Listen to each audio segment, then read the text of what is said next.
Committee Chairman Report. 5. Speech from Head of STIKES Pemkab Jombang. 6. Photo session. 7. Delivery of material from speakers. 8. Break time. 9. Oral presentation according to the topic. And the last, closing.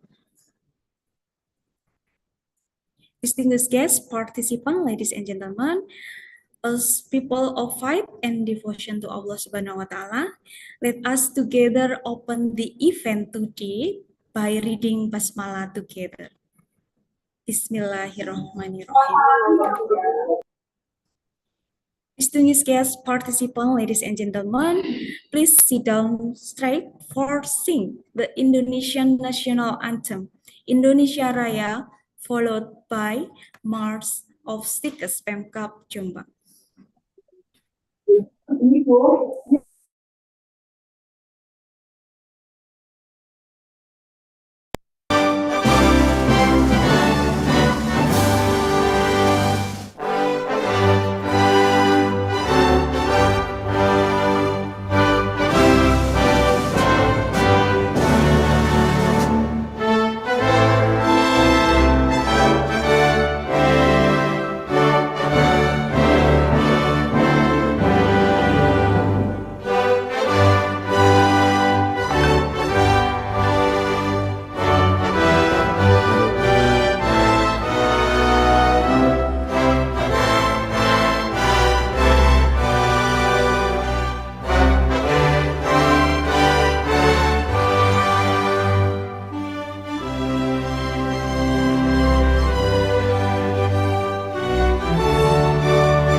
Sekolah Tinggi Ilmu Kesehatan Pemkab Jombang, institusi yang menjanjikan, berprogram nasional jadi kebanggaan, menyongsong masa depan kita.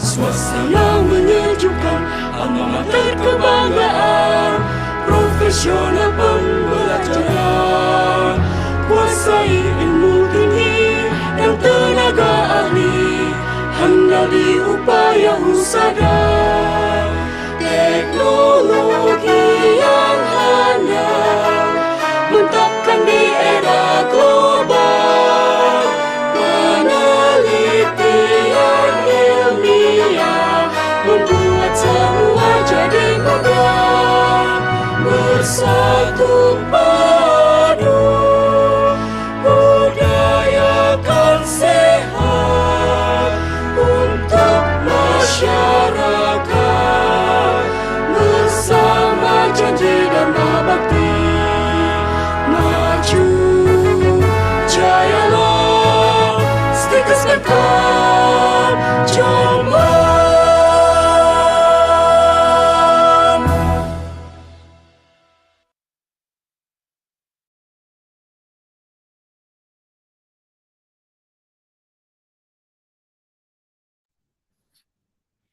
Distinguished guests, participants, ladies and gentlemen, prayer is one of the noblest acts of worship.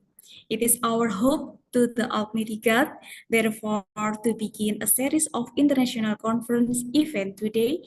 Let us bow our head for a moment, hoping for blessing and smoothness. We would like to invite Mr. Ahmad Nur Khairi, Bachelor of Nursing, Master of Health Science, to lead the prayer.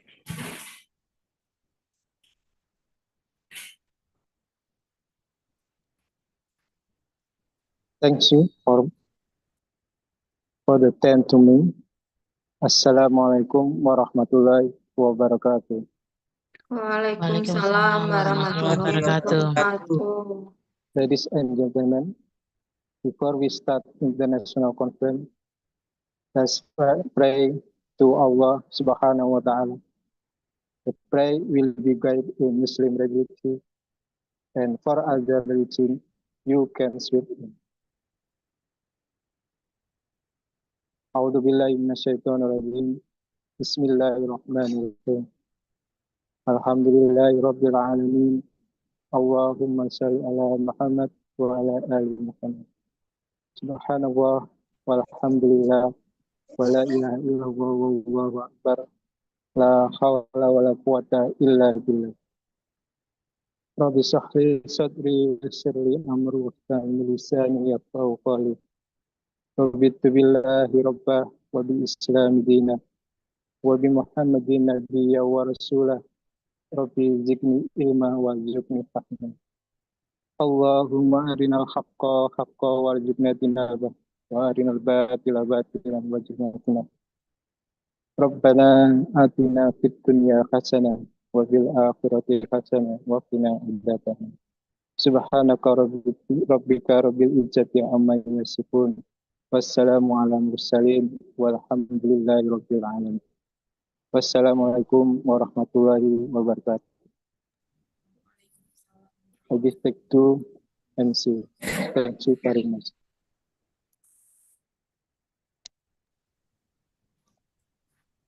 Thank you for Mr. Ahmad. Distinguished guests, participants, ladies and gentlemen. The next agenda is the program report that delivered by the chairman of the committee, which will be delivered by Mrs. Suprilia Praningsi, Bachelor of Nursing, Master of Nursing. We would like to invite her in this room to deliver the speech. Thank you for the time was given to me. Assalamualaikum warahmatullahi wabarakatuh. Waalaikumsalam warahmatullahi wabarakatuh. Good morning and peace be upon we all. Om Swastiastu, Namo Buddhaya, and Salam Kebajikan. Honorable our Chairperson of the STIKES Pemkab Jombang, Ibu Dr. Ririn Probawati, Bachelor of Nursing, Master of Health, Excellency, the speakers, Dr. Andri, SPJIC, FABM, FKIK Ukrida, RSIMC, Alam Sutra Indonesia, Profesor Dr. Tukimin bin Sansuito, Lincoln University College, Malaysia, Dr. Mikal Korinek, PhD, Kaohsiung Medical University, Taiwan, Madiha Mukhtar, Associate Professor, the University of Lahore, Pakistan, for academic community of STIKES Pemkab Jombang, participants from various countries, as well as all committees and all parties involved. In the name of Allah, the most gracious and merciful, there are no beautiful words to say except prayers and gratitude and prayer to Allah Subhanahu wa Ta'ala. Because of His guidance and love, in this time being we all can gather virtually in attending the STIKES Pemkab Jombang International Conference. You know all that this event is a part of STIKES Pemkab Jombang anniversary. Respected audience, ladies and gentlemen, I am Suprilia Praningsi as the chairperson of the organizing committee with great gratitude and pride presenting a brief report of this international conference. This international conference is held to disseminate the latest knowledge in the field of health, strengthen international collaboration, and discuss solutions to global challenges. For approximately the next 6 hours, we will hold various plenary sessions and panel discussion attended by more than 500 participants from 4 countries. We are very grateful that this event was attended by extraordinary speakers from 4 countries: Indonesia, Malaysia, Taiwan, and Pakistan. Thank you to the speakers who were willing to share their knowledge, experience, and invaluable research. Without your contribution, this conference would not have been a success. We would also like to express our highest appreciation to the entire organizing committee team who worked hard to ensure the everything going smoothly. The success of this event cannot be spared from the support of various parties, including sponsors, partners, and participants who have committed to attending and participating.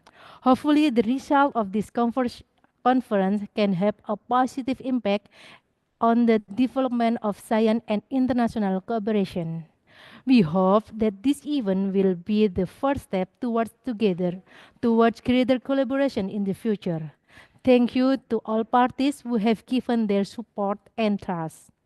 Congratulations on participating in this international conference. Hopefully the event will going smoothly from start to finish. Enjoy and happy conference. Wassalamualaikum warahmatullahi wabarakatuh. Waalaikumsalam Waalaikumsalam warahmatullahi warahmatullahi wabarakatuh. wabarakatuh. Thank you for your speech, Mrs. Leah. Distinguished guests, participants, ladies and gentlemen, the next agenda is the speech from Head of STIKES Pemkab Jombang, Dr. Ririn Probawati, Bachelor of Nursing, Master of Health Science. We would like to express our gratitude to her and invite her in this room to deliver the speech to Dr. Ririn Probawati, Bachelor of Nursing, Master of Health Science. The time is yours. Thank you very much, Mr. Nurul. Bismillahirrahmanirrahim. Assalamualaikum warahmatullahi wabarakatuh. Waalaikumsalam warahmatullahi wabarakatuh. Good morning and peace be upon all. Shalom Om Swastiastu, Nama Budaya, Salam Kebajikan. The respectable speaker who have been pleased to attend, Dr. Andre, mental health specialist, fellow of the Academic of Psychosomatic Medicine, Fakultas Kedokteran and Ilmu Kesehatan, UKRIDA, Hospital IMC Alam Sutra, Indonesia. Thank you very much, Dr. Andre. Professor Dr. Tukimin bin Sansuwito, Magister Science Nursing, Magister Public Health, Lincoln University College, Malaysia. Thank you very much, Professor Dr. Tukimin. Michael Korenek, PhD, Graduate Institute of Natural Product, Consumer Medical University, Taiwan. Thank you very much, Michael Korenek. Mediha Mokhtar, Associate Professor, Lahore School of Nursing, the University of Lahore, Pakistan. Thank you for Madiha Mokhtar. The Honorable Advisor and Chairperson of the STIKES Pemkab Jombang, Academic Community of STIKES Pemkab Jombang, participants from various countries and the community who have worked hard to organizing this event. First of all, let us praise and give thanks on the presence Allah Subhanahu wa Ta'ala, the amicably good, because with the abundance of His grace and gift, we can gather virtually in the international conference event organizing by STIKES Pemkab Jombang. Respect audience, this event contains the theme Optimizing Public Health Toward Golden Indonesia 2045, which is very relevant to global things in the context of education, health, and technology. We are faced with various dynamics that requires cross-country collaboration and innovation. Therefore, we hope that this forum can be a speak for sharing knowledge, experience, and ideas that are useful for all of us. We are very grateful that this event was attended by extraordinary speakers from various parts of the world. Their presence is clear evidence the science and collaboration that does no geographical boundaries. We also experienced to attention on the participants who had come from various backgrounds to learn and discuss together in this event. Finally, we would like to express your gratitude to all parties who have support in the implementation of the event, but directly and indirectly. Hopeful this activity bring real benefit and provide positive contribution to development of science and practice in their respective field. By saying the praise basmalah, Bismillahirrahmanirrahim, the International Conference for STIKES Pemkab Jombang in opening and starting. Wassalamualaikum warahmatullahi wabarakatuh. Waalaikumsalam.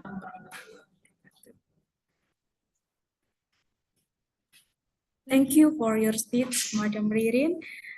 Furthermore, distinguished guests, participants, ladies and gentlemen, the next agenda is a photo session. To all participants are requested to turn on cameras or video so that photos can be taken. To the committee, please to handle this session. Please be ready to take a photo together in the first screen. Please open your camera or video and give the best smile.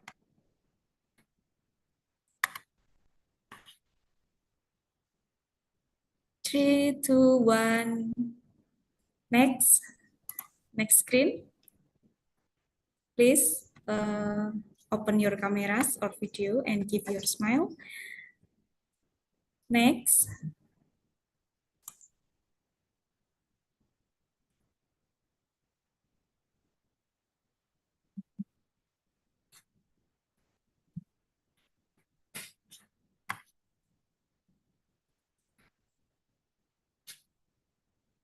Next.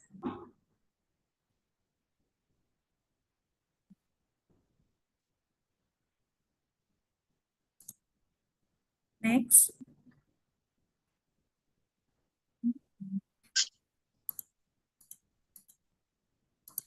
Next.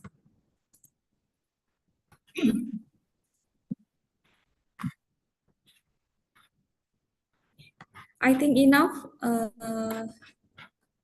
Okay. Thank you all participants. We have taken a photo together.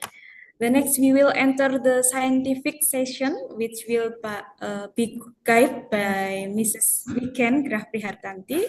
To Mrs. Niken, time is yours.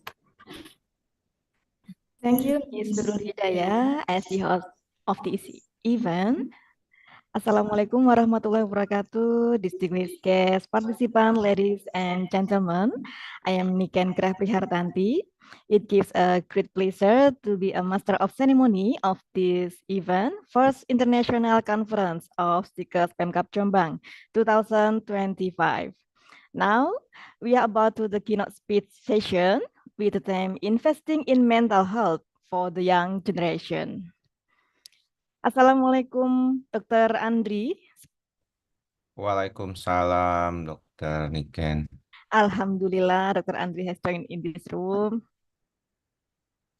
Before the material will begin delivered by Dr. Andri, let me tell you how this webinar will run. I will convey that all seminar participants are welcome to ask questions through the chat box or raise your hand. Then I will select just 3 questions only to be answered by Dr. Andri. You can ask questions using Bahasa or English. Now I will read the curriculum vitae of Dr. Andri, psychiatrist. Please, the committee to handle this session. Okay, thank you. Dr. Andri was born in Tangerang on 19th December 1978. He was graduate from University of Indonesia on August 2003. Then on July 2008, he was graduate from Department of Psychiatry, Faculty of Medicine, University of Indonesia. On September 2013, he was recognized as Fellow of the Academy of Psychosomatic Medicine in USA. Dr. Andri dedicating as a psychiatrist, conducting workshop and active on organizing in many international associations and also congresses. In addition, he has become an expert source person in many media broadcasts in Indonesia since 2008 in television and radio, such as Dr. Oz Indonesia. Wow. Tanya Dokter, Hotline Radio, Delta FM, Cosmopolitan, and Sonora FM. Okay, distinguished guests, participant ladies and gentlemen, we would kindly invite Dr. Andri, psychiatrist.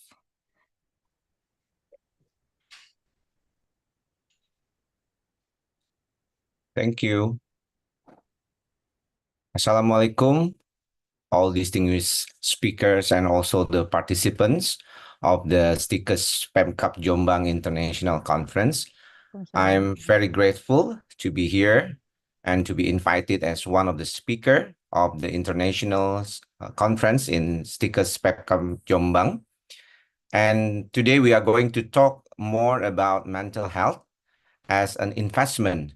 Now we are talking not about the economic side directly, but as generations that we have to build strong generations, as mentioned by the speakers before.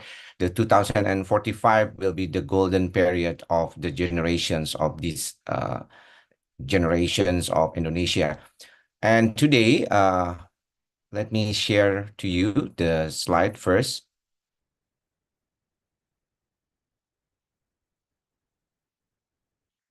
So one of the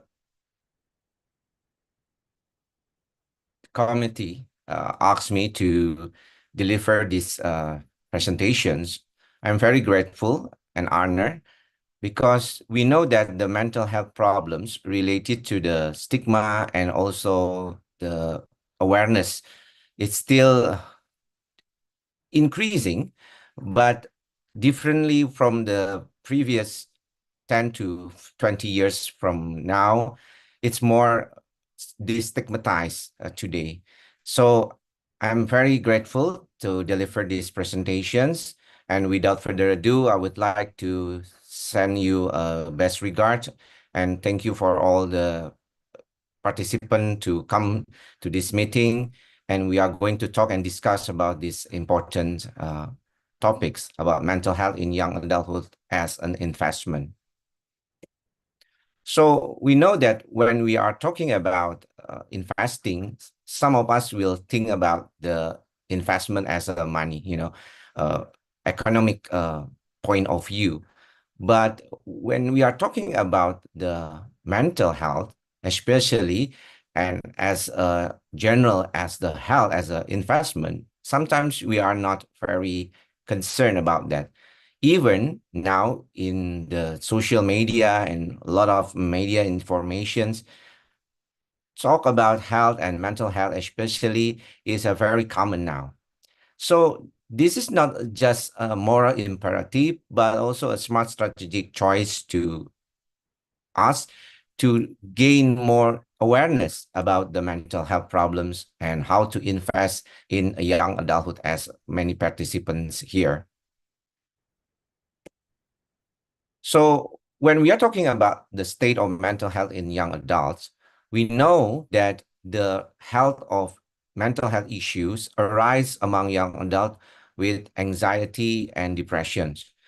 I, as a psychiatrist, I have a clinic in one of the hospital in Tangerang, and in my daily activities, I uh, meet most of my patients are young adulthood and also uh, the X generations like me. And most of the diagnosis, what we call it in the clinic, is anxiety and depressions.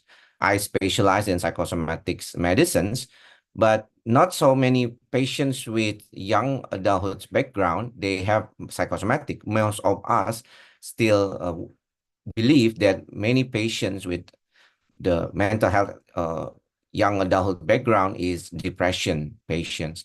And we know it started when the COVID-19 pandemic started in around 2020 and further exacerbated these trends, leading now to increased isolation and uncertainty. Compared to the elementary students, I have a son of elementary students, and compared to the patients that now in the university, they tend to different facing the aspect and the effects of the COVID-19 pandemic. Many of the university students still worried and, kind of like express their worriness about the isolation than the social phobia, what we call now. And compared to the elementary students that they don't have any kind like afraid of the social public expressions or what we call it the social phobia in the clinical diagnostic. So the significant impact, this challenge can have a profound impact on educations, of course, employment, and overall well-being. And from social media, we know that many of the youngsters now, they tend to complaining about the life of uh, Indonesians nowadays. They complain in social media like X, like TikTok, Instagram. So we know that there is a problems of mental health in the generations. We call it the generations Z, and Alpha generations now. So the early interventions and the prevention are crucial to mitigate these negative effects, because we don't know how exactly these problems will be lasting. But I believe that we have to acknowledge in the early beginning of life. So when we are talking about the biological and environment factors of mental health, we know that not only the social problems, some of us still confused about how to differentiate psychologists and psychiatrists. We know that the background are different. Psychiatrists like me are a doctors who specialize in medical uh, mental health problems, and psychologists are the bachelors of psychology that has master in the psychological, especially when compared to us as a psychiatrist is clinical psychologist. So when we talk about mental health problems, we don't talk only about the social or the psychosocial aspects. We know now that the problems of mental health problems is related to the genetic predispositions, what we call it the biological background. So most of the psychiatric problem now, we know that there is kind of like a genetic predisposition. So the individuals may inherit a genetic susceptibility to mental health condition. And also, we know that from the information in social media or Googling or ChatGPT, that the early life experience, many youngsters now call it as a trauma, that may experience can have a lasting impact on mental health development. So you cannot compare yourself to others. And then you said that I am very grateful. No, you are not grateful because you don't want to you don't want to talk about mental health as an early life experience, because every has their own struggle. Everybody has their own struggle, so we cannot compare ourselves to others. We can compare ourselves to the ourselves before. So the social determinants of health factors like poverty, discriminations, and lack of access to resources can also be contribute to mental health issue now. Many patients now complaining about the economic problems after COVID-19 pandemic, and also the relationship between parents and children, and also between interpersonal relationship with the colleagues or also friends. So not to forget, the biological also has some what we call the hormonal problems. So we know that difference of female and male, as when we are talking about the mental health problems, we know that the prevalence of female can be twice than male to have an anxiety or depression problem. So this will be also a focus of how to prevent mental health problems and how to deal with the mental health problems in the clinical basis. So when we talk to young adulthood and also young generations, when we are talking about how can be challenged, will be the opportunity for you.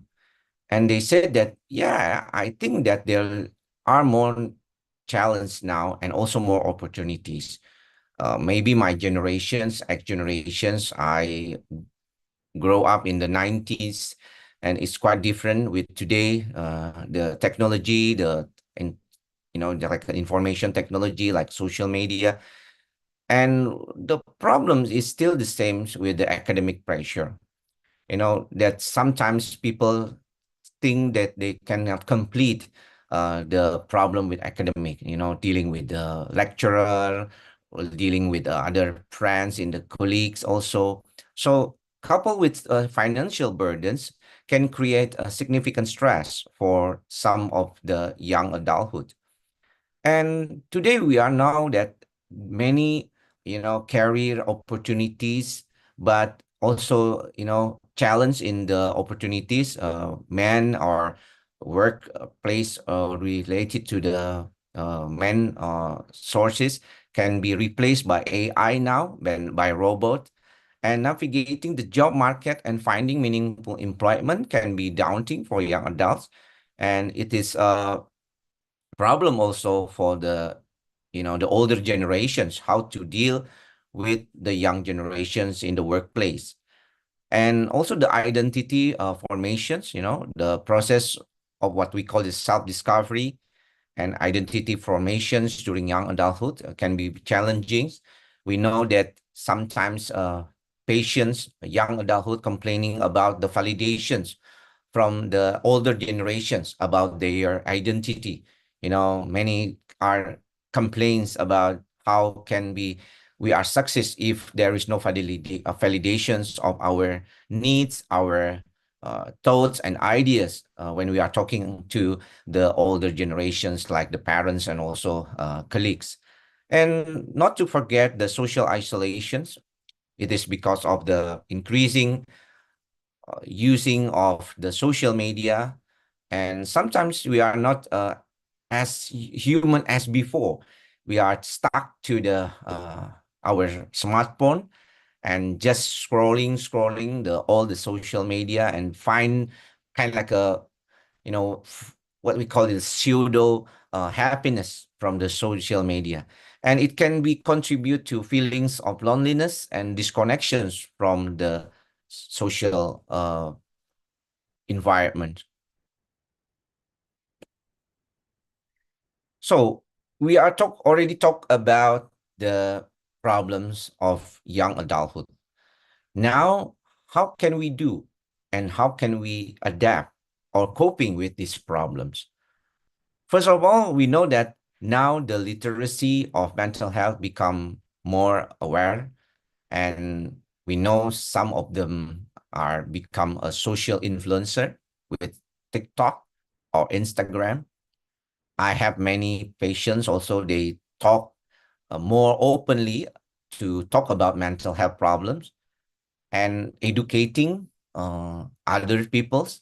But I also give a warning for us also, for all the influencer, social influencer, actually the mental health influencer, to talk more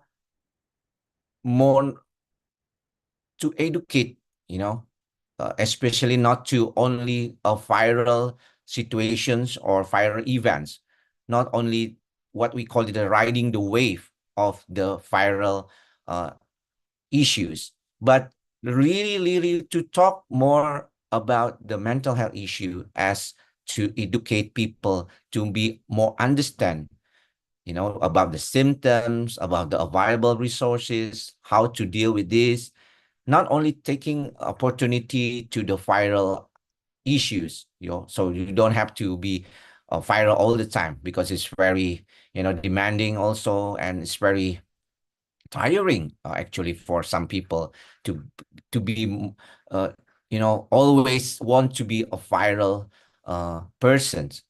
And the next step is how to build a resilience. From the last meeting in Milan, Italy, when we call about the ECNP, or International College of Psychopharmacologicum, we know now that we are not talking about the resistance only. So you don't have to be proud of being resistant to stress. You are now challenge yourself to be resilient, to be more resilient to deal with stress, not only resistance to stress.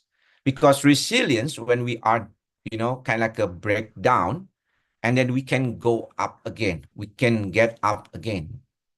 That's the resilience. It's more like a bamboo, not just like a, kind of like a resistant, like a wooden wood. Because if it's broken and it cannot be fixed anymore. But when we are talking about the bamboo, when we know that it can be, kind of like a resilience, So the promoting coping skills, stress management techniques, positive self-practice, now related how to be resilient, to be more adapt with the situation, and how to be, kind of like a growing up, not just to be resistant to stress.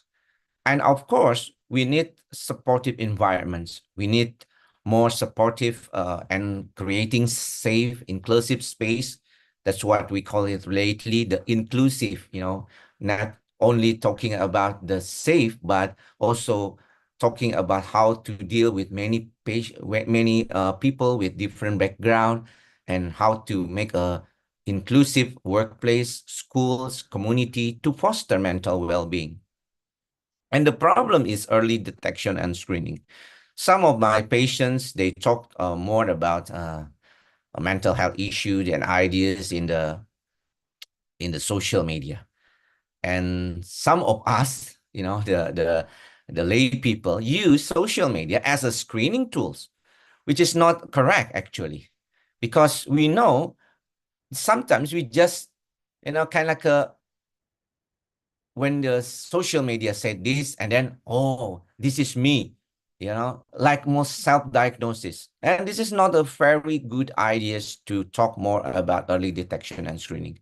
You have to go to the mental health professional if you want to get diagnosis, if you want to get certain diagnosis of yourself, not to be afraid to see the psychiatrist or psychologist or counselor, just to talk more about mental health problems that may you have in the social life or even in the workplace. So talking about treatments, I know that I'm a psychiatrist. My background as a doctor can benefit also, because I can give the patients medications related to the mental health problems. And we know that mental health problems, as we know that the discoveries of the 20s, is one of them are antidepressants. And antidepressants, it changed very much. There is a book, what we call the Prozac Nation, The Prozac is an antidepressant, serotonin antidepressants that we use to treat the depressive patients. But not to forget that we know when we are talking about the problems of mental health, we know that there is a psychosocial factors. And cognitive behavior therapy is one of the promising cognitive therapy to many of the aspect of mental health problems. It can address these negative thoughts, patterns, and behaviors and promoting healthier coping mechanism. Nowadays, many patients with the borderline personality disorder, with the narcissistic personality disorder, and it's very challenging in the clinical practice also. And some of the psychiatrists now, they focus on the dialectical behavior therapy. They can teach you how to regulate the emotional problems, how to get more interpersonal skills to coping with the problems, and also the mindfulness. And not to forget the lifestyle intervention. I'm very happy now, many of the influencers now talking about how to promote mental health and also the health as a general. They're promoting how to deal with healthy sleep, exercise, go to gym, do some exercise, weight trainings, running as a hobby or running as a lifestyle now, how to get the good nutrition and social connection. And it's a very grateful for us because that's all the information that we have now.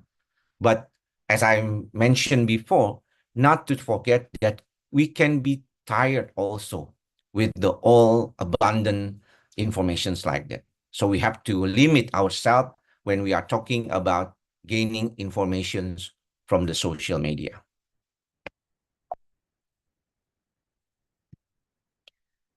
Now, we are talking about how the higher educations like university, college can be as and remain sources how to maintain the mental health problems.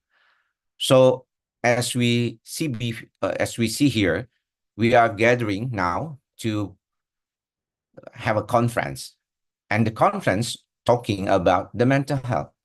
So it is one of the, what we call it, the ideas that we have to promote mental health awareness through campus campaigns, workshop like today, or seminars, conference, and events that can be increasing the awareness of mental health problems. Also, to expand resources. I know now many, counselors and psychology, not psychology actually, because psychologist has some a certain background. Counselors, teachers, lecturers, now they can, have a kind like opportunities to get more what we call it ability or skills, to have a counseling services, support groups. So they can be resource persons for certain case of mental health problems. Maybe they can be screening tools for the young adulthood in the university or in the school. So not only rely on the medical services like psychiatrists in the hospital, but as a teachers, as a lecturer, you can be also a resource persons. And also to create inclusive culture. We know that the communication and understandings among us are very important. And we don't have to examine people or judging people regarding their background. We can be accept as they are. So the support of mental health here and how to create a inclusive culture will be a opportunity of us to get the integrating mental health into the higher educations.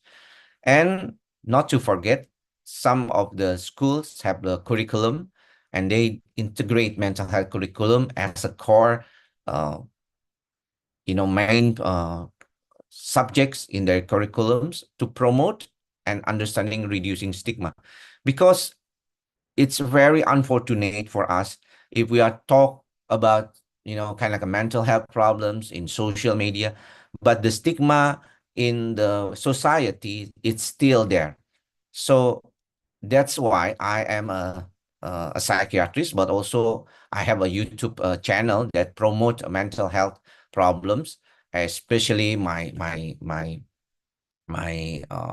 education background as a psychosomatic medicine. So I promote also a psychosomatic problem. So it is quite a reducing stigma. You don't have to be afraid to go to psychiatrists or psychologists. It's just like another doctors, just like there's a medical problems, so there's a mental problems as a medical problems also. And we know that role of community and peer support is a very important, not only for the groups of people, the social and the experience of expanding societies, but still in the beginning of our family. When provides a safe space for sharing experience and building connections with others facing similar change, it is a challenge also for us, because not so many patients maybe know about these kind of a support system. They can ask again, because in Indonesia we know that now there is a kind of what we call the Komunitas Peduli Schizophrenia Indonesia. This is one of the community, the oldest ones, community in Indonesia that support patients and family or also caregiver who have a schizophrenia in their family. And also the community-based programs, I know that it is more likely to happen in Australia, basically, because there is a family intervention and also community intervention there. But today, in some puskesmas or what we call it, man, the RSUD, the hospital in the districts or in the kabupaten, we offer also service and resources to address mental health needs within local communities. And of course, because young adulthood now is very social media minded, and it is good also and also cheap to provide access to information, support groups, and online communities for mental health awareness and support. And not to forget, as I said before, that this is very tiring sometimes, because when we, when we hear someone talk about their mental health problems, not all the untrained persons can be a good listener. Sometimes maybe we can judge easily if we have friends that have some problems. So you have to be very aware of this if you want to join the support group system. So you have to be very careful to deal with the mental health problem, because it can be a backslash for you if you don't really understand about how to deal with the certain situations in mental health problems. And of course, as I mentioned before, the stigmatizing mental health conversations will be a very good idea, because we know that Indonesians' background is also related to the many cultural backgrounds. Difference of the background may see psychological problems as not as in textbook, but as their perceptions, as their cultural background. So open dialogue, encourage open and honest conversations about mental health to break down stigma and promote understanding will be a good idea. And talk like this in the conference on also the social media, it's a very quite understanding and also kind of an opportunity for us to spread the ideas about mental health problems, and also how to prevent and organizing kind of a coping mechanism, how to deal with it. And it is very important also the activities like that. Sharing personal stories. I know that many of patients also, they share experience in TikTok, but I believe that we have to be very careful with this, because it's a very open. Social media sometimes has some of the issues. Many of the research before tend to kind of like uh, what we call it, have a prevalence of social media user. They have a depression problems also. So it must be very wise to use the social media as also a personal stories, or even to share stories in the social media, So the positive representation, promoting positive and accurate representation of mental health in media and popular cultures, not only riding the wave, like we said before, not to judge people, just like our experience in our clinic say that many people now tend to judge NPD to the couples, like one of the female patients come, and then he said that she said that I have a husband who has NPD. And then how do you know that's an NPD, a narcissistic personality disorder? Yeah, because I heard and see content from one of the YouTuber, maybe in YouTube or in the social media, and then I get that the symptoms of my husband is NPD, and it's a very wrong to do it, yeah, friends and colleagues, because this is not right. Because sometimes we tend to destigmatize, but we want to destigmatize, but sometimes we stigmatize patients with uh, problems with that we don't know exactly what it is. So talking about the investment, of course, we are going to talk about the how can we benefit from the investment of the mental health prioritizing. Of course, there's a data that 20% will be increasing the productivity and reducing healthcare, of course, as I mentioned before, and this is more than 1 trillion US dollars, and 1 to 5 improve well-being.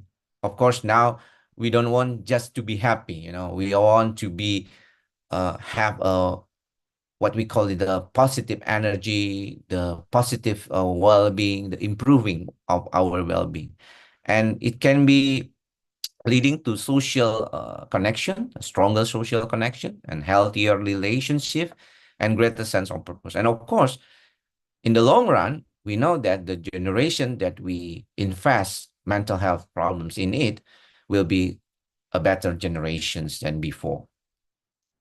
So we have to remember again, then promoting, integrating mental health of young adulthood in many aspects of life will gain revenue in the futures.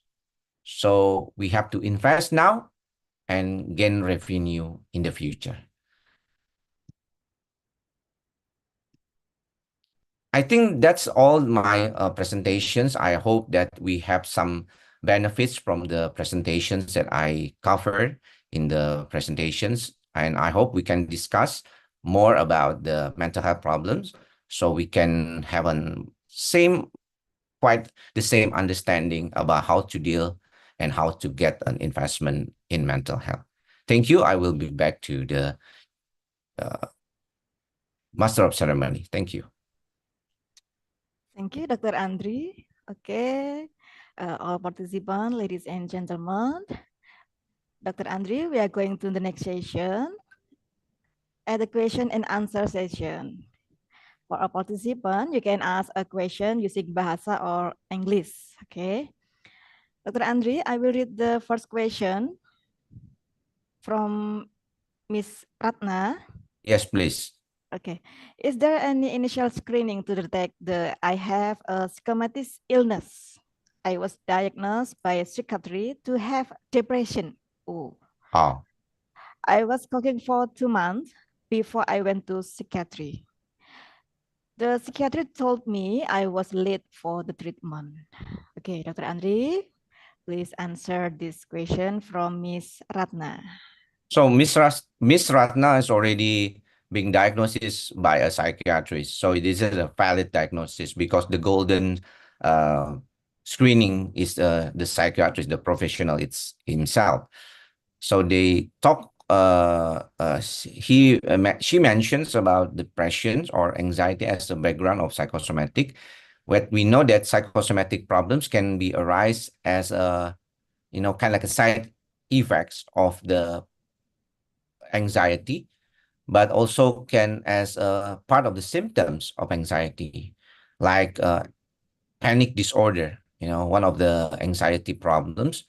It has symptoms like palpitations, shortness of breath, and also the uneasy feelings or, kind of like a stomach ache. It can be like a symptoms of panic disorders. So I suggest you to continue the therapy and maybe stuck to the medication that you have now, and also finding some interventions, non-medical intervention as a support, like exercise, and also try to relax your mind, maybe by meditating or by zikir. Also, is one of the best ideas to try. Thank you. Okay, thank you, Dr. Andri. Okay, Dr. Andri, we are going to the next question. Mr. Andi Yudianto. Mr. Andi Yudianto, Okay. please open your mic. Or this is the direct Third question. question. Okay, Yes. please. Okay, Mr. Andi Yudianto.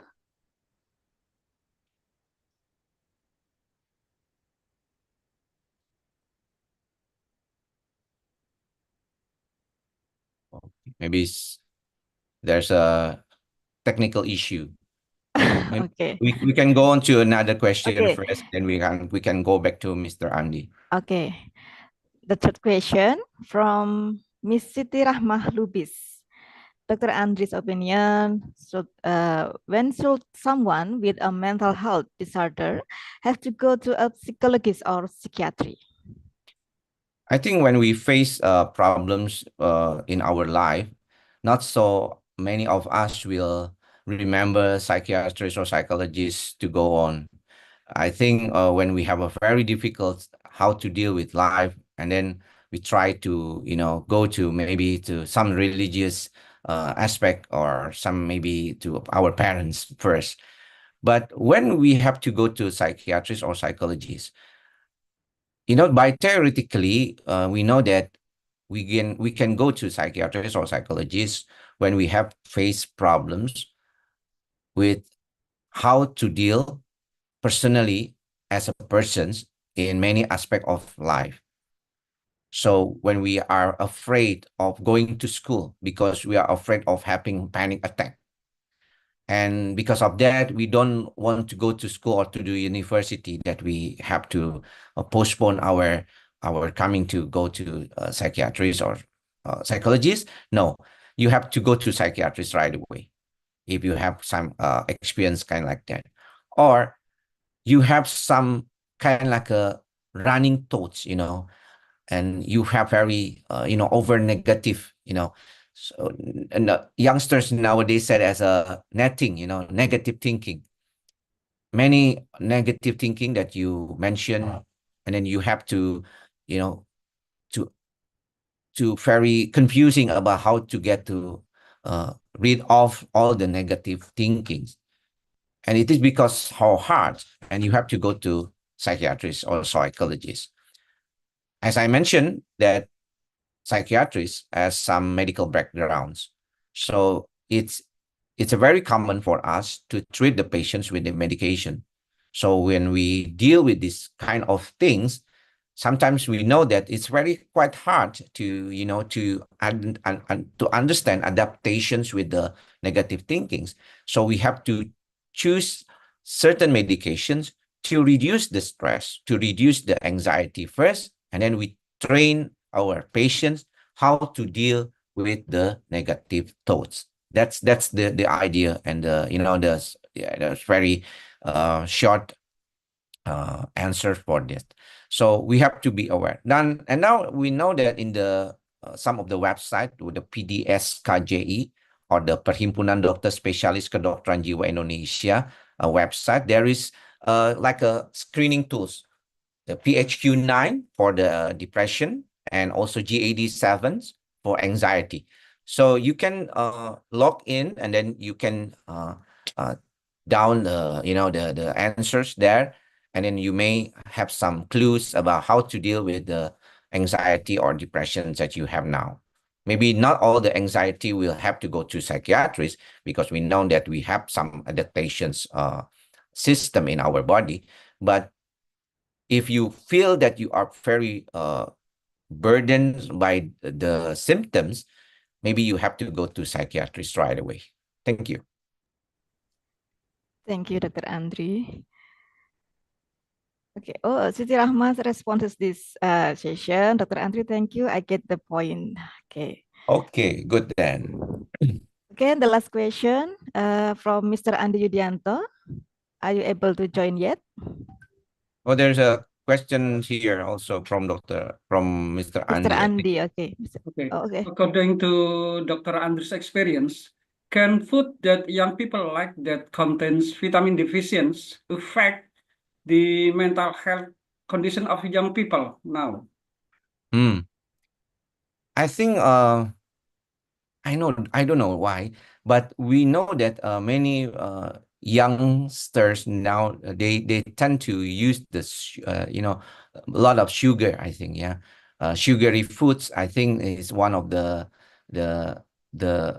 one of the hobby of many youngsters to take. But when we are talking about sugary food and also vitamin, first we are going to talk about the sugary food. Why people who have stress like sugary foods?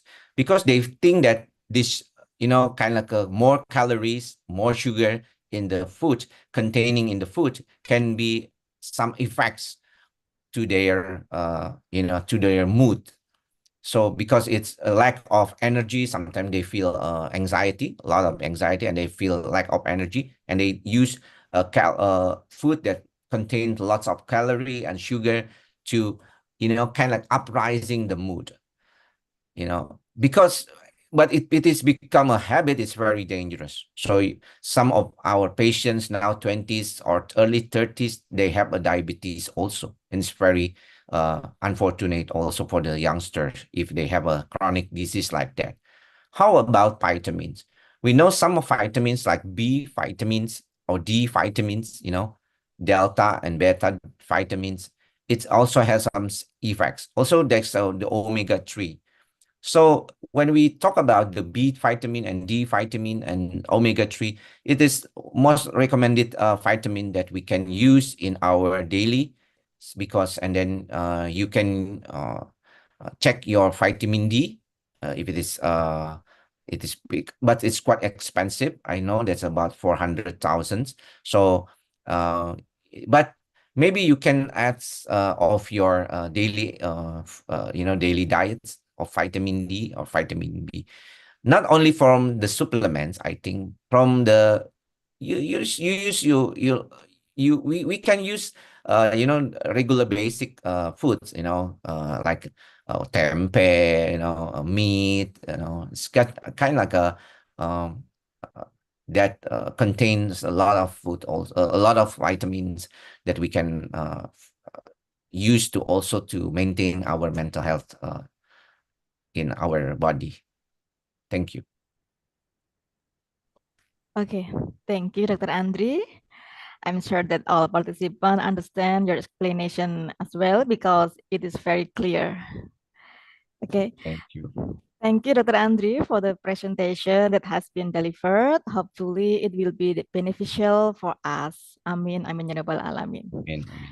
On behalf of organizing committee, I would like to extend our sincere gratitude to Dr. Andri in recognized of his valuable contribution. We are pleased to present him with a certificate of appreciation for sharing his expertise and insight with our academic community. Dr. Andri, please allow us to take the screenshot for the documentation.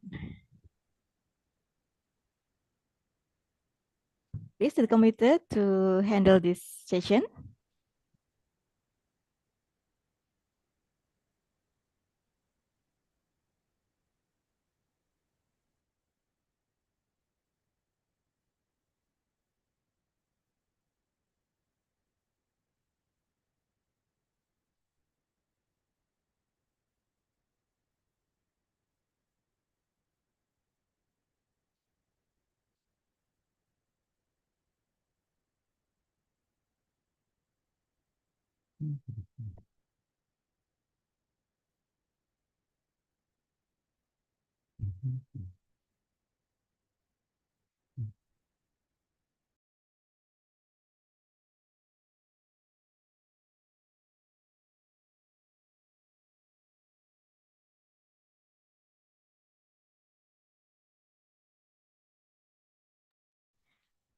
Okay, Dr. Andri, please allow us to the screenshot for the documentation. Okay.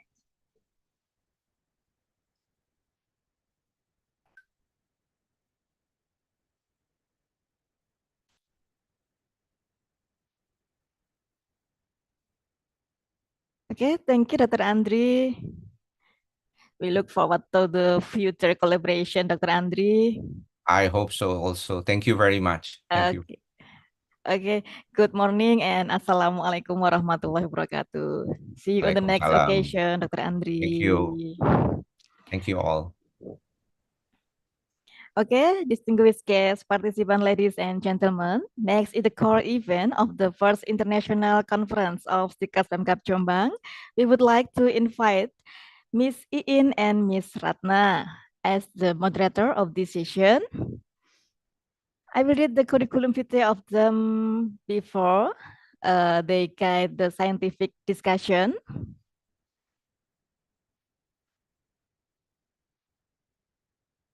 Okay, please stay committed to have this session, handle this session to display the curriculum vitae of Miss Ratna and Miss Iin.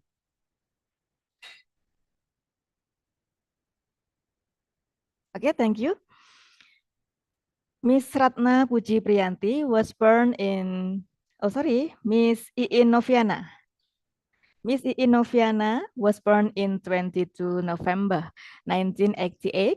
Miss Iin focused on English education. She was graduate from Bachelor of English Education, in 2010.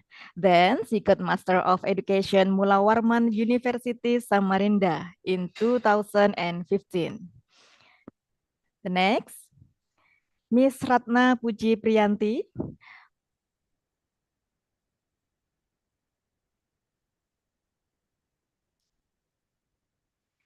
Okay, Miss Ratna Puji Priyanti was born in Surabaya, 21 August 1985. Miss Ratna focused on disaster management. She was graduate in 2008 from Erlangga University. In 2015, she was graduate from Chenggung National University, Taiwan. And she is currently a doctoral program in Kaohsiung Medical University of Taiwan. Please welcome Miss Iin and Miss Ratna as the moderator for the next session.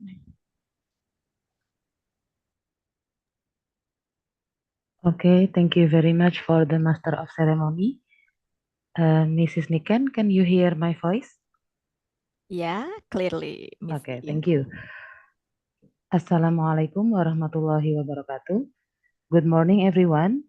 The Honorable, the Head of STIKES Pemkab Jombang, Ibu Dr. Ririn Prabhawati, our keynote speaker, and invited speakers, distinguished guests, participants, ladies and gentlemen. I'm Iin Noviana. It is a great pleasure to be the moderator for the first STIKES Pemkab Jombang International Conference 2025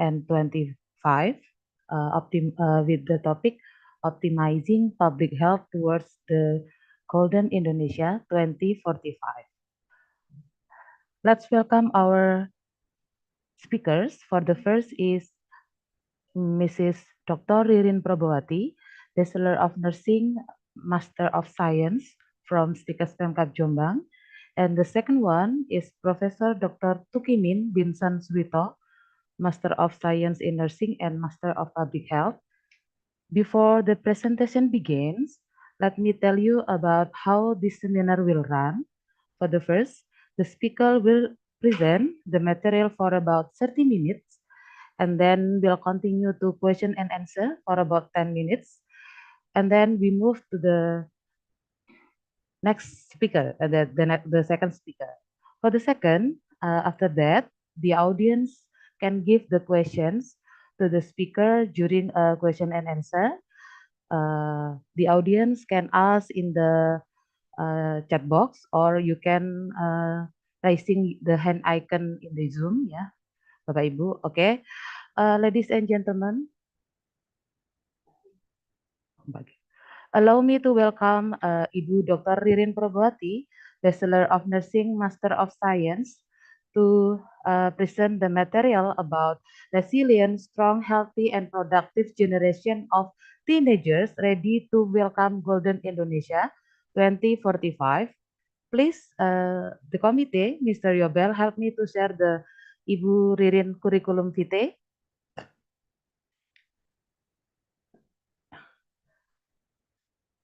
Yeah, thank you. Dr. Ririn Probawati was born in Banyuwangi, 15 July 1965. She is the head of STIKES Pemkab Jombang since 2019 until now. She is a stunting prevention activist. She is a reviewer. She is a lecturer, and then she is an entrepreneur. Yeah, okay. She active in research and community service that focus on toddlers' health. Her competencies are breastfeeding motivator and counselor training in Jombang, with an impressive academic record of completed basic education to the Bachelor of Science in Nursing at Pajajaran University Bandung, and then continue to master studies at the doctoral program to the Faculty of Public Health, Erlangga University. It was including several achievements and publications. Okay, thank you for Mr. Yobel. You can close the curriculum vitae. Okay. Now, everyone, let's give attention for the first speaker. Please, Dr. Ririn Probawati, time is yours.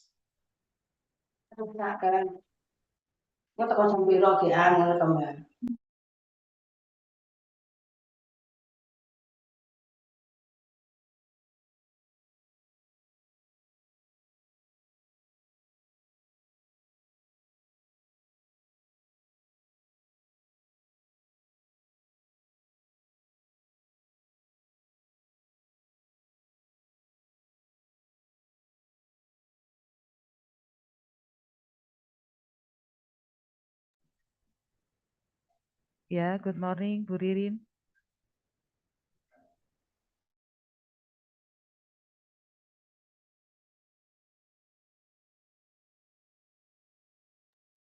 Okay. Thank you. Yeah, you're welcome, Ibu. Okay. Thank you, Mrs. Iin. Yes. Yes. Good morning, everyone. I am Ririn Probawati. This topic, how to improve resilient, strong, healthy, and productive generation and teenager ready to welcome Indonesia Golden 2045.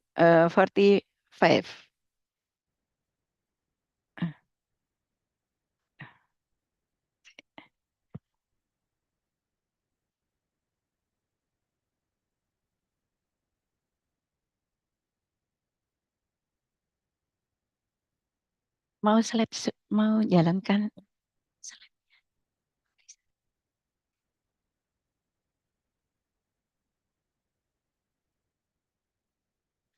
Jadi lihat sini ya. Nggak bisa lihat sini. Oke. Thank you. I'm sorry, Torbel. This picture, this description generation of teenagers ready to welcome Indonesian Golden 2045 with cheerful and optimistic. This is generation teenager or remaja. Indonesian, this background, Indonesian to emas 2045 and or Indonesian Golden 2045. This is Indonesian and developed independent, sustainable country with the four main pillar of development. Four main pillar of development.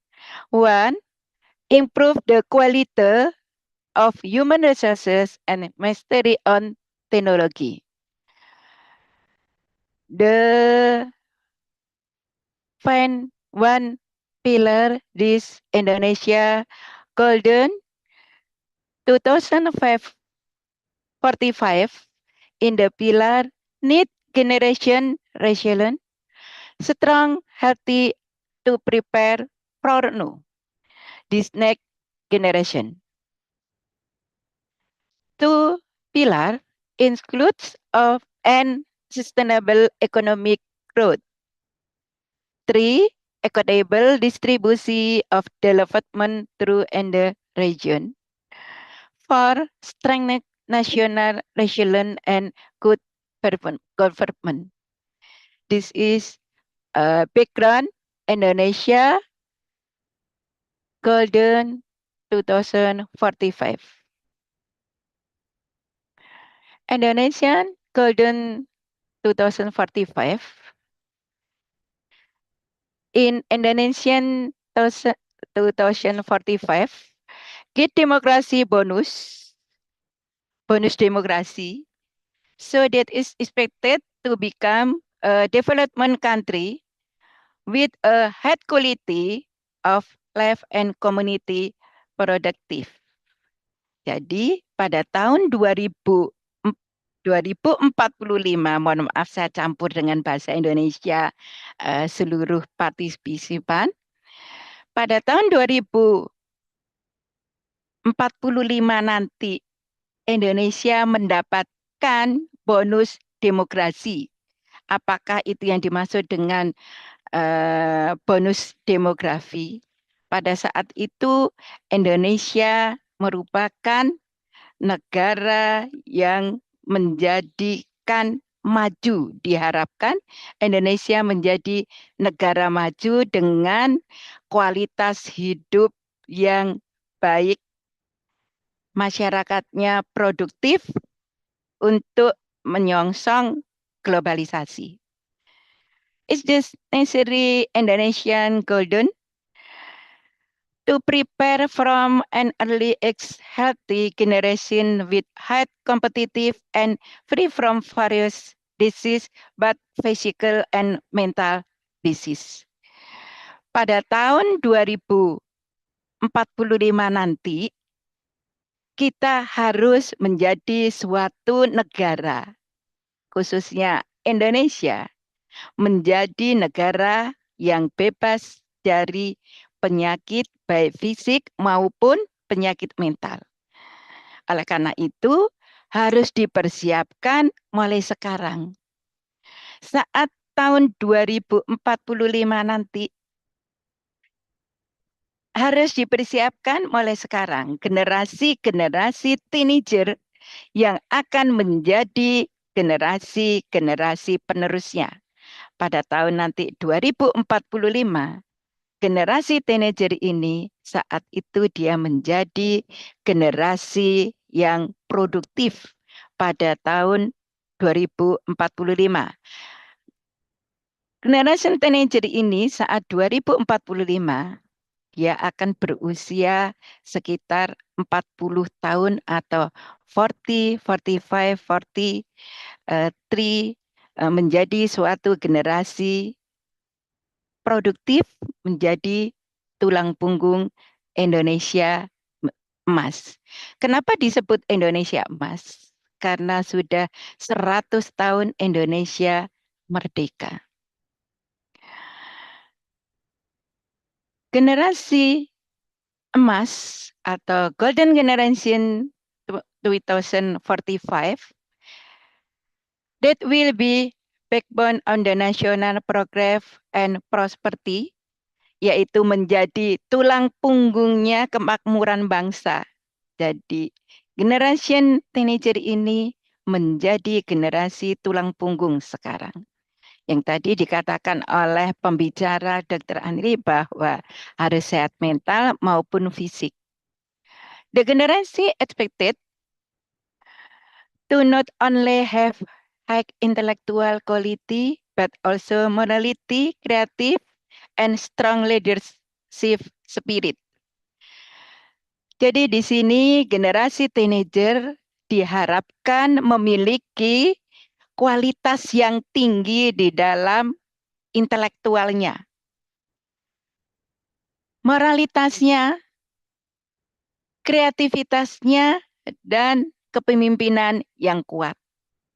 Bagaimana kita sekarang mempersiapkan generasi teenager ini menjadi generasi yang kuat, baik moral maupun kreativitasnya maupun kepemimpinannya, dan tidak lupa keagamaannya sebagai leadership di dalam spirit. Oleh karena itu, preparing from now on for the generation of teenager as this foundation for the development of this golden generasi. Generasi teenager merupakan generasi emas untuk tahun 2045. 20 tahun lagi kita akan mencapai generasi emas. Diharapkan fokus pada Golden Generasi 2005 with a focus and education. Education, pendidikan tinggi diharapkan dicapai oleh generasi teenager ini.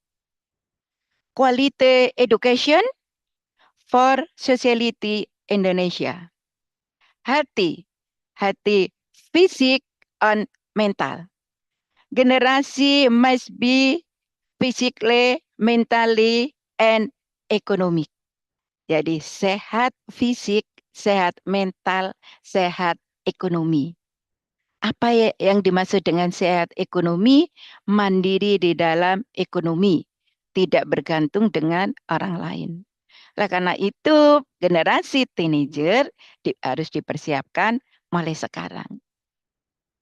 Equality, persamaan gender, laki perempuan, mempunyai kesempatan yang sama untuk berkembang menjadi golden generation.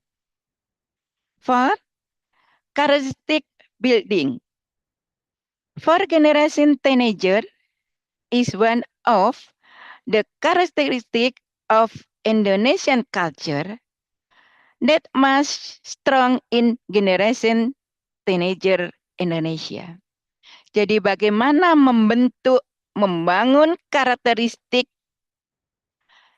teenager generation menjadi karakter yang kuat, budaya Indonesia, budaya gotong royong, spiritual yang harus terbentuk mulai sekarang atau mulai dari dalam kandungan, dalam kesehatan keluarga, supaya pada tahun 2045 akan tercapai generasi emas Indonesia.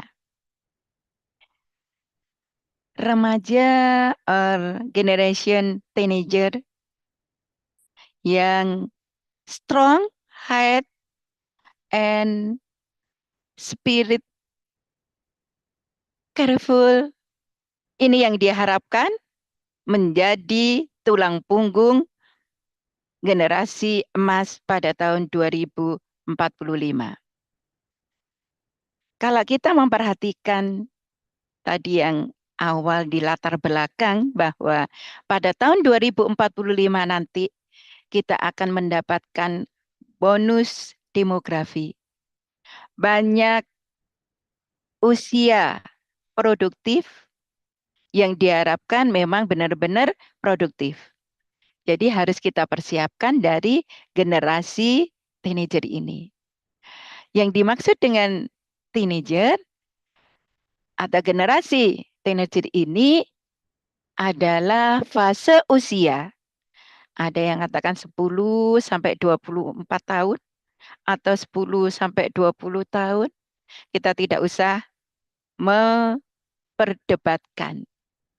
Di mana remaja adalah masa transisi yang harus dilalui oleh setiap manusia untuk menuju fase dewasa. Ibarat smart gadget, begitulah kita sebagai remaja. Harus cerdas, punya banyak fitur-fitur yang diharapkan, keren dan aktif untuk masa-masa remaja ini. Jadi kita ibaratkan kalau generasi remaja ini seperti smartphone yang mempunyai fitur-fitur lengkap gitu ya. Tapi tidak usah pakai smartphone yang mahal-mahal. Yang penting lengkap. Apa artinya? Berarti generasi teenager harus siap bersaing dengan segala kompetensinya. Teenager diawali dengan pada masa pubertas. Jadi early teenager. Early teenager bisa 12 year until 15 year. Middle teenager 15 year until 18 year. Late teenager 18 year until 21 year. Teenager is very important to develop adolescent were an investment in the state. Jadi fase terpenting di dalam kehidupan manusia untuk menuju ke fase dewasa. Dari teenager untuk menuju fase dewasa merupakan in the transition age to product age. Yang dimaksud product age adalah fase dewasa. Fase dewasa ada fase dewasa awal, tengah, dan akhir. Di dalam mencapai age to product age, teenager preparing to become a generation that one, produktif, something as work that's useful for yourself or other. Prestasi on bekerja. Jadi produktif di dalam prestasi atau produktif dalam bekerja. Yang dimaksud produktif ini bahwa nanti pada tahun mulai menyongsong tahun 2045 dipersiapkan dari sekarang produktif menghasilkan sesuatu. Diharapkan remaja ini mempunyai yang kedua, inovatif, memberikan peluang-peluang dalam mencapai produktif menghasilkan sesuatu, yaitu pekerjaan. Jangan hanya punya keinginan menjadi istilahnya bekerja kepada orang lain. Jadi produktif, inovatif itu membuka peluang-peluang untuk menjadi seorang miliarder. Remaja ini sudah mempunyai cita-cita atau menghasilkan bahwa pada tahun 2045 saya sudah pensiun dengan pensiun setiap bulan misalkan 25 juta. Tanpa bekerja sudah mempunyai penghasilan. Oleh karena itu harus dipersiapkan mulai sekarang. Sehat fisik, kuat, dapat bersaing pada era globalisasi. Preparing to become generation with good social interaction. Social interaction, komunikasi with other people.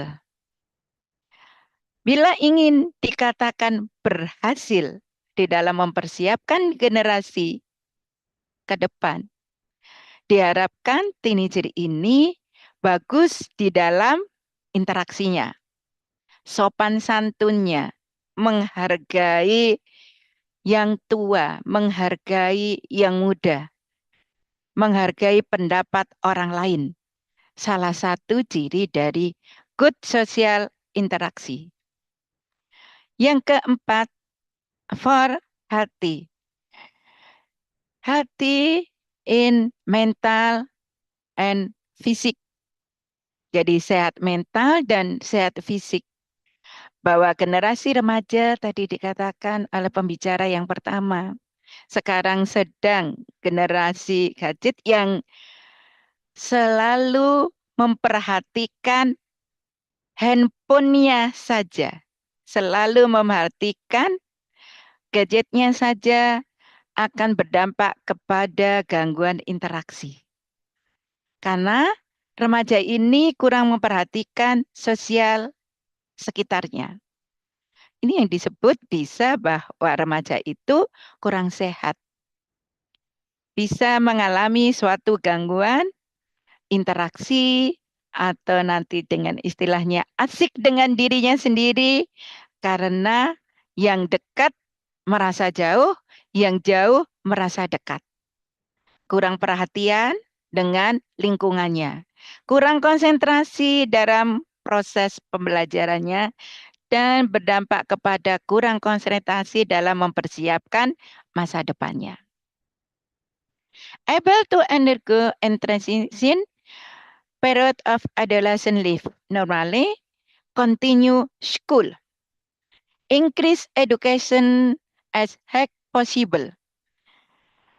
Raihlah cita-cita setinggi langit.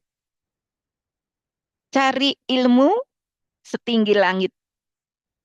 Sekolah sekuat-kuatnya. Jadi continue school. Jadi SD, SMP, SMA, perguruan tinggi, diploma 3, sarjana S2, dan seterusnya. Generation teenager harus mempunyai keinginan sekolah setinggi-tingginya. For looking for a job. Or open up job opportunities for other. Jadi di sini bagaimana seorang remaja harus mempersiapkan, mempunyai cita-cita. Besok saat saya masuk periode dewasa muda sampai dewasa tengah dan dewasa akhir, saya akan bekerja untuk memasuki keluarga. Yang ketiga, starting a family life. Karena siklus hidup manusia bahwa akan membentuk suatu keluarga.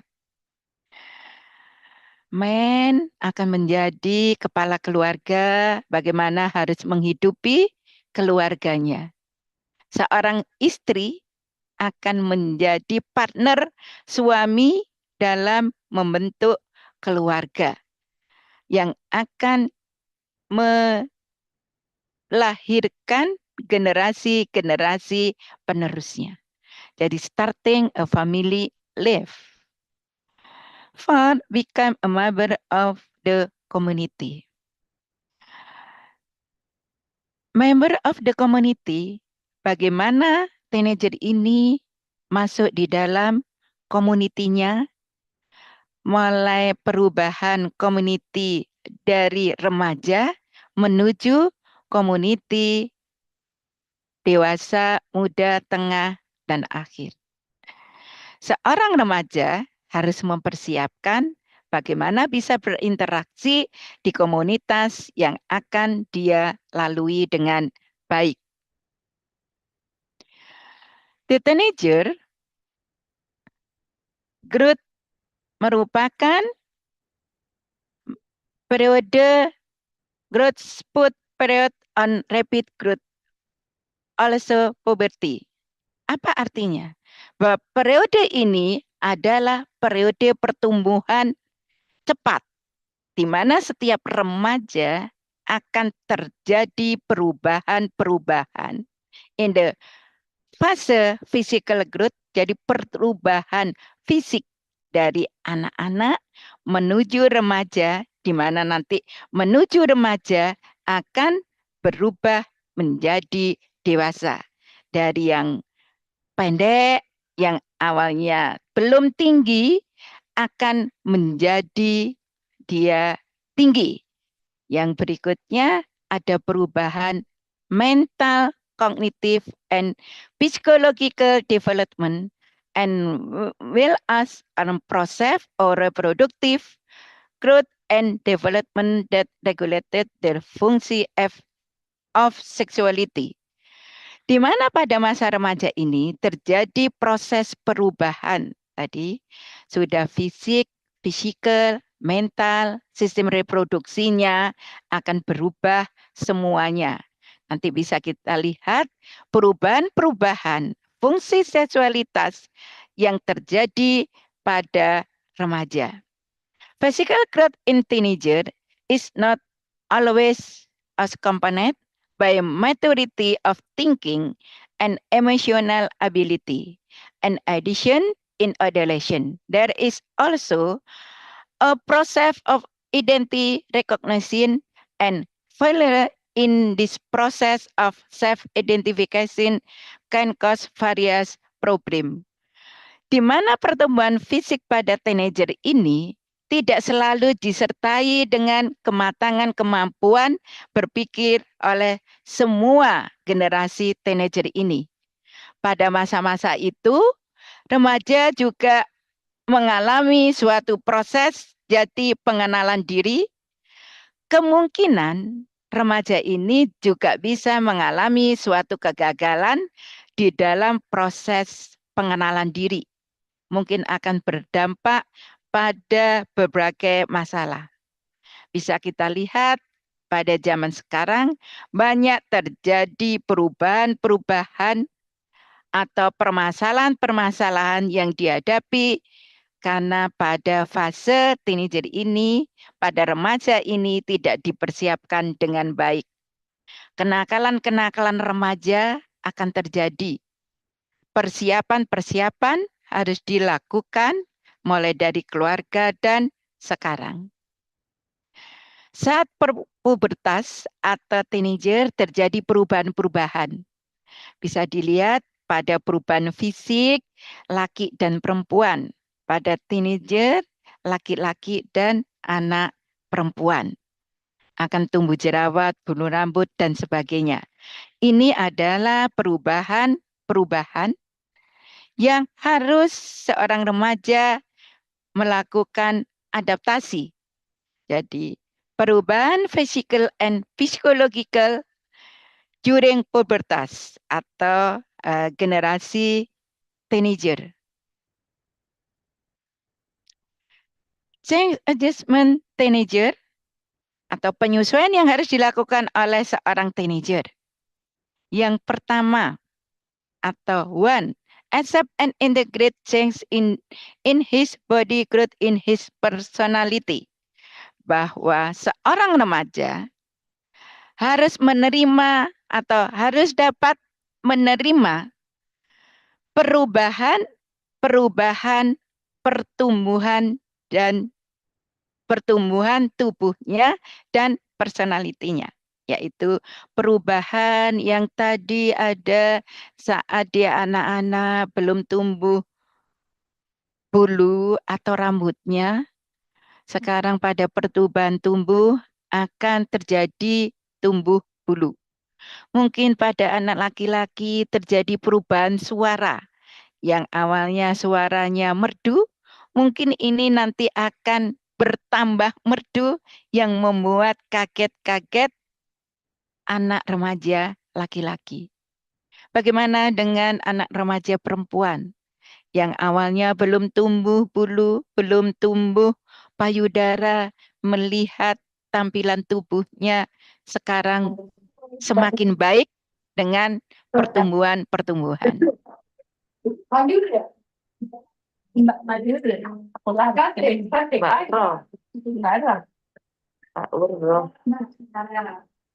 Penyesuaian atau change assessment to determining this role and adequate sexual function in the culture they are located.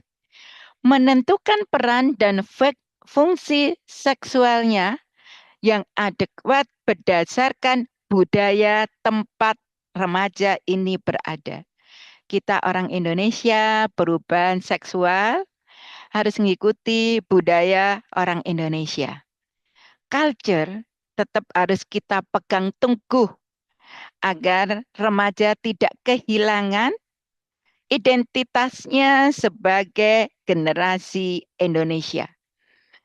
Ini yang perlu kita tekankan kepada anak-anak kita, generasi remaja. Saudara-saudara, boleh berkembang, boleh pinter, jangan lupa. Culture Indonesia adalah yang harus tahu sopan santun, misalkan seperti itu. Change 3, attaining maturity with independence, confidence, and ability. Mencapai kedewasaan dengan kemandirian, kepercayaan diri, dan kemampuan untuk menghadapi kehidupan. Di mana di sini seorang remaja memasuki masa-masa menjadi dewasa. Masa-masa dia menjadi seorang yang mandiri, seperti dikatakan bahwa tadi. Mandiri dalam keputusan untuk dirinya sendiri, mandiri dalam ekonomi, mandiri di dalam menentukan pendidikan, mandiri dalam menentukan keluarga, dan seterusnya. Ini adalah kemandirian yang perlu dipupuk mulai dari teenager. Di sini akan terbentuk confidence, kepercayaan yang tinggi pada seorang teenager ini bahwa dia mampu mandiri dalam segala hal untuk menghadapi kehidupan saat-saat ke depannya.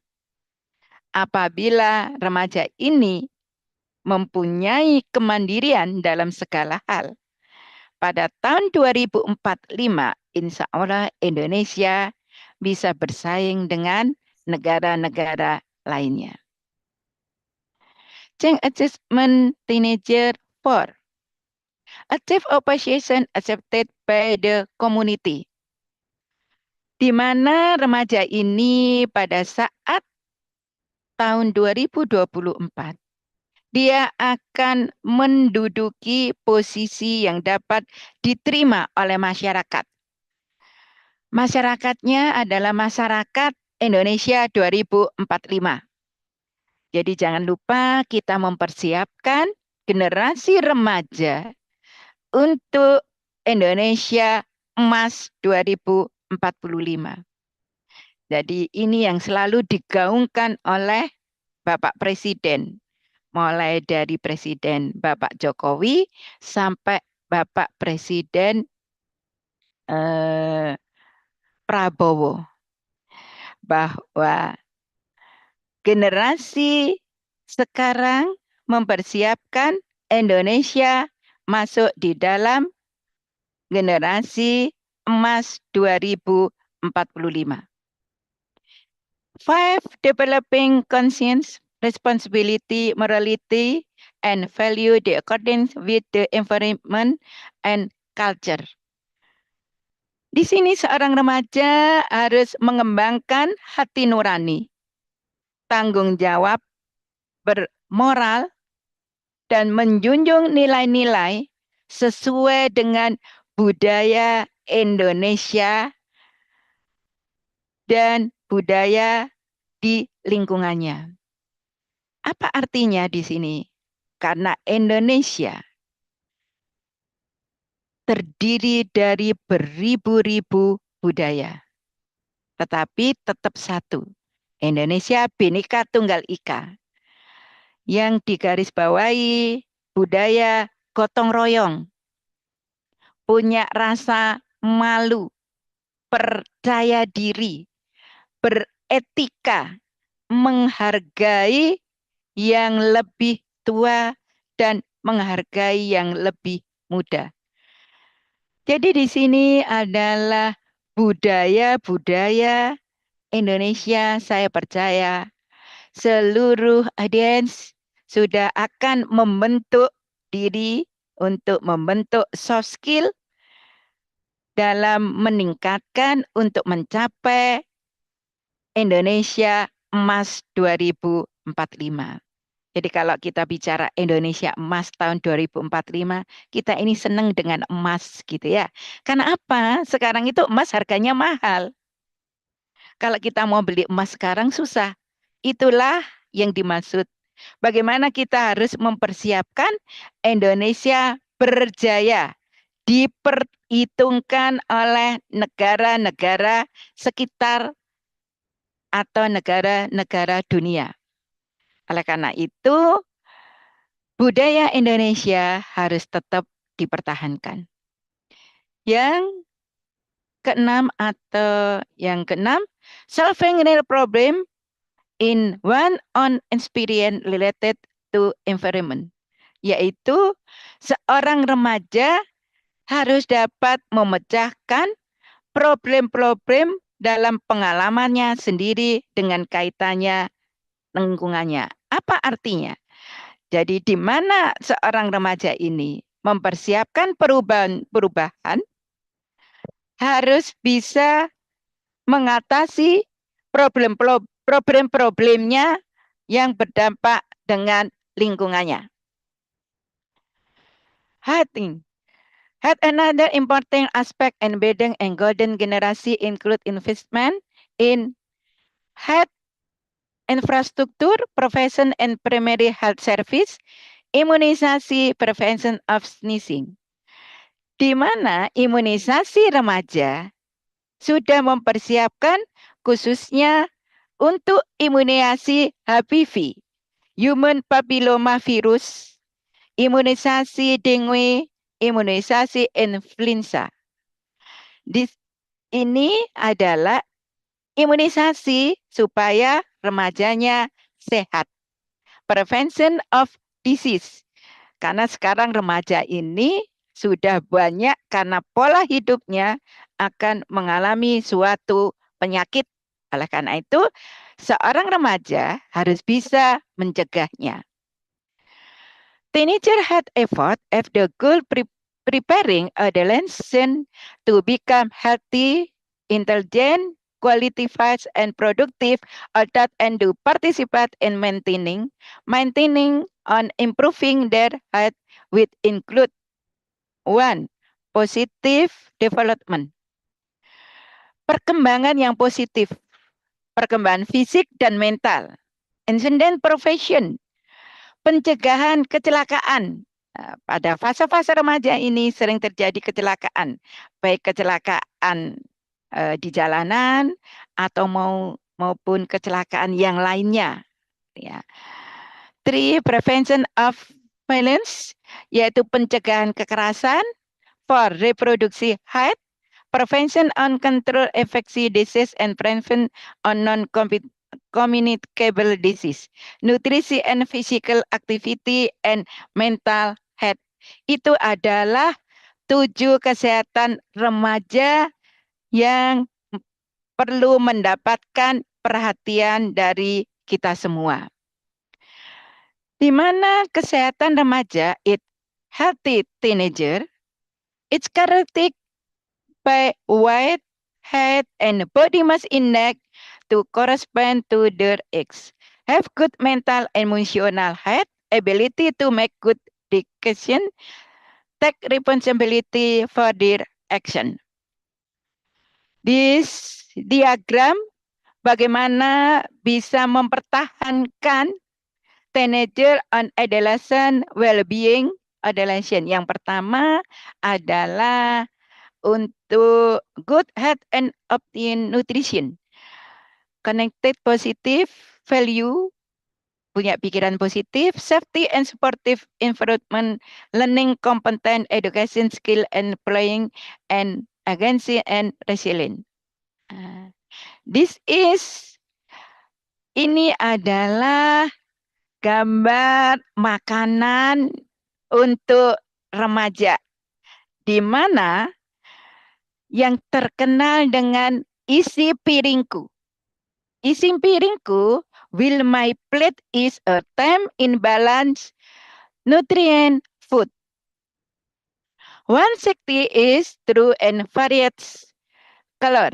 160 is vegetable and animal protein and nabati, 100 carbohydrate and 100 vegetarian.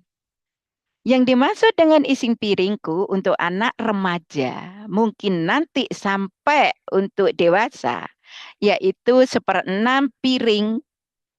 Piring adalah piring yang dimakan oleh anak remaja yang digunakan, harus mengandung buah-buahan yang berwarna.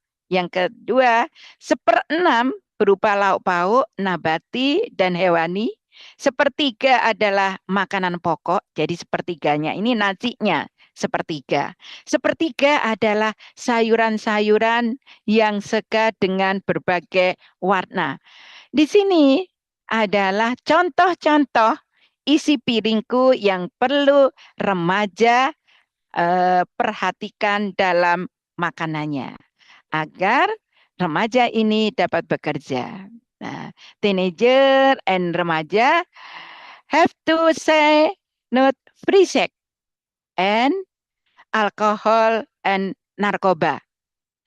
This is harus berani katakan tidak pada free sex, alkohol, dan obat-obatan, dan pergaulan bebas agar menjadi generasi emas 2045. Bagaimana dengan kesehatan remaja? Jadi, regular physical activity also need be considered. Saat light exercise or walking to have improved health untuk kesehatan parunya. Ini yang terpenting. Government policies in preparing to golden generation. Presiden Prabowo Subianto one feature this national to bring toward a golden Indonesia where preparing generation both healthy and intelligent, dengan free nutrition untuk seluruh program anak-anak, makanan gratis untuk anak-anak sampai fase remaja, SD, SMP, SMA. Bagaimana healthy lifestyle for teenager? Jadi ada 7 lifestyle yang perlu diperhatikan untuk remaja supaya dia menjadi generasi emas di tahun 2045. Yang pertama, do regular physical activity for less 30 minutes every day. 30 menit harus melakukan aktivitas setiap hari. Jadi yang bukan hanya untuk remaja mungkin ini ya, untuk kita-kita, apakah kita juga sudah melakukan 30 menit untuk aktivitas fisik olahraga setiap hari. Reduce konsumsi sugary food. Tadi yang dikatakan oleh pembicara yang pertama, mengurangi atau sama sekali tidak makan gula, tidak minum manis, karena makanan yang lain bisa mengandung gula, gitu ya. Nanti kalau di sini pada tersenyum gitu ya. Minum kalau nggak manis nggak enak gitu ya. Ririn, I'm sorry, 1 minute left ya. Oke, thank you. Thank you.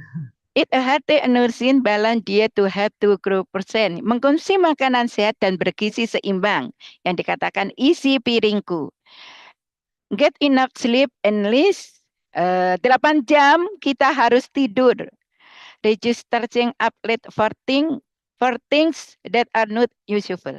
Drink at 18 glass or water each day. 8 gelas air putih gitu ya. Ini yang disukai remaja bukan air putih, tetapi minuman-minuman manis. Jadi pola-pola hidup ini yang perlu kita sosialisasikan. Maintenance weight so that you don't have the potential become obesitas. Sekarang generasi remaja kita sudah ada dua permasalahan. Ada yang kurang gizi, tetapi ada yang overweight. Khusus remaja putri, especially for young women, don't forget to regularly take blood supplement tablet FA gitu ya.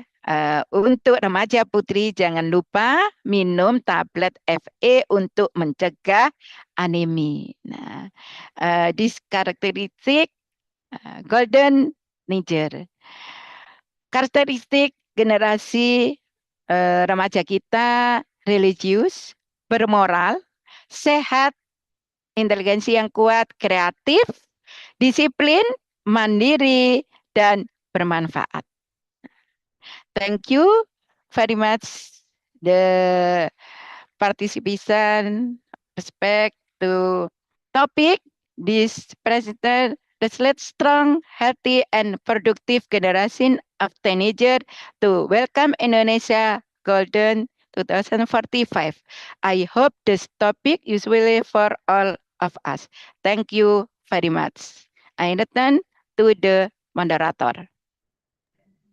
Okay, thank you very much for Dr. Ririn for the giving an informative and comprehensive presentation. Ladies and gentlemen, now we are going to the question and answer session for Ibu Dr. Ririn topic. You can ask the question to Dr. Ririn with raise your hand or you can write in the chat box. Ladies and gentlemen, any question for the first speaker?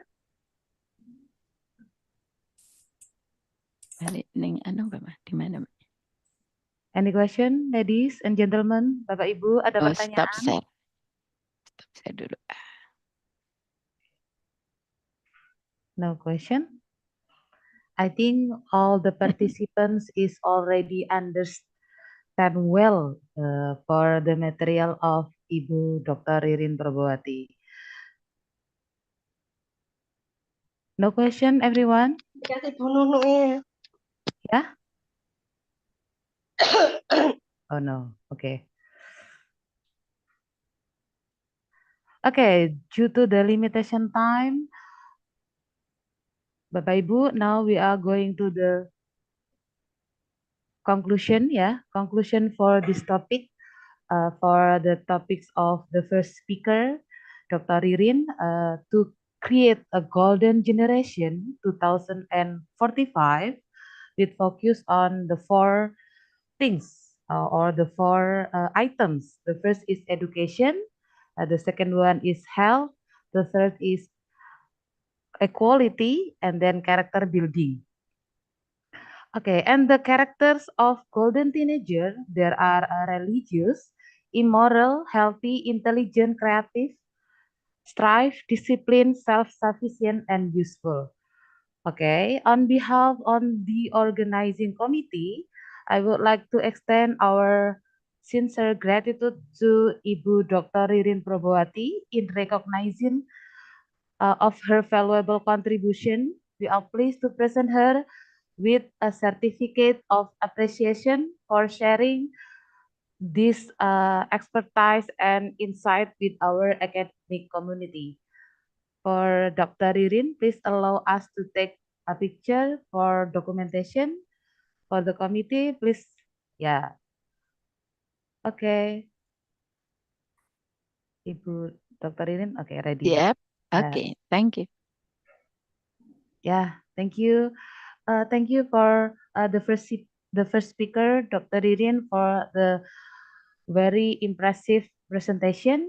Now, ladies and gentlemen, we are going to welcome our second speaker, Prof. Tukimin bin Sanswito, Master of Science Nursing, Master of Public Health from Lincoln University College, Malaysia. Good morning, Prof. Okay. While we are waiting for our second speaker, I will share the curriculum vitae of the second speaker. Please, the committee, help me. Yeah, hello, Bu. Good morning. Yeah, good morning, Prof. Yeah. Prof, I will share your curriculum vitae first. Okay. Okay, this is Professor Dr. Tukimin bin Sanswito, Master of Science Nursing and Master of Public Health from Lincoln University, Malaysia. His discipline in nursing and public health. He works as a lecturer in nursing, health science, and research subject at Lincoln University College, Malaysia. For education background, Professor Tukimin ever studied in Indonesia from diploma in nursing at Dr. Otten Nursing Academy Ministry of Health Bandung, Indonesia, bachelor degree in nursing practice development in Northumbria University, United Kingdom, and master in public health at Diponegoro University, Indonesia, and then continue to study at Master of Science in Nursing in Northumbria University, United Kingdom, and then a Doctor of Philosophy in Health of Science in Lincoln University College, Malaysia. For working experience, Professor Tukimin ever worked in Cilacap Public Hospital, 1996 until 1999, and then Al Irsyad Al Islamiyah University Indonesia, 99 until 2001, Dharma Husada Nursing College Indonesia, 2001 until 2006, and then Mahsa University Malaysia, 2006 until 2015, and 2016 until now, Professor Tukimin works in Lincoln University College, Malaysia. Professor Tukimin is an active and research with numerous publications. Yeah, we are going to the publications. In international journal and become a speaker at the international conference. Okay, thank you for the committee who helped me to share the curriculum vitae of Prof. Tukimin. Now we are going to the presentation time. Good morning, Prof.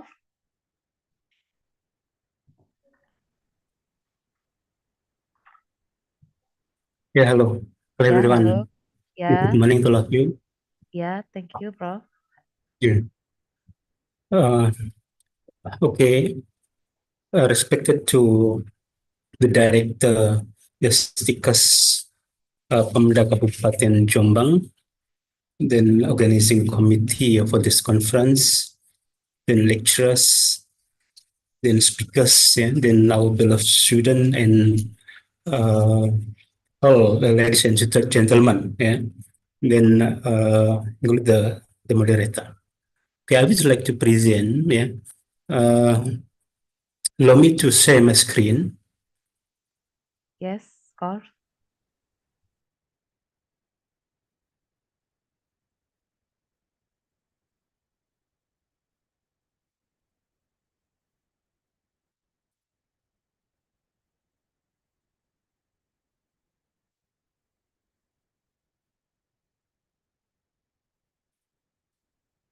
Okay, can you see my screen? Yes, it is clear enough, Prof. Okay. Actually, our topic today is optimizing the public health for a healthier and a competitive future. Yeah, so we have to highlight, and actually based on the previous speakers I mentioned about the goldens Indonesian 2045. This may be like the country vision, yeah, in general related to the politics, and then also we have to link later, yeah, about the public health and how public health will contribute, and provide the competitive in the future, specifically in 2045. Okay, so let me see the Golden Indonesian 2045. It is the national vision aim at making Indonesia a sovereign, advanced, the fair and the progress nation by its centennial in 2045. It's actually considered as the 10 years old after independence in 1945. This may be the moment, the great moment for Indonesian, because the previous president have some dreams related to this golden Indonesian 2045. Actually, this mission, the name of the Golden Indonesian 2045, previously was proclaimed by the Ministry of the Human Resource Development in 2019, actually, and then approved by the president. So at least we have to understand the general vision that reflect in the four pillars. There are four pillars of the vision of the Golden Indonesian 2045.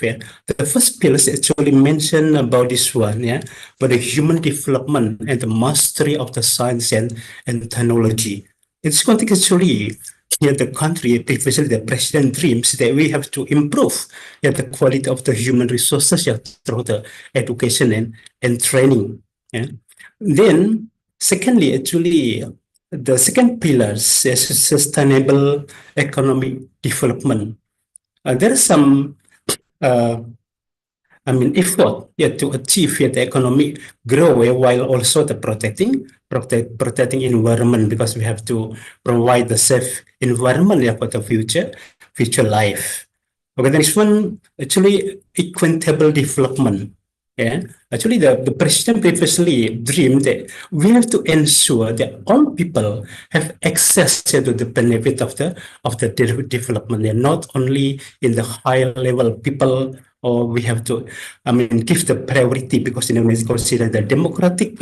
Democratic, we have to consider everything actually should become from the citizen. Everything should be start from the citizen, then done by the citizen, and address for citizen. Okay, lastly, actually strengthening the national resilience and the governance. So in this context, actually, the previous minister also dream. We have to build strong, and the resilience a nation with the effective governance. So we have to consider the general. I told you this, there is general national development related to the public health. So we have to look at it from the different angle. From the public health angle, how public health will contribute to the Golden Indonesian 2045. Firstly, actually, public health will contribute in building the human capital development. Specifically, through the foundation, the health actually is considered as the foundation for growth, then will increase the life expectancy, simple, then will improve the educational attainment, then increase the workforce, productivity and the social mobility. And then how the role of the public health in national development, through the economic, actually, health as a driver of the economic growth. So it is very important, because everything we have to start from health. Without healthy conditions, so economy will collapse. So we can learn from the previous pandemic. Actually, pandemic teach us that the health actually very important for the economic growth. During that time, there are a lot of economic institution collapse, stop, and then close because of the pandemic situation. That simple. Okay, next one, global competitive. Actually, our president previously has dreamed, in 2045, Indonesia should be considered as the competitive country. Yeah? So the role of public health actually will provide a healthy workforce and then attracting the talent and investment, and then reduce the disease burden, include the boosting innovation and resilience in the global crisis. Because we learned from the previous pandemic that we have to prepare, then we have to build the health system, in order to possible, prevent, for the global health crisis. Okay, we enter to the main topic, and we have to discuss related to the topic.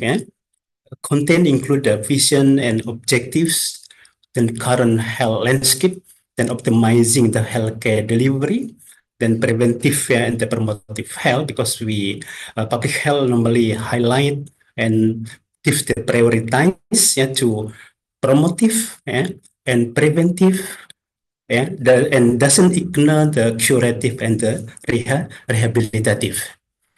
And innovative in the technology in health, actually previous speaker also mentioned about the technology in the healthcare. Recently we use the simple AI, the simple artificial intelligence, then robotic technologies. We recognize some the robotic skills used in the healthcare setting. Then policy and the governance that we have to explain in today conference. Okay, our topic, we have to recall our vision and the objective, then how we can build the journey to 2045. So we have to understand about the national health goal. Then firstly, actually reducing the mortality rate. It is focused on reducing infant child maternal mortality rate by enhancing the preventive measure, access to the sanitation, and the robust medical interventions. So this actually still become the priority in ASEAN countries, including in Indonesia. That we have to control and to reduce the number of the mortality rates, specifically for mother and children. Then we have to increase the life expectancy. At least we have to maintain, because the recent life expectancy in Indonesia considers good and very good life expectancy. But we have to preserve, then we have to improve the general health and quality of life by improving the healthcare services, and then improve the sanitation and hygiene, then control and prevent the chronic disease, and chronic disease management. Then promoting preventive healthcare. This may be because of the public health highlighting about the preventive care rather than the curative and the rehabilitative. Because the preventive actually will contribute to the economical development goal also in the national wide. Because prevention is cheaper. Prevention is better than the curative. The curative actually will more the healthcare expenditure. So hopefully with the preventive in healthcare practice, we can reduce the cost for the healthcare expenses. Like screening, the simple early detection and promptly treatment. So we have to encourage for the future, with the future practice. Include the specific protection to the particular disease.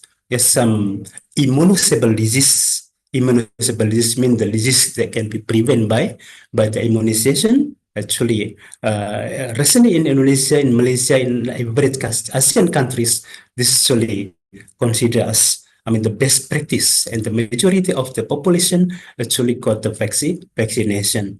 Include the public health education to prevent the disease and reduce the long-term healthcare burden. Education important to improve the knowledge and the public awareness to the risk of the disease, and for prevention measure. Then strategic objective that we have to consider, and possible implement for future Indonesian Golden 2045 include the universal health coverage. Universal health coverage include the the funding for the healthcare services, because it's considered as the main point, important point, in advanced country. This will actually will become the pinpoint for the healthcare services.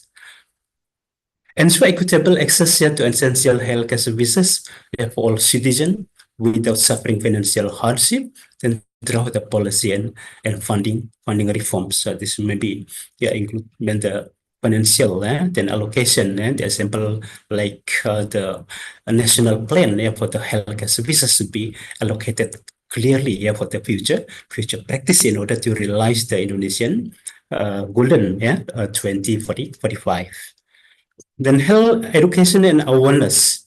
They promote health literacy through campaign, then the community programs and integration of the health education into the school curriculum. Actually, public health highlight the school programs. In Malaysia, school program also become priority for the prevention from the beginning to both.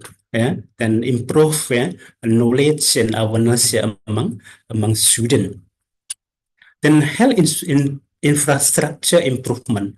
This become greatly important in order to provide the healthcare services, then to provide the healthcare accessibility, the healthcare service reliability, not only just about the facilities, but we have to consider also the medical equipment, the proper building, standardized building, the sample, and the proper number or the standardized ratio between the health profession and patients.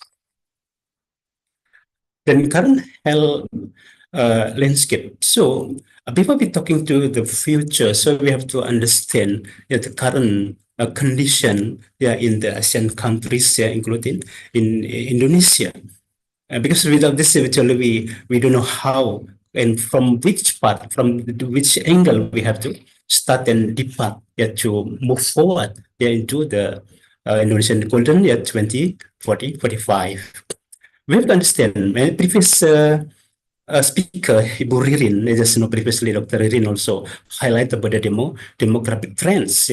So actually in Asian countries like in Malaysia, in Singapore, in Thailand, so I mean, the rhythm of the population growth actually is similar.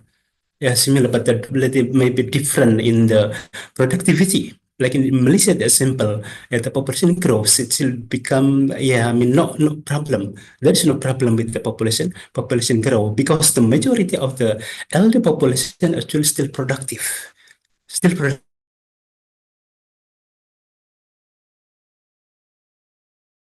actually. There are very our prime minister also actually come from the elder age group. Actually, the population grow impact the healthcare infrastructure. We have to consider, we have to prevent the possible, we call it as the degenerative disease, and then we have to provide everything. Then we have to prevent with the particular facilities.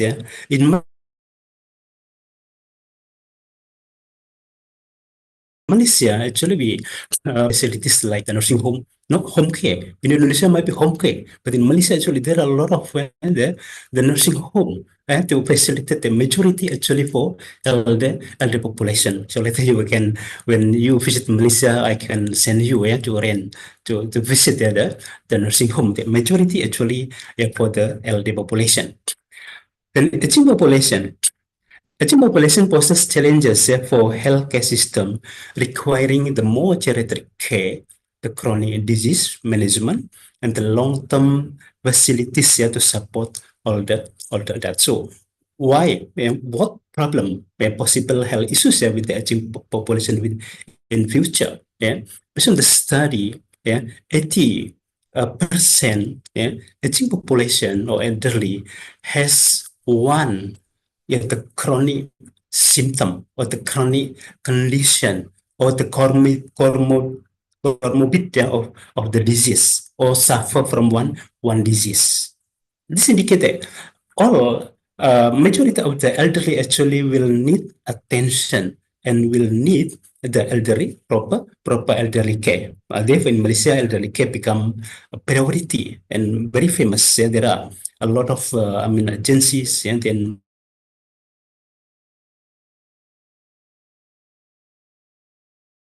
a short course about we call it as the caregiver. The caregiver in Malaysia actually very famous, because in order to take care this age group of the populations.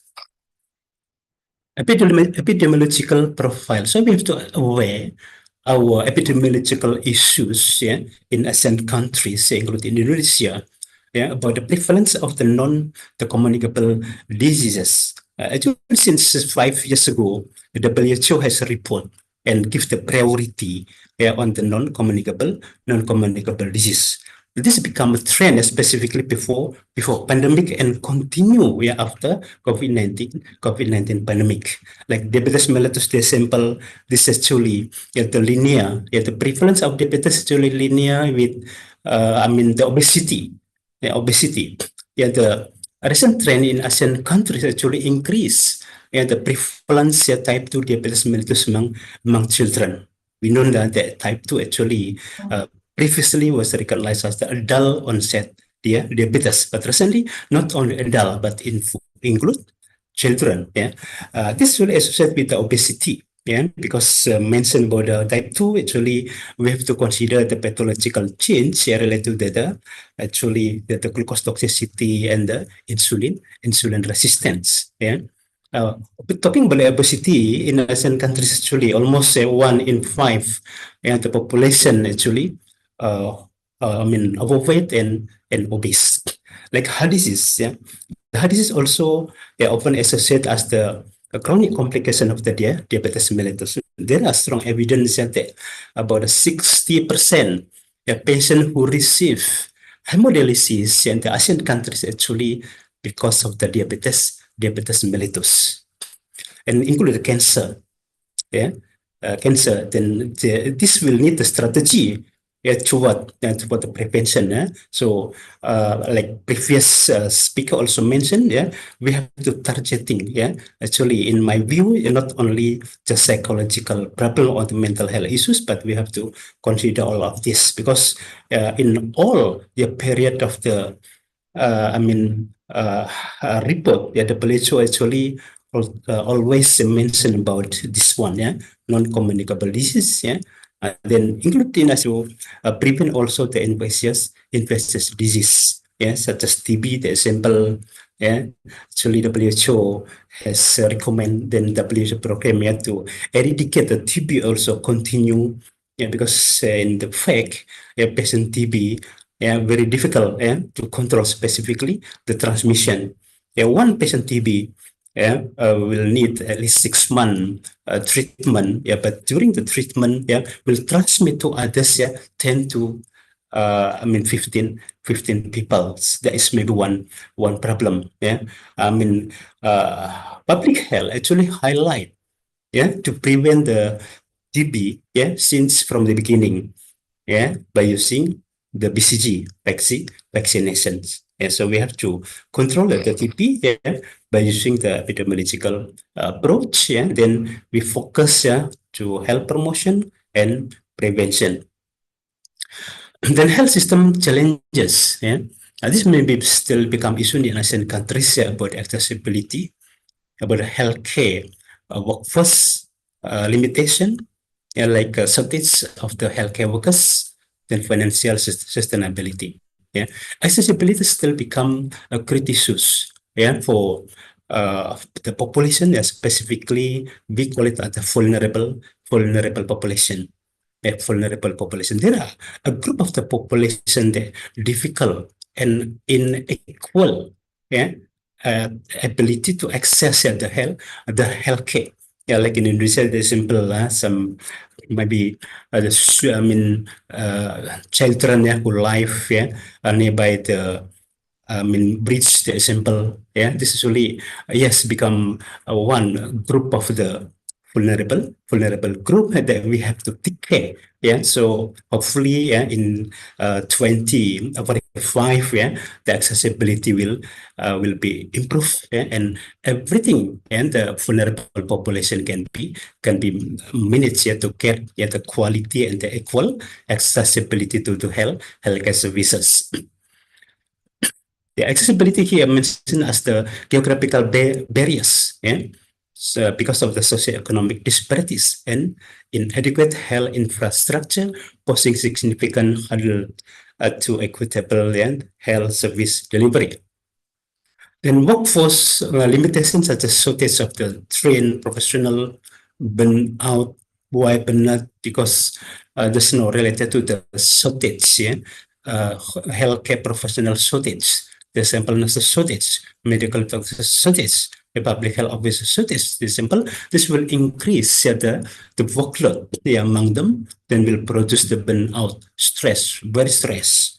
And then an uneven distribution, yeah, unequal distribution, this actually still become a problem, specifically in the remote region. Financial sustainability. Yeah, this actually will demand to the national allocation for the healthcare services, yeah, include the insurance that should be provided by the country. Yeah, so we have to consider, yeah, to provide the quality of care while maintaining the economic viability. So thirdly, we have to optimize the healthcare delivery. Yeah, actually, basically, we have to improve. We know that actually, to 2045. Yeah, actually, this will 10 years in future, and there are maybe different trends, and there are difference and change of the need, and then we have to consider, and the modern the hospital building. The example like recently hotel, actually we recognize the simple robotic hotel. Their everything is digitalized, integrated, digitalized system. The example, we have some, artificial intelligence use, yeah, in the healthcare practice. The example, so automatically we have to transform, yeah, our future hospital, yeah, for more, yeah, acceptable to use and the technologies. Yeah, use the advanced medical facilities, yeah? Then patient-centered design. Design mean include the building, yeah? Not only just a patient-centered care. Yeah, patient-centered care maybe from recently we practice already, but actually, yeah, the setup of the building, like the room and others, actually will need improvement. Yeah. Then next one, upgrading the medical equipment. Investment in the latest medical technologies and equipment, yet to ensure accurate diagnostic, efficient treatment procedures, and enhance the patient outcome. The medical equipment actually, this should be standardized and not only local standardized, but we have to consider international standardized. Why? Because we have to consider, yeah, there are many, yeah, Indonesian population that simple, yeah, go to other country, yeah, just to for the physical assessment. They're simple, yeah, for the physical examination and for the medication. Why? Because this may be related to the standardized. So we have to consider, yeah, possible in 2045 years, so we have to improve, yeah, to international standardized technologies and equipment. Then enhance the IT and the digital health solution. The implementation of the advanced IT system, yeah, and the digital health solution, yeah, like electronic health record and telemedicine, yeah, to streamline the preparation and the improve, yeah, the patient care. Within health workforce enhancement, like training and the development, yeah, this actually should be routinely done in the hospital. Actually, in advanced hospital like in Saudi Arabia, in Mecca and Medina, how we recognize some what we call it as the still quality and education. Yeah, but we have the the unit in charge, like the example nurse educator, the example, then the healthcare educators. Yeah, this is actually a unit, yeah, that will refresh, yeah, periodically, yeah, on their staff, maybe nurses, maybe the medical directors and others involved. The next one, recruitment and the retention strategies. This is very important, a proper recruitment, and we have to maintain, yeah, the retention of the staff, because this is part of the quality of the healthcare, yeah, the stability of the healthcare services. So you can imagine when every month or every 3 months, 6 months, example, our staff actually move there to others or maybe resign, the example, this will become a great issue. Therefore, in 2045, so we have to include the competitive, yeah, salaries, then career, the progression of the opportunities, yeah, and a supportive work environment. Yeah, as we know, yeah, that in country like Malaysia, actually there are many, yeah, the foreign health workers, including medical doctor, nurses, and others. This may become a challenge, yeah, to provide the best care for the patients. Then health findings, yeah. Government and private sector funding, this may be need to elaboration, may combine effort that the government and the private sector, yeah, in the healthcare, yeah, to ensure implementation of the high quality of services and infrastructure improvement. Then the health insurance expansion, maybe, it has become great, advantages, yeah, in advanced country, yeah, when, the status of the health, the quality of healthcare better, actually also followed by this one, yeah, the health insurance, actually, yeah, for the population. The initiative aim, yeah, at widening the coverage of the health insurance to improve access, yeah, to medical services, reduce out of the pocket expenses, and to promote the financial protection. This is really considered as part of the actually, the population well-being, yeah, in one country. Then preventive and the promotive health, because we talk, from the public health angle, so we have to prioritize, yeah, the promotive and the preventive health care. Like a public health campaign, that is simple, yeah, look like the simple thing, but very important, yeah, to prevent, yeah, some condition or chronic disease, yeah, like anti-smoking initiative, very simple, yeah. Program aim at reducing smoking rate, yeah. Then we give them education material at the public services, yeah, and support equity smoking. Yeah. Previously, we introduced also the literacy. Yeah, literacy. Actually, recently there are a lot of the literature in the internet, but actually, yeah, we have to organize, yeah, the acceptable and the quality of the literacy, yeah, for the healthcare prevention. The nutrition and the exercise programs, yeah, and there are issues, yeah, related to the non-communicable disease such as diabetes mellitus, for example, based on the WHO report, yeah, this is actually often associated with the improper and the nutrition that produce obesity, and because of the physical and exercise. Initiative designed, yeah, to promote healthy Sorry, eating Prof, habits we and have physical 3 activity minutes left. that to reduce obesity and the chronic disease. Next one, the vaccination drive. Yeah, it's considered as the specific protection, yeah, for the particular trend immunosable disease.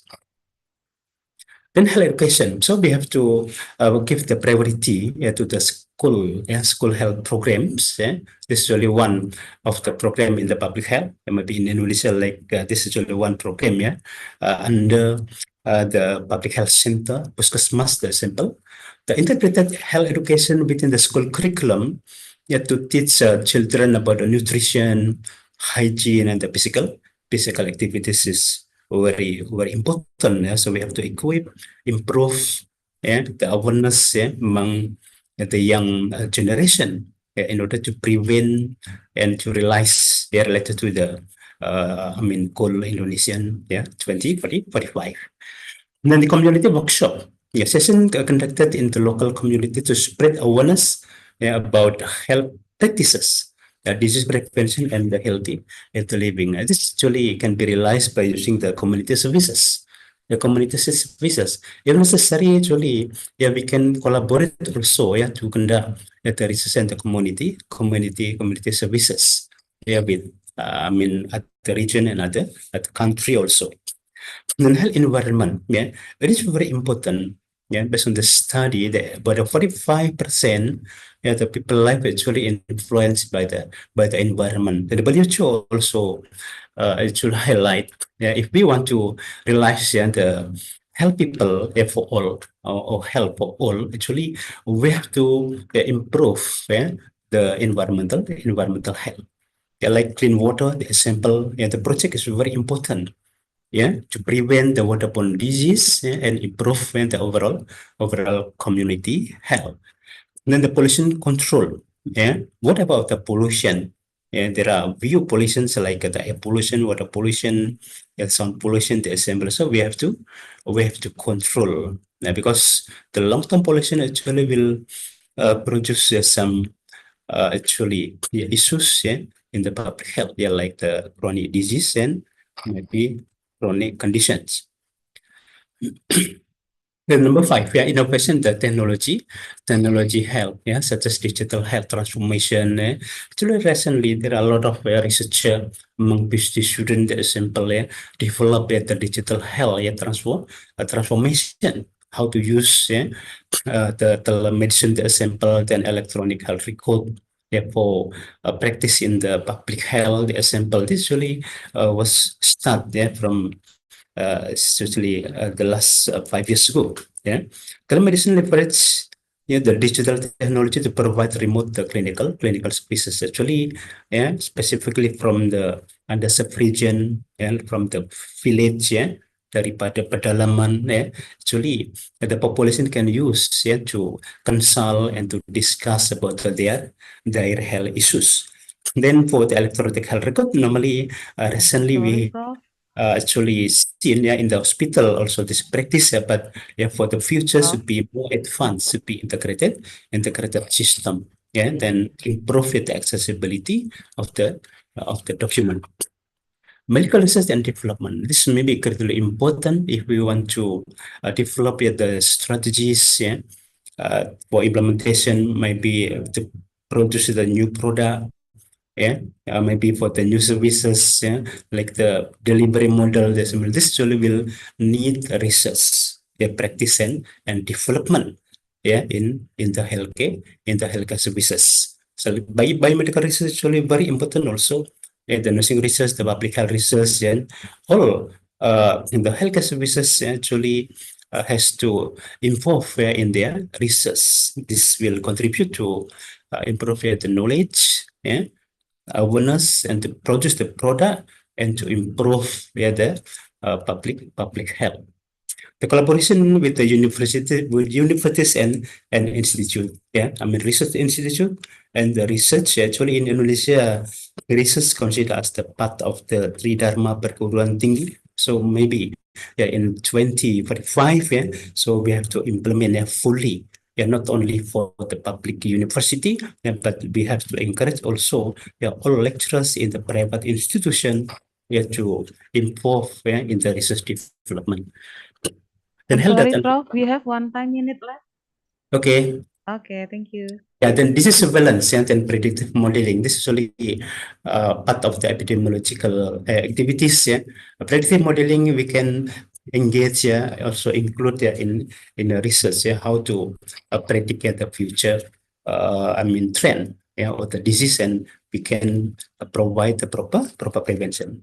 Okay, policy and government.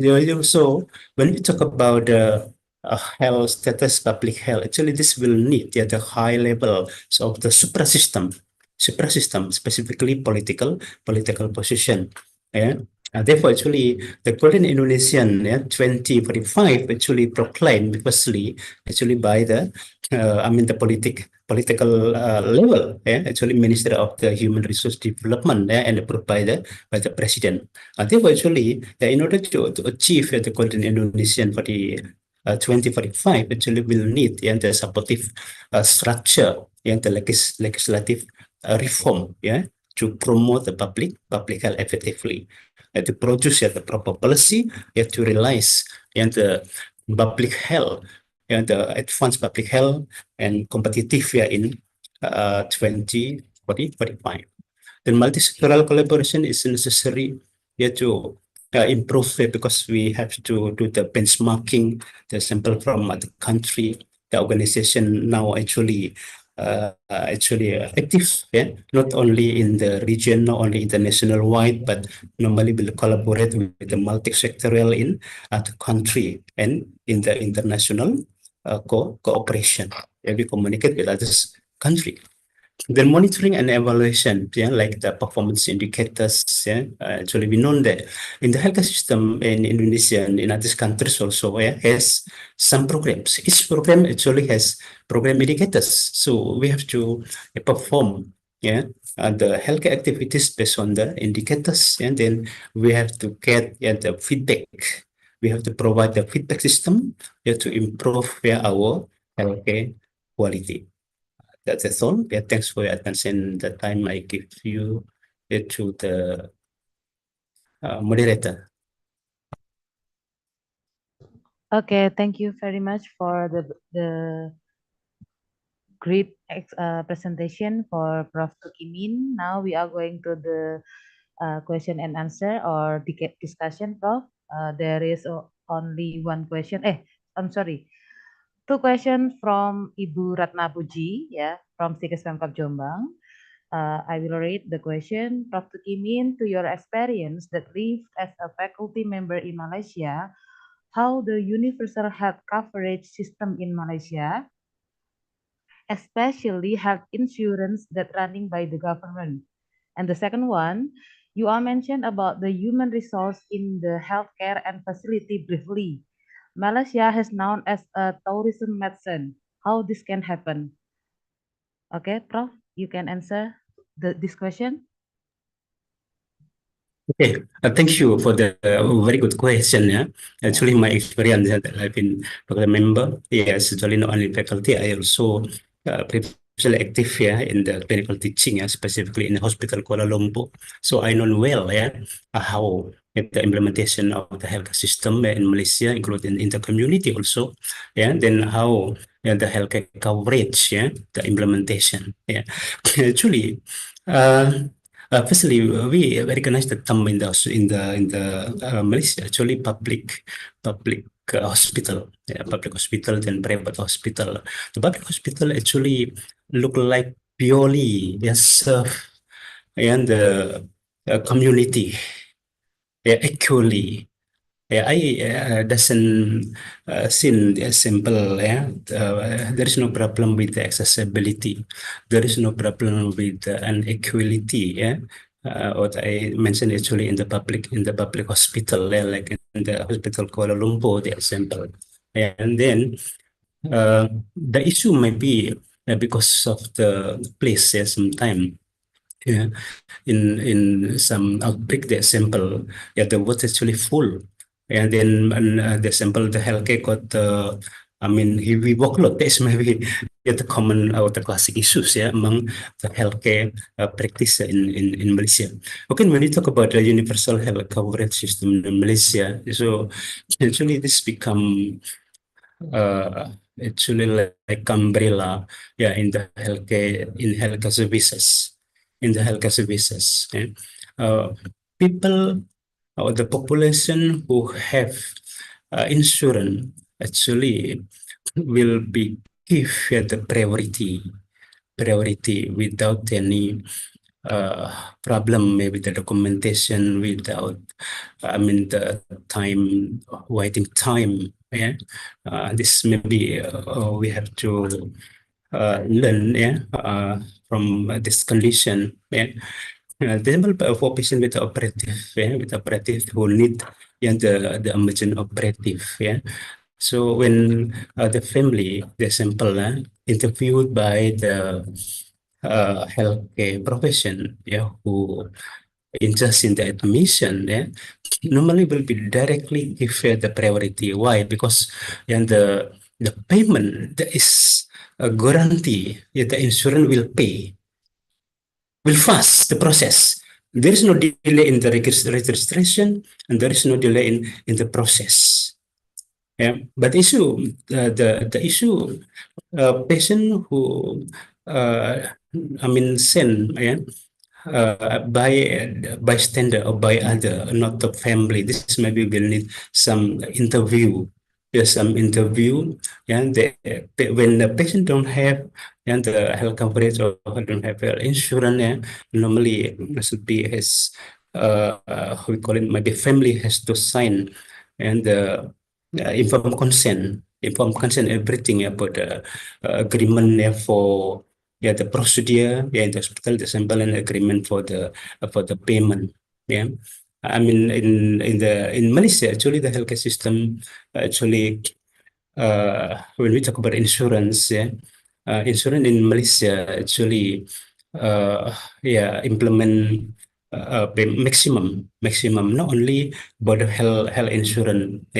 Insurance actually also compulsory for the population who have like a vehicle mean like motor vehicle, the simple, then car, the simple, and before uh, pay and the road tax. Before it pay the road tax, sebelum bayar pajak perjalanan tuh, actually, all and the owner should be by the insurance. Therefore, in case the simple got accident, automatically the car also will get, then automatically and the driver also will get the insurance. So directly, will go to the emergency department, the simple, and then get the proper service.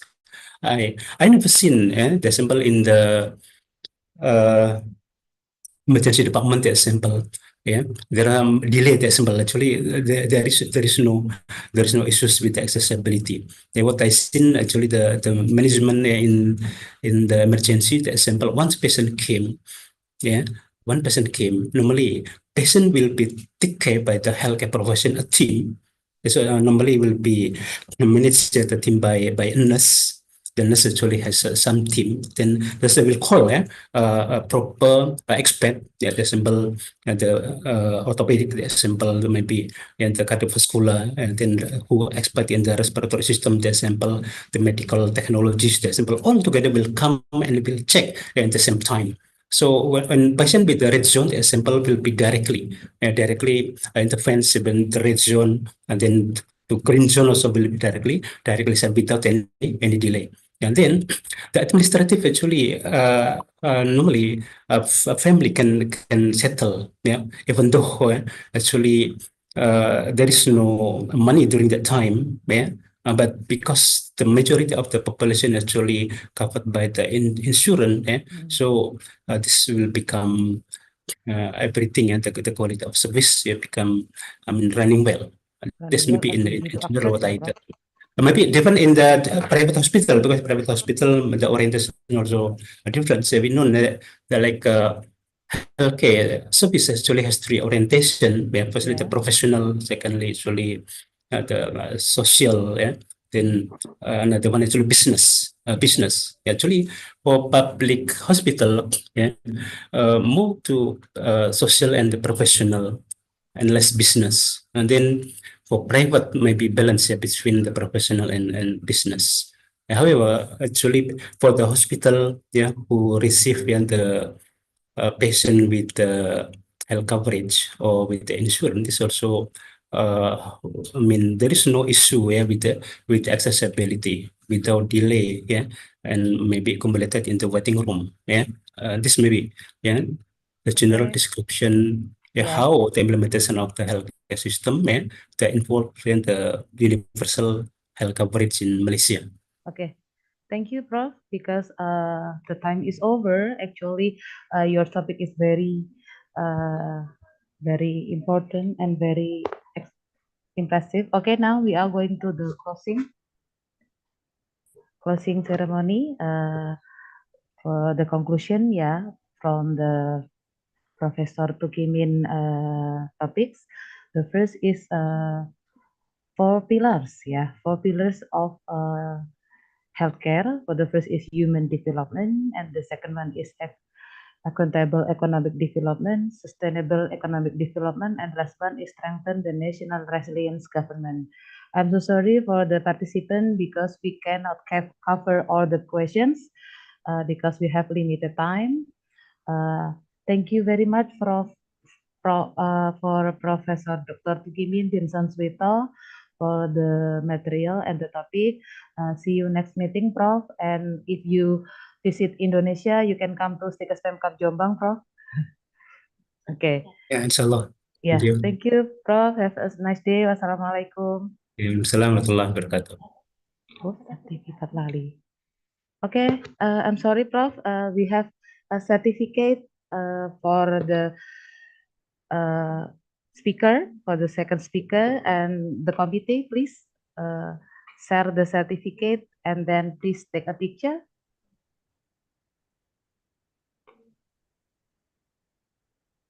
Mr. Yober? Yeah, okay. This is the certificate of Professor Dr. Tukimin Dinsanswito from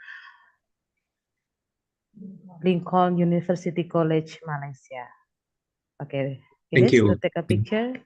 Okay, give applause to Professor Dr. Tukimin. Thank you, Prof. Yeah, thank Have a you. nice day. Now we are going to the third speaker, everyone. And for the third speaker, we have second moderator for Ibu Ratna Puji Priyanti. Time is yours. Thank you very much, Ms. In.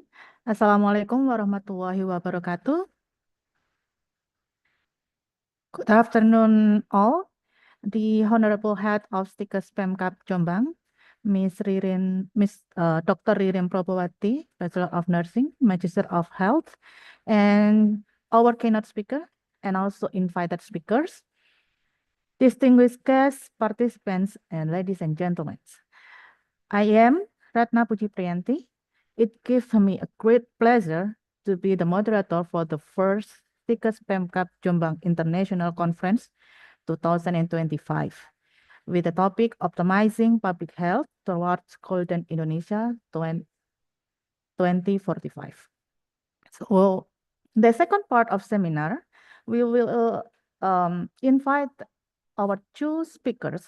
So let's welcome our speakers for the second part of this seminar. The first one is Dr. Michael Korinek from Graduate Institute of Natural Product, Kaohsiung Medical University, Taiwan. And the second one is Ms. Madiha Mokhtar, Associate Professor from Lahore School of Nursing, University of Lahore, Pakistan. So, hello, how to begin?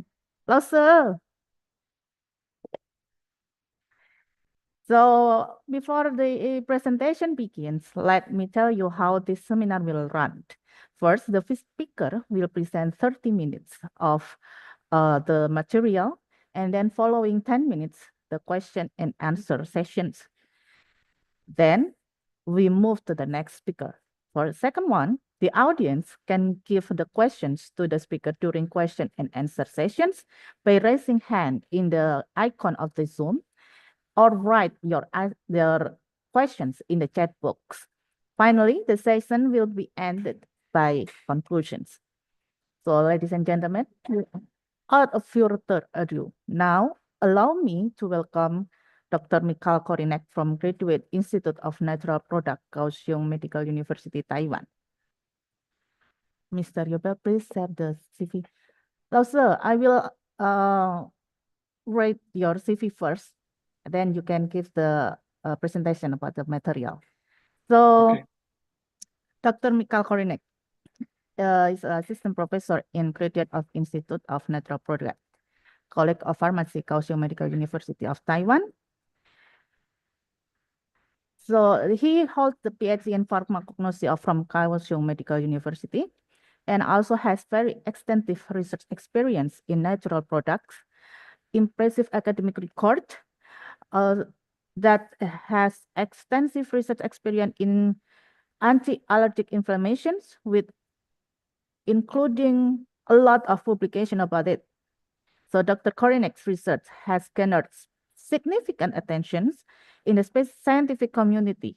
His work, primarily on the natural product chemistry, traditional medicine, anti-allergic inflammation research. He also received the Outstanding Research Award from KMU in 2021 and currently serves as review editor for Frontier in Pharmacology. So, now, sir, how are you? Hi, It's been good a to see long you. time. Yeah, it's been a Yes, long good to time see you. to see you. I think it's the Thank you last so time. much for invitation. Oh, you're First of all, welcome. it's my pleasure to have this chance here. I don't speak much Indonesian. Senang bertemu denganmu. Yeah, you pronounce it well. You have a lot of students from Indonesia, Yes, Professor. of course. Yes, of course. Sedin also is here and for a master degree right now in our lab. Yeah, so I have we have many exchanges with Indonesia in KMU in our lab. I want to make sure. Can you see my screen? Yes, sir. And can you see it full screen? Yes, Okay, we then can. it is Okay, good. so Professor, Yes. So time is yours. thanks. Yes. Thanks for your kind invitation, and I will present the topic that is more in the research direction rather than public health, like the previous speakers, more towards the public health. But I would like to bring some features to the public health. Although we are doing the wet lab, we are doing the experiments, we are working with the chemicals, with the bioassays. But I will start from beginning. So it's very nice to meet you, everyone. And I'm happy you can have me today. So in this topic, natural products for treatment of allergies, I would like to start from the beginning, and because I have graduated in College of Pharmacy in Czech Republic as a pharmacist, and I obtained the undergrad and master degree together there. And I was working for 1 year in a pharmacy, and then later I also did the exchange with Finland, and I spent there half year, and I made one of the special degree that we have, and that means I just want to encourage everyone, if you have opportunity, you can go abroad. For example, you can go to Europe, you can go to Taiwan, you can go to Japan, or even just go to your neighbors. I don't know, like Singapore or Philippines or another island that is also good, perhaps. So just try to explore when you have opportunity. That's I encourage everyone. And yeah, that was in 2003 when I started my pharmacist degree study, and here that was in Finland. And then, as I was kindly introduced already, I graduated as PhD in Graduate Institute of Natural Product, where I serve now as well. And I have been as postdoc since I have 2 kids, and one of them was born just 2016. So, sorry, 2018. Sorry. So I had like a special postdoc that was kind of part-time. So I didn't have chance to go much abroad, although I'm already foreigner here in Taiwan from Czech. So I also take care of the kids during my PhD, because one was born 2012, another kid was 2018. So always we need to make our time in a good manner. For if you are a student, okay, if you are a parent, or if we need to take care of someone, we need to manage our time. So just to make sure that you can handle all the things. Maybe try to make the things one by one, finish one and go another one. That is like my suggestion, but I also a little struggle with this sometimes. Yeah, so in the research area, as I was introducing natural chemistry and anti-allergic inflammation, that is today's topic. And I would like to touch some of the also practical point for the allergy diseases treatment. And as I mentioned, if you have international opportunities, try to go there. So we collaborate with previous postdoc from Egypt. We collaborate with my alma mater from Czech. We have interaction from some contact from, for example, Ukraine, as well as other countries. But these are the most productive collaborations we have. So we also have exchanges. So we invite the speakers from Egypt, from Czech to come here, etc. So this is really good. And yeah, I just mentioned about my hobbies. I also like some green technologies and modern technologies. And I do biking because I biking home from school usually. And maybe badminton more nowadays than the football. In Taiwan, it's not so easy to play. Yeah, this is my ORCID. This is the research QR code, so you can see the publications there. And I would like to introduce first my background. So I come from Czech Republic. Right now, there is a lot of snow. So we have in the mountains, this is my hometown. It's pretty in the mountains. It's just a few minutes to get up to the mountain. And you can see churches, and you can see the city hall. And we are Apple Town. It is the name Jablonec is Apple Town. So that's quite interesting. It's about 200 years old city. Small town, I would say, 40,000 people.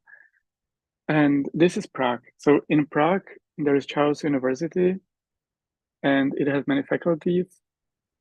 One of the faculties is in Hradec Králové. This is the small city, relatively small, I think, for Taiwan or Indonesian point of view.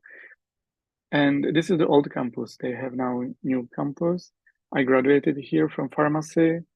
So all my background I learned here. Our education is in Czech language. That's for the university. If you want to travel, go to see Prague, Old City, Charles Bridge, Old Town, the clock, Orloy clock, the sun clock, many puppets. It's very, very old. And we also have many old cities like this very small village, and it's UNESCO protected, that the organization to protect the special architecture. So you can see many red roofs, and there is one of the space where are old markets inside, in between the houses. Yeah, and about the Czech history, just briefly, I don't want to speak too much. Something that can bring your attention. We make glass. You may know Swarovski. When you go by airport somewhere, you can see Swarovski shops. We make textile nanomaterials. It's not so known, actually. We produce a lot of beer or wine. And we produce this car, Škoda, from over 100 years, is Škoda Octavia. This was the first one. And these are some products that you may get in touch. I don't know if you have a lot of Škodas in Indonesia, but in Taiwan there are quite a lot. And for the history, because we have been since 6th century, the first Slavic state, Christians, and then Roman Empire, Charles Empire. Charles University was established 1348, one of the oldest in Europe. And then we have different monarchies. And finally, we got independent as Czechoslovakia 1918. Then we have been annexed by Hitler, the German, and it ended into Second World War, which Hitler lost, luckily. but we got under the Soviet Union, Russia, for 40 years. And since 1989, we are real democracy, independent. We got only one Nobel Prize so far. And we also joined NATO, you know, now is very, I would say unstable in Europe, or many conflicts are there. The Ukrainian conflict in Israel, etc. So hopefully this year will end up all the wars. Let's have this wish at least. So we are in NATO and European Union. This is important for the safety and for the pharmacognosy, because I'm from the field of pharmacognosy, the herbal natural products, treatments, herbal treatment. So European pharmacopoeia, like you may have Indonesian pharmacopoeia, we have Taiwanese pharmacopoeia, is important to standardize the herbs. This is just to introduce our research institute. We, if you have chance to come to Kyushu Medical University, College of Pharmacy, and we are Nature Products Department. We have the chemistry part, and we are dealing with epigenetic, formosome plants, bioactive herbs, and we are isolating the compounds, like I will mention later. And we also have the pharmacology part, where we deal with cancer, antiplatelet, high throughput screenings, bioimaging techniques. And I would say we have quite good equipment. We have relatively good funding source, so we are able to do pretty solid research. And in this research, myself, I focused on targeting anti-allergic natural product. This is a little bit controversial, because you may know that many plants, and as well as like pollen, you will be allergic to it, or like the cat's fur, or dust mites, the flowers, pollen, or some sharp material in the plant, and some very volatile or irritative material. It will cause allergy. I mean, it will cause allergy, so you will become itchy and you will have the allergic symptoms. I will talk about it later. So in this approach, and I discussed this back in Czech Republic, in my home university, I was asking the pharmacognosy department, how about our Czech anti-allergic herbs? Can we have a list? I will make the extract and test. They say, no, it doesn't exist. There is no any anti-allergic herb in our pharmacopoeia. We never teach about this. We only teach that the herb will make you allergic, so you will get allergic for that. I say, wow, so we don't really, how we can do then? Then when I have this opportunity in the lab back in 2010, in the lab there are maybe 15 PhD students, 10 master students, everyone has different topic. And I say, okay, I will screen the bioactivity, and then when something is active, we will work. So I learn about the assay, the anti-allergic assay. I will do the screening, and now I'm showing you the plants that were showing anti-allergic activity using this assay that I will explain a little bit later for the details of it. So that is the story, that basically from nothing, from the Czech background for the anti-allergic herbs, through the simple screening of the extracts from the lab, we found several target materials, including this one and this tree. We do this seed material, or some ornamental plant from Egypt. We screen a lot of samples. I just show you the successful ones, maybe more than 50 different plant materials, about 400 samples were tested, and using different inducer. the chemical and antigen through the IgE receptor. Yeah, so that is the story how we get here, but there is also some TCM. I'm also interested in that is used in anti-allergic. I was asking in Indonesia which material you use in your local herbal treatment in Jammu, but it's really limited for the anti-allergic treatment. So we definitely have a lot of work to do. And so here are the three major topics: the anti-allergic inflammation, the isolation, extraction and isolation, and bioinformatic tools that we use to help to identify the compound. It can be the ChemGPS. I will show some example later. It can be the docking here. We dock to the protein. It can be the crude extract prediction of the composition through the high resolution mass. Each dot is representing one compound, and they have forming some network which is correlated to the structure backbone of the compound.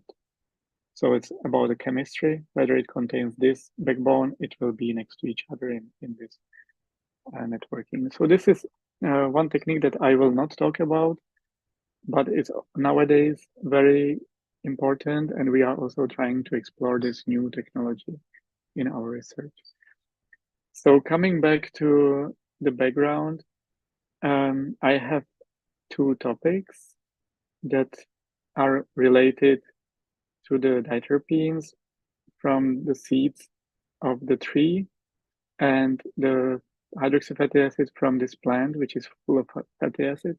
I will mention about fatty acids as a nutrition later on. I will talk about fatty acids because you consume fatty acids every day and you may not think that they may have anti-inflammatory, anti-allergic effects. So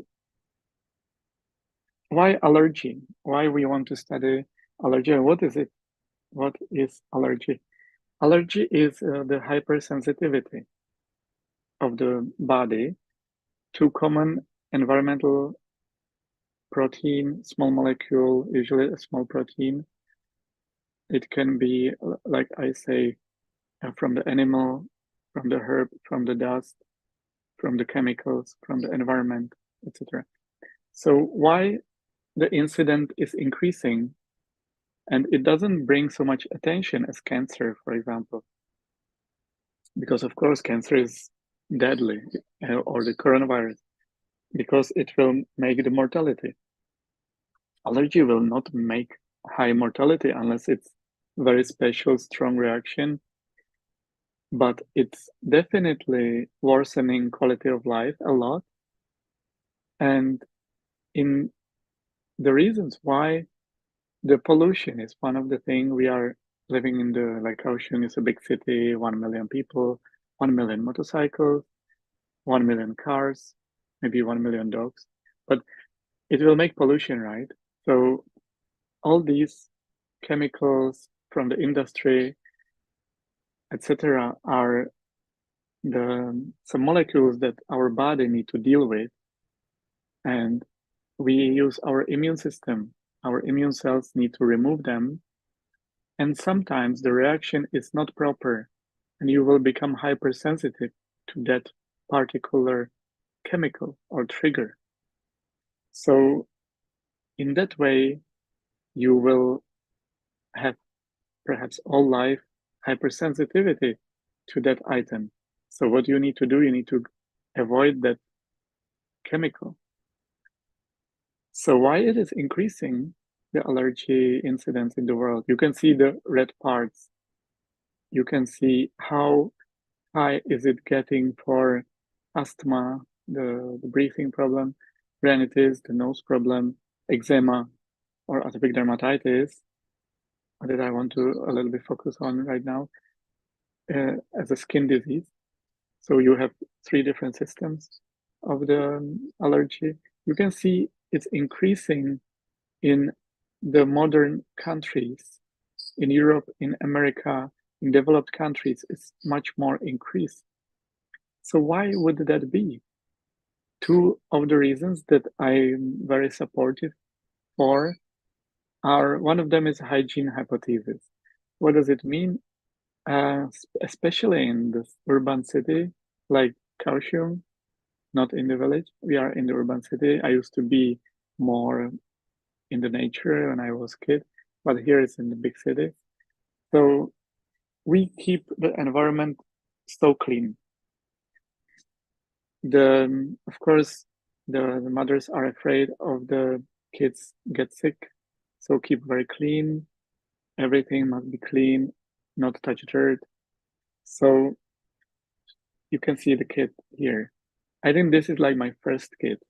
Like Misha is actually, it's not my kid, but I mean, we were very dirty when we were small. I was having more time, but I was PhD student. So I was taking him out and we didn't wear shoes and we were dirty and it was good. We were playing around. And now my kid, Misha, is not having any allergies. He is not having any asthma. Absolutely okay, no problem. But for the second kid, he was born for the COVID era. You know, we stay at home, we don't go out, 1 year at home, don't go to school, then everything's just stay at home. You don't get touch with any antigens.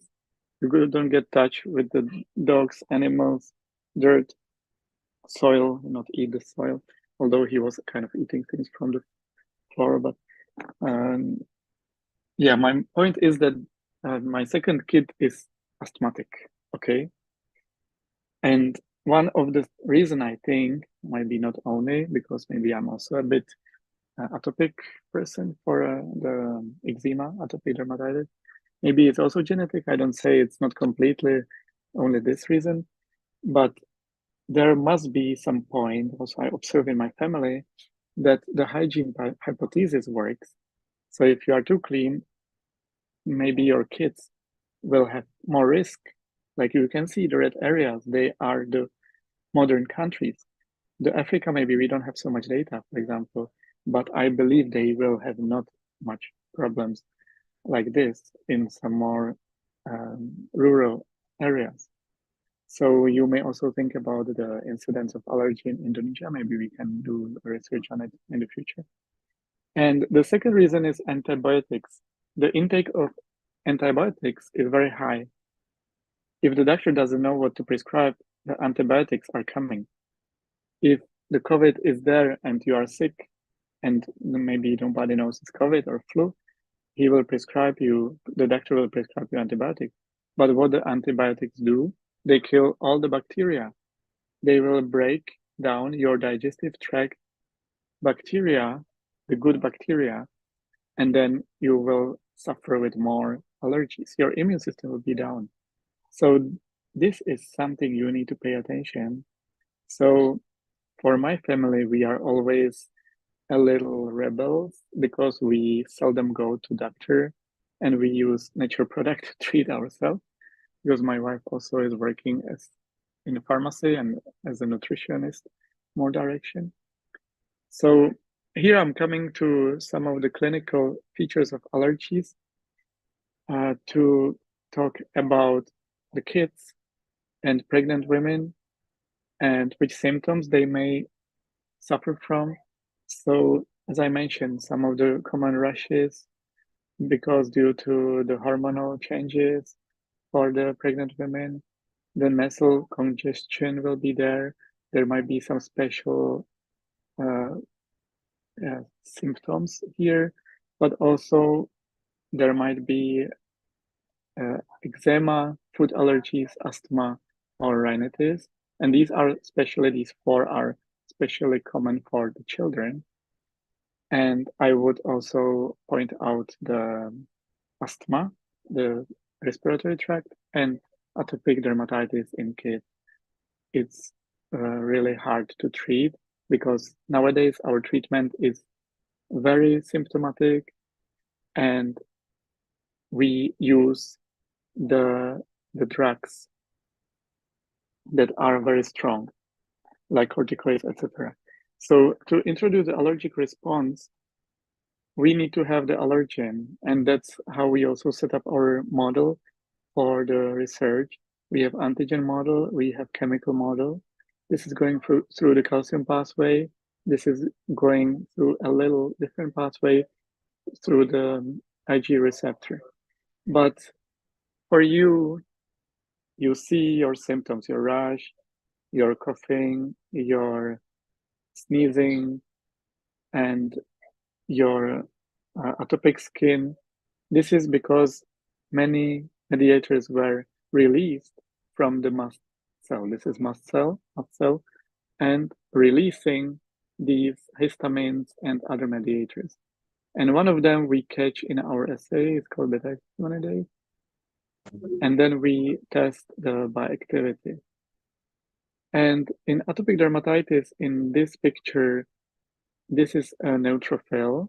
The mast cells are also having very important role in atopic dermatitis, but you can see, similar to the mast cell in neutrophil, the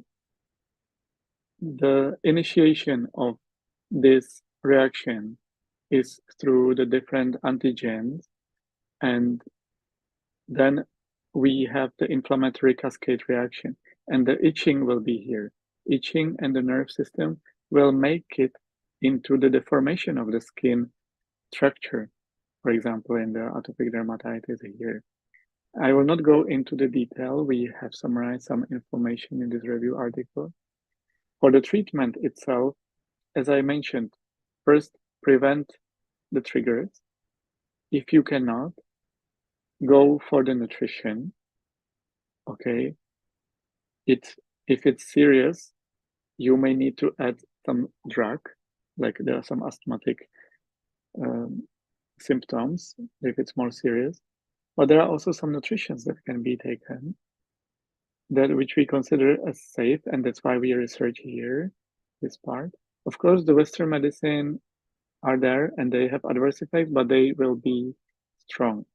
Try to minimize the Western medicine. That would be one of the, for the long-term use. Try to find a good treatment in the nutrition or the natural part. And this is the future, novel biologics, monoclonal antibodies, vaccines. We have, of course, we have vaccines. If you are allergic to the pollen, you can get the seasonal vaccine that can be inhaled. It can be prepared from some of the samples of the same. And that is good to get yourself ready for the season. In this case, if you know what is your trigger, you can get this kind of vaccines. And you can also get the gene nowadays, gene and cell therapy. It's very expensive. This is for still future to go. So that's why we are still coming back to nature. And nowadays the trend, and you know, in Africa, also Asian countries, many traditional systems still support the use of different herbal nature products. So we have not only vitamin C, like a nutrition, is very good. Vitamin C is antioxidant. It will be anti-inflammatory. It will reduce the reaction. Quercetin, apple. It's believed that apple is very good for because it contains vitamin P and flavonoids. So these fruits. Sometimes if you take the fruit, I take fruit like mango, I will be allergic, right? Because that contains very aggressive compounds. But some fruit like apple, we believe it will be against the allergy. Some fruit like passion fruit, we believe it will be anti-allergy, but there is not much research done. But we believe it will be anti-allergy. Probiotics, as I say, anti-antibiotic effect, because the antibiotic kill the good bacteria, you need to replace them. So you have good immune response. Some of the alkaloids are mentioned, but depends. You may use cinnamon, you may use pepper. You may think pepper will cause you allergy, but don't be mistaken. it is research that it has the anti-allergic effects, and we are studying now Indonesian pepper, by the way, for the anti-allergy direction, and we also see some activity. So that's ongoing research. Spirulina, and I believe that many algae and green algae, they are not only antivirus, anti-coronavirus, we use it on our kids, different commercial fractions from the algae. So I believe it's really good to go with these natural Professor, products. excuse me, 5 more minutes. Okay, sure, no problem. For the traditional Chinese medicine, we have different in Taiwan and in China. There are many formulas that will contain a lot of material. And then what we do, we will do the HPLC profile. So you can see some of the compounds, for example, alkaloids that may be major inside, and they have been proven to have anti-allergic effect.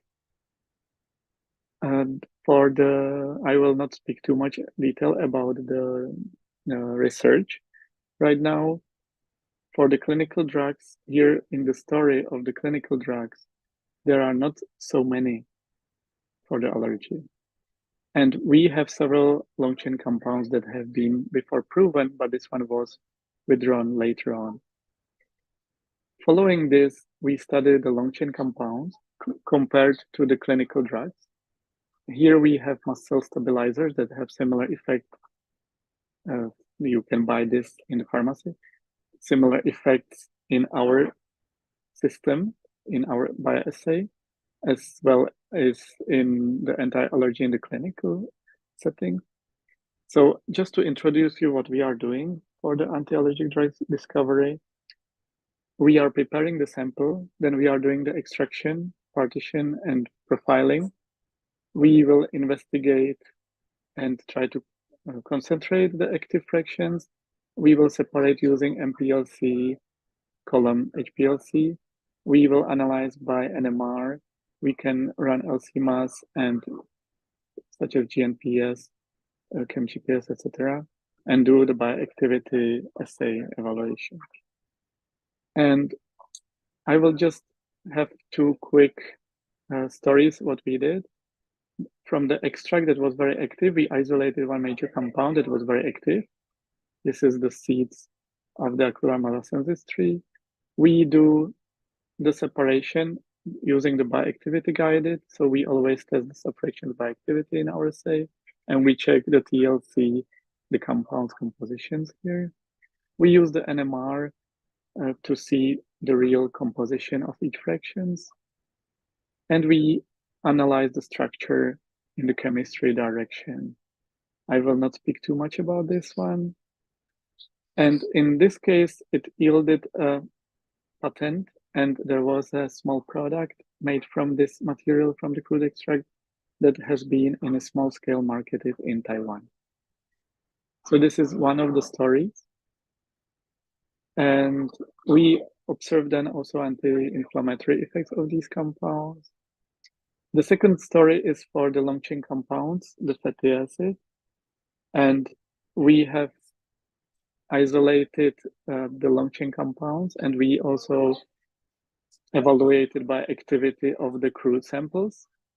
And we use Western blotting and imaging, etc., to know the molecular bioactivity on the molecular level. So we do different methods. We use GC-mass to know the composition of the fatty acid. We use GNPS to analyze the position in the chemical space. I would tell you if you have more questions in the Q&A later about this one. We tested commercial as well as isolated fatty acids. You can see DHA from the fish, EPA from the fish, linoleic acid in every vegetable you eat, ricinoleic acid in ricin oil. These are natural products that you consume every day. So to be fast in this direction, we found that allergy, the fatty acid that contain hydroxy group are having anti-allergic effect, And fatty acids that contain double bond and free are in free form, like DHA that you consume in the fish, linoleic acid that you consume in the vegetables, are very strong inhibiting the inflammatory pathway. The very toxic, very, let's say, exaggerated inflammatory pathway that is in allergy, but also in another symptoms. So this is very important that you can take home message today. Eat fish, eat vegetables. They will reduce the inflammation. Inflammation may cause a cancer.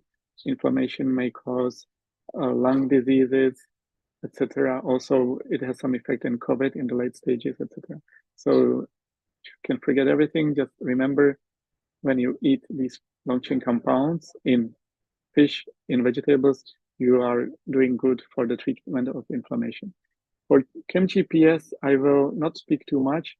This is the positioning system for the nature product. So you can take many structures, position them into the space, and when you position them into the space, you will see them as a dot. Each compound is a dot, and then you can know the properties of these dots. You can connect it, and you can elaborate on the bioactivity. So I can have clinical drugs. I can have the yellow one are antivirus drugs from the clinics, and we can connect. The more close they are, the more similar these compounds are. Yes, so we study different topics here. I will not have detail about that. This is from the ginger. We also focus on the edible material. This is from maca.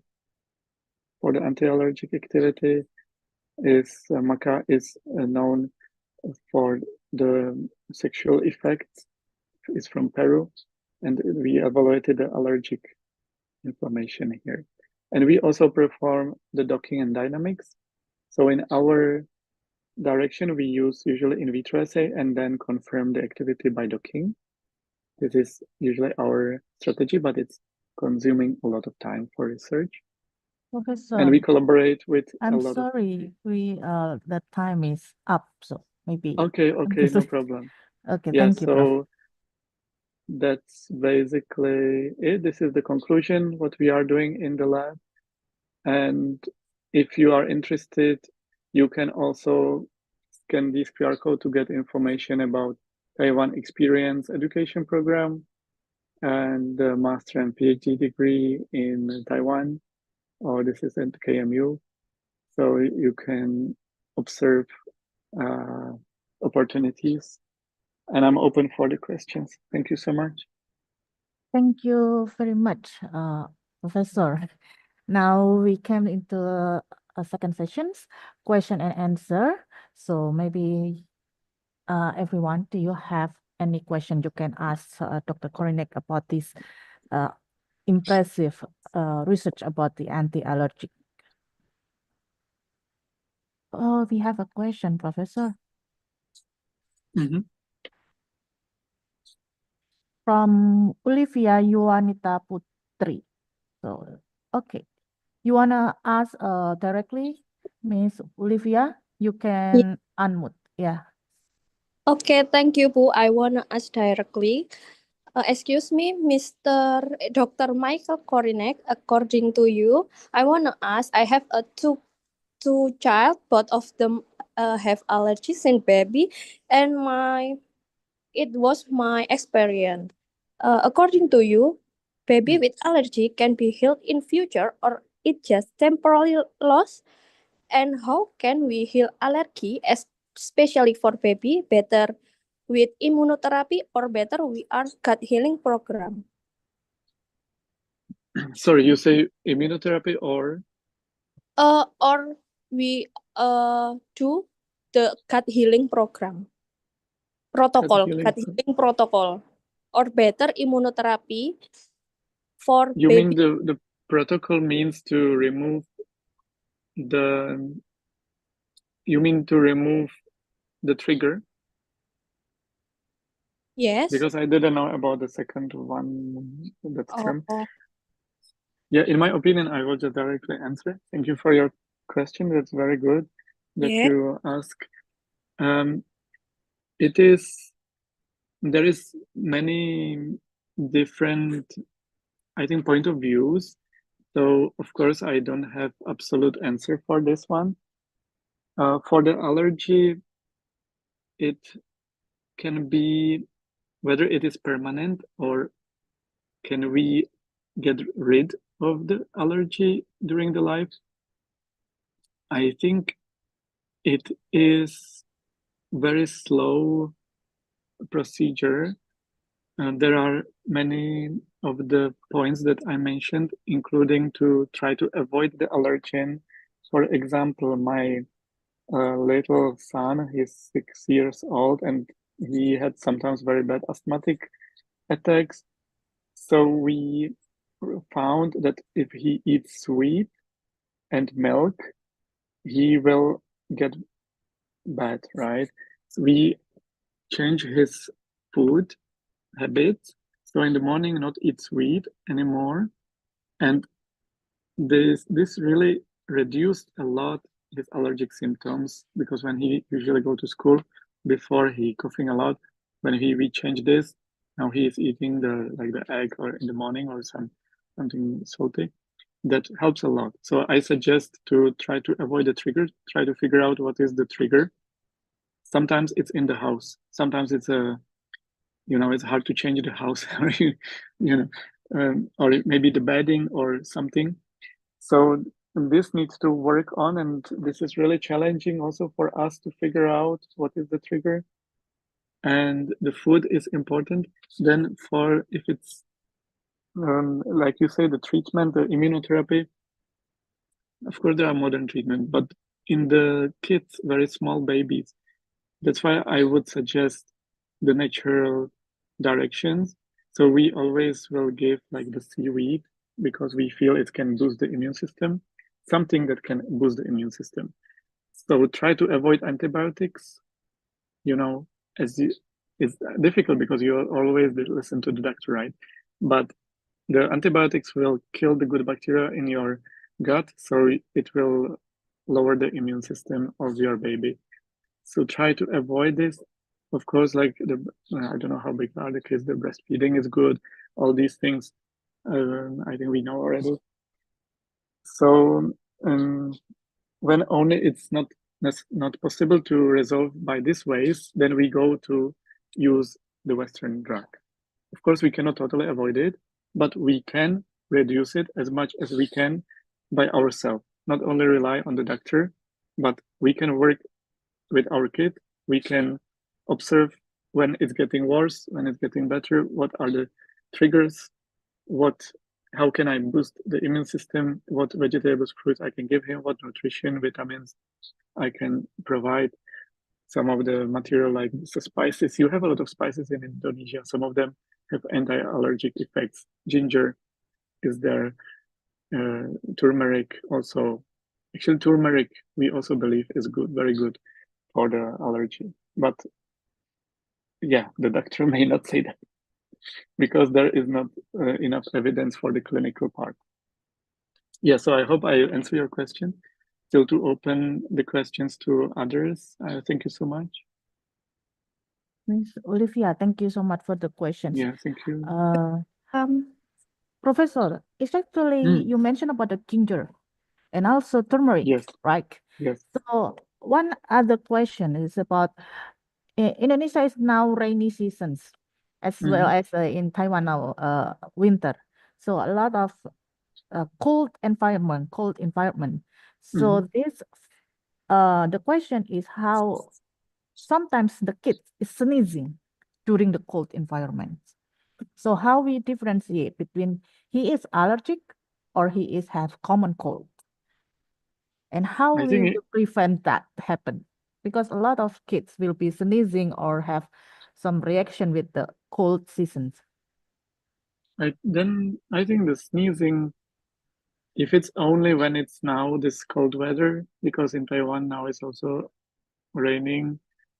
In Kaohsiung, usually this is dry season. It's not usual, but it's cold, and then people will get the common flu or cold. And I don't think this is an allergic, because if it's only occur when the cold weather is there, that it should be not allergic. For example, if it's in the pregnancy, there might be hormones, there might be different triggers from the baby, because it's in the, you know, the new like the outsider in your body. So there might be also some allergy symptoms coming from until the body will get used to that. So in your case that you describe, I feel it is not really allergy. How to distinguish difficult? You may just, whether you see some another symptoms, if you may have another symptoms like a rash or such, but sneezing for the common rhinitis and allergic rhinitis is difficult to distinguish. The same for asthma that is caused by allergy and caused by some another trigger from the body, the immune related. That is also kind of difficult to distinguish. But maybe you can avoid some of the trigger if you can figure out from another coincidence. Going to the test for the doctor is not always, you can do it, but it's not, I believe it's not so useful to go to the allergy test in the doctor. In our experience, it's not really useful. Yeah, that's just sharing my experience. Okay, thank you very much. Thank you. Thank you for the question. Yes, thank you very much. This is very great presentations, and the audience showed their enthusiasm for your topic. So I will conclude this first presentation. So for the audience, anti-allergic is a very new research in natural products. So a lot of allergen in natural, but how do you recognize the nature as anti-allergic? So herbal as anti-allergic is very common, and also it's underrated research, especially Indonesia. We know that Indonesia known as the traditional herbal drink jamu. I also to give my son the turmeric and honey. It's very useful because yes, he's but still, maybe with honey you need to be careful with honey. Sometimes there may be some allergy from honey. Yes. They also... So Professor Mikhail also mentioned about agarwood, and also those we call claditikus is this plant. In Indonesia, we call claditikus for the anti-allergic. And also mentioned some fruits that also have very aggressive reactions with the chemical on your body and cause the allergic, and also some fruits that give the antioxidant reaction from your body. Yes. So we have to be careful on two directions. Yes, two directions. Be careful on what we eat every day. But still, natural is the best way to face these allergic reactions. Okay, thank you very much, Professor. So on behalf of the Thank you so much. organizing committee, I would like to extend our sincere gratitude for you for delivering this very great experience and research that show your expertise and may be useful as everyday life, our daily life.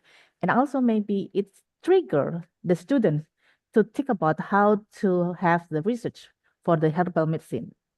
You also slightly briefly mentioned about ginger and also turmeric. Maybe students listen to Professor Mikhail. There are also a lot of research topic you can use. So, Professor, yes, please, can I just share my email with everyone? Yes, if anyone has any question, because I really went through the research very fast. And also regarding our exchange program or the graduate program, if you have any question, you can write in title STIKES. I will know it's from the conference, and contact me at michaelk@KMU Edu Taiwan, and can have any following up question or interest. Thank you. Because it was very fast today. So thanks everyone for attention, and it was my honor. Yes, thank you, be Professor. here. Thank you. Students, we have this program, we call it TEEP. So you can choose the TEEP and choose Professor Mikhail as your advisor. And learn about this anti-allergic in his lab. So, Professor, please allow us to give your appreciation certificate. So we're going to have take a screenshot with your certificate of appreciation as a documentation. Great. Yes. Thank you. Yeah. Thank you very much, Professor, for your time today. I'm really happy to see you again after so Yeah. long time. Yeah, long time no I see. really wish I will come back to Taiwan really soon and finish everything. You Yes. know, I'm sure PhD you with will. kids, I'm you sure you already will. you Mm. already experienced PhD with kids is very, very tough. Thank you very much Yes. for your time. Just do it. Don't give up, everyone. Just do it. Thank you very much, Have a Professor. nice day. Ah, yeah, have a nice day. Thank you very much, Professor. Okay. Thank you. So, ladies and gentlemen, we already listened about the presentation from Professor Mika Korenik about these allergic natural products that we oftenly see in our nature, in our yards, in our neighborhoods. So you may use those natural products as anti-allergic to help you and your family fighting with the allergic reactions.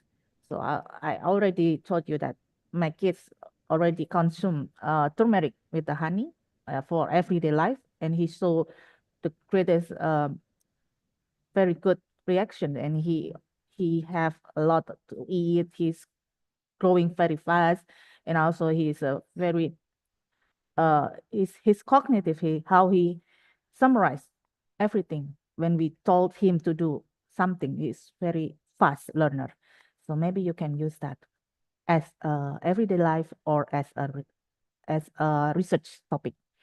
So now we will welcome our next speaker, Ms. Madiha Mukhtar, Master of Science in Nursing, registered nurse. Committee, please help me to share Ms. Madiha Mukhtar curriculum vitae. Yes, our next speaker from Pakistan, University of Lahore, Pakistan, Miss Madiha Mukhtar.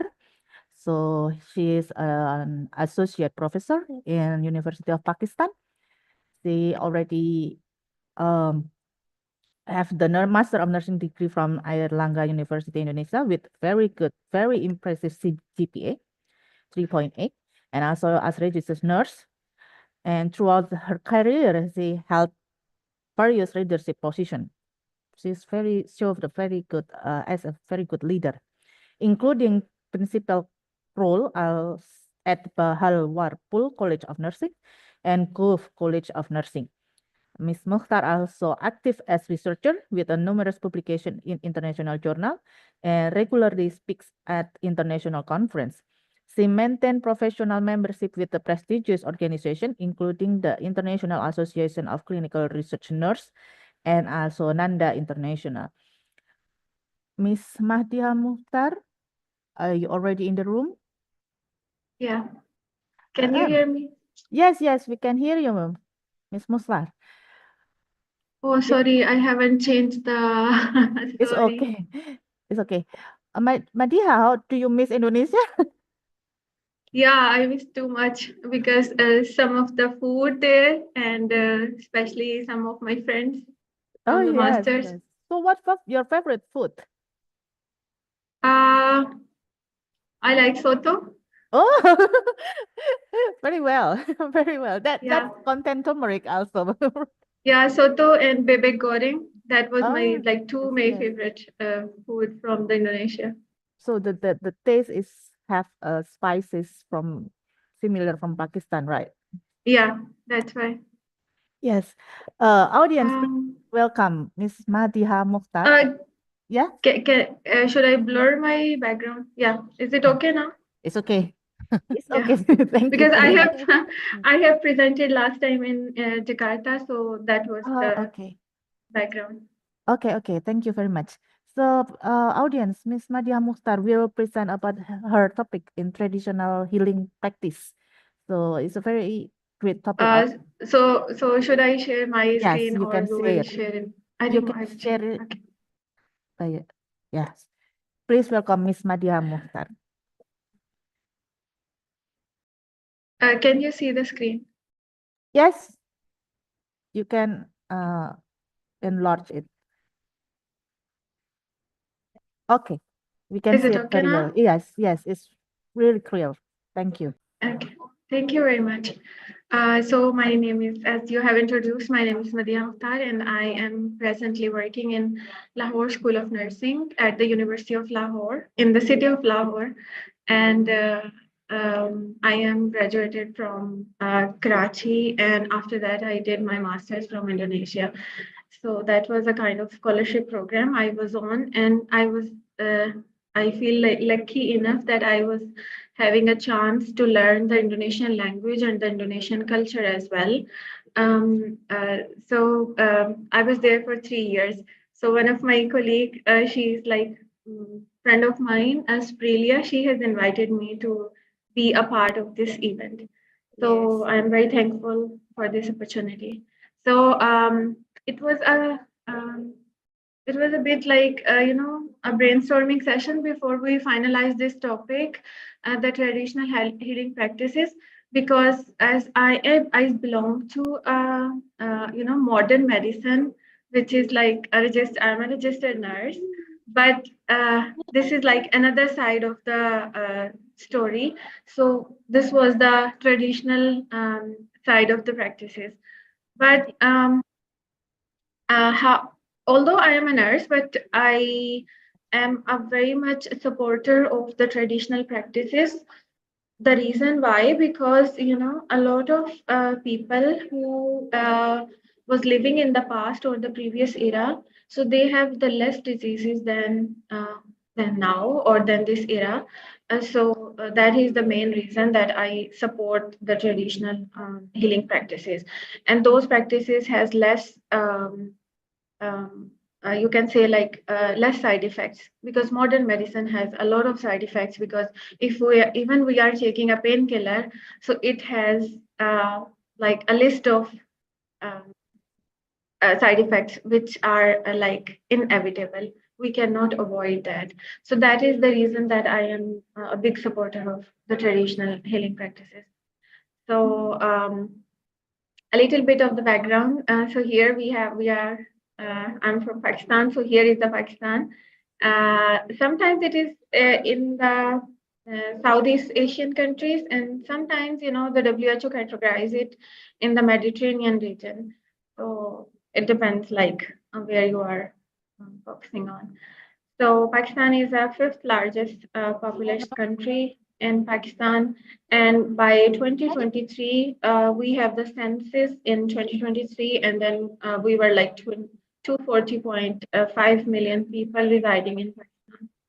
And this was just behind the Indonesia, because Indonesia is the first most populous Muslim country, and Pakistan is on the second in the list. And for the expectancy rate, I will just for the background, I will say that we have a 66%, 66 years of life expectancy, whereas in the global life expectancy, they have 73.5 years. And we have a lot of children under 5 years, 32.8 million, and 51 million children, which are like the childbearing age of the woman. So those were the key highlighting. So before jumping into the traditional healing practices, I want to say we have a two-sector policies here in for the health delivery system in Pakistan. One is like public health facilities, and the other one is private health facilities. So we have like 5 platforms.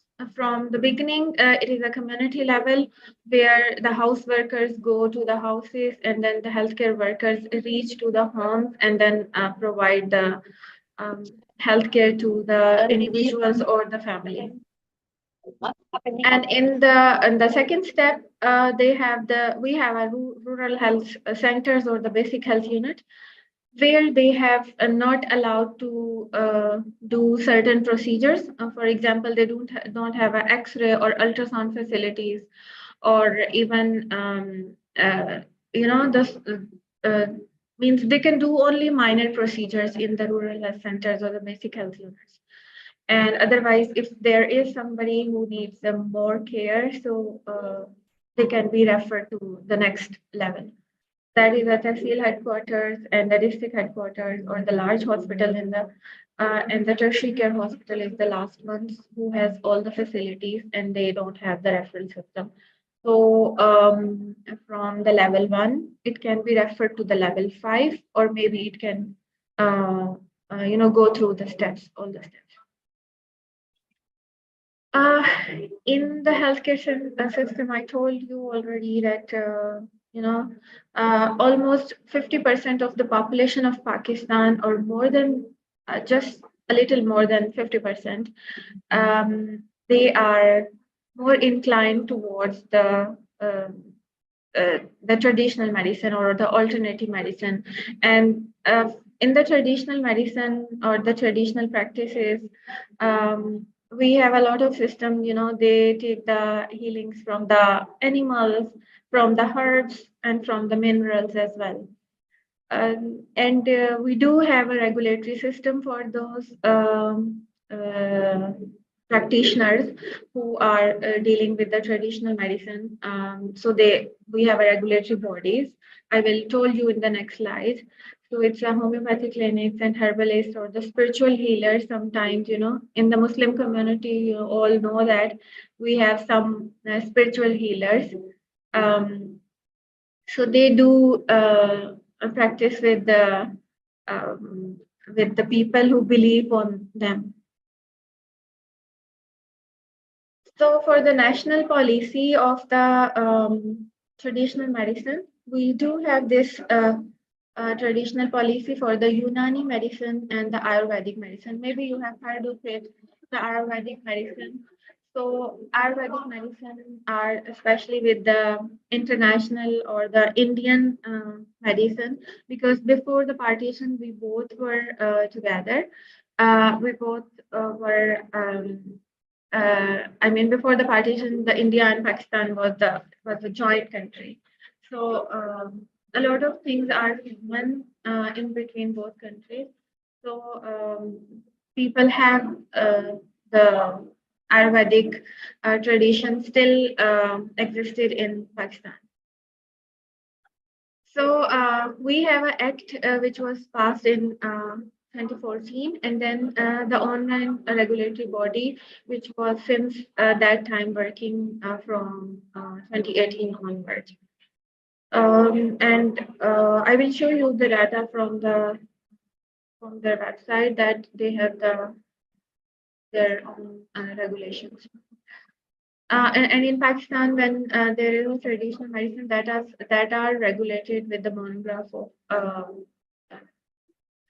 with the Malaysian monograph of the Indian pharmacopoeia. So they both are the regulatory pharmacopoeias for the traditional medicine. And Pakistan is also a big importer of this medicine. In 2007, 8 or 9, it is estimated with like 5.5 million US dollars and 6.5 million US dollar and 7.7 million dollars were manufactured in Pakistan, and that has been imported in other countries. And 40 to 59% of the population which use the traditional medicine, and that are subcategorized with acupuncture, which are 1 to 19%, herbal medicine are like 40 to 59%, and the homeopathy is 20 to 39%, and then some of the people use a traditional Chinese medicine and Unani medicine as well. And I have already told you that, this system is the Unani system. It's a very old system in subcontinent when we were together with India and Pakistan before the partition.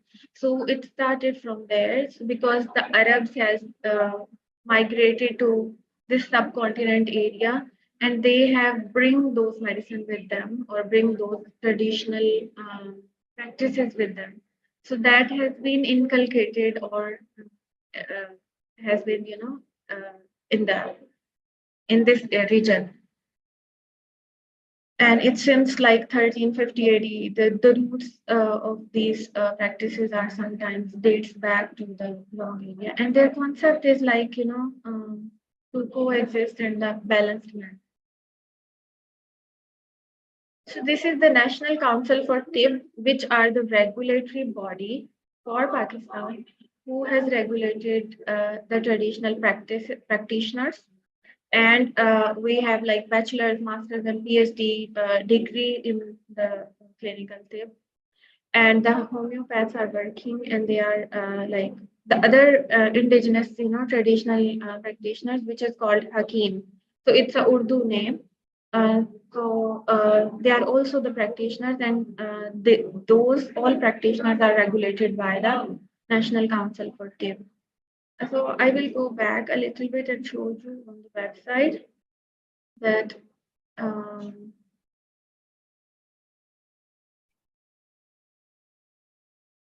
sorry.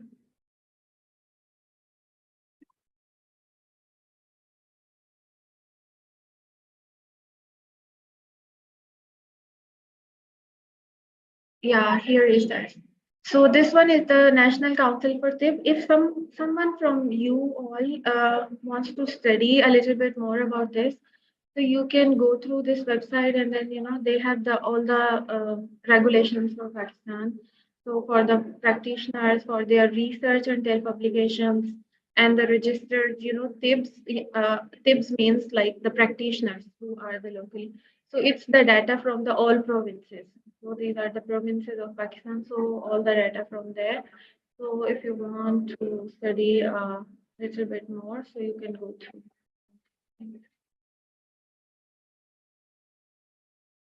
We will move back to our presentation. So estimatedly 120,000 homeopaths and the 40,000 Hakims are regulated by this regulatory body. And if somebody wants to get registered, so they can go through the process.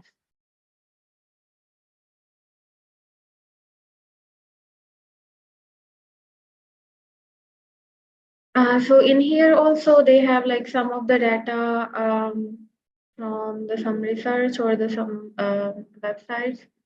Now, how many dispensaries are in working throughout the country, and Unani or homeopathic medicines that are being sold or that are being regulated in the country. So what are the maybe my slides are a little bit boring in the beginning, but after that, I have added few pictures, so maybe you will be amused with that. So what are the concepts of traditional healing practices here in the Pakistan? So one of the main reason was the cultural preservation or the holistic well-being of the people. Because I have told you that 50 more than just a little bit more than 50% of the population believes that traditional medicines has more good for the people because they don't have that much side effects. Although the extensive research has not been published, but because it has been passed and practiced on the people, so and that is that was being traditionally it was being successful. That's why it's passed through the generation to generations, and people believe that it's good for your mind, body, and your spirits. And it also possesses the wisdom of those people, and they think that in that form we can preserve our culture also, because we are not adopting the European culture, or we are not adopting something that is being imposed on us. Because if a God has made us born in some country, it means we have to see and revolve around that. because the area has enough resources to make you, good in health and in all the aspects of life. And this is again, I have already told you that they believe that, the Unani system believes that, we have to have a balance for essential body fluids like blood, phalgum, yellow bile, and black bile to maintain the health. So this is their core belief of the, the whole system revolves around that. And I have told you that they have like mainly believe on three things, like the animals has the potency to give us health, and then the herbs which are from the soil, and the third thing which are minerals. So that also can maintain the equilibrium, or they adjust our body dysfunctions. So what are the actually traditional healers are doing? There are, I have told you that there are like few healers who are from the spiritual side or maybe from the Islamic vision. For example, if somebody has the a kind of, they think that the spirit is attacking on them, so they go to the mosque, and then maybe in Indonesia I think call imam, but we here call it mullah or maulana. So they go to them and they have some rituals, and they think that their disease or some of the effects on their spiritual side can be healed from them. One of the aspect is like we can integrate traditional medicine with the modern medicine, because although modern medicine does not accept the traditional medicines, but as I have told you that 50% of the population here use the traditional medicine in some of the time of their life. But it can be coexist, and then if there are like a good evidences, so maybe they can adopt as well, and then we can integrate the traditional medicine with the modern medicine. So the one I was telling you that these two rituals are being people used to have it. One is from like Maulana or maybe Imam, from like in the Indonesia, I think they call Imam. So if somebody think that they have the attack of the spirits, so they can go to the Imam or Maulana for the healings. And sometimes they take, the Maulana also takes the verses of the Quran or maybe Hadith or the Sunnah. So we can take the healings from those scriptures as well. So this is, as a Muslim, this is our strong belief as well, that we can take healings from the Quran or the verses of the Quran. So we cannot deny it, even though somebody is, some of the other people who are non-Muslim, even though they don't believe it or they don't have justification in their maybe minds, but we have the strong belief on that. And the other ritual, sometimes they play, it's a 40-day ritual. Maybe in Indonesia, I think they also have this one from the Amil or from the religious scholars. They have a 40-day ritual for if somebody has a strong attack of the spirit.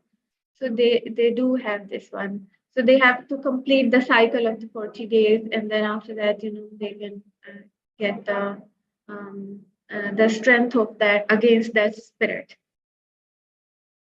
There is another healing technique, which is a pulse diagnoser.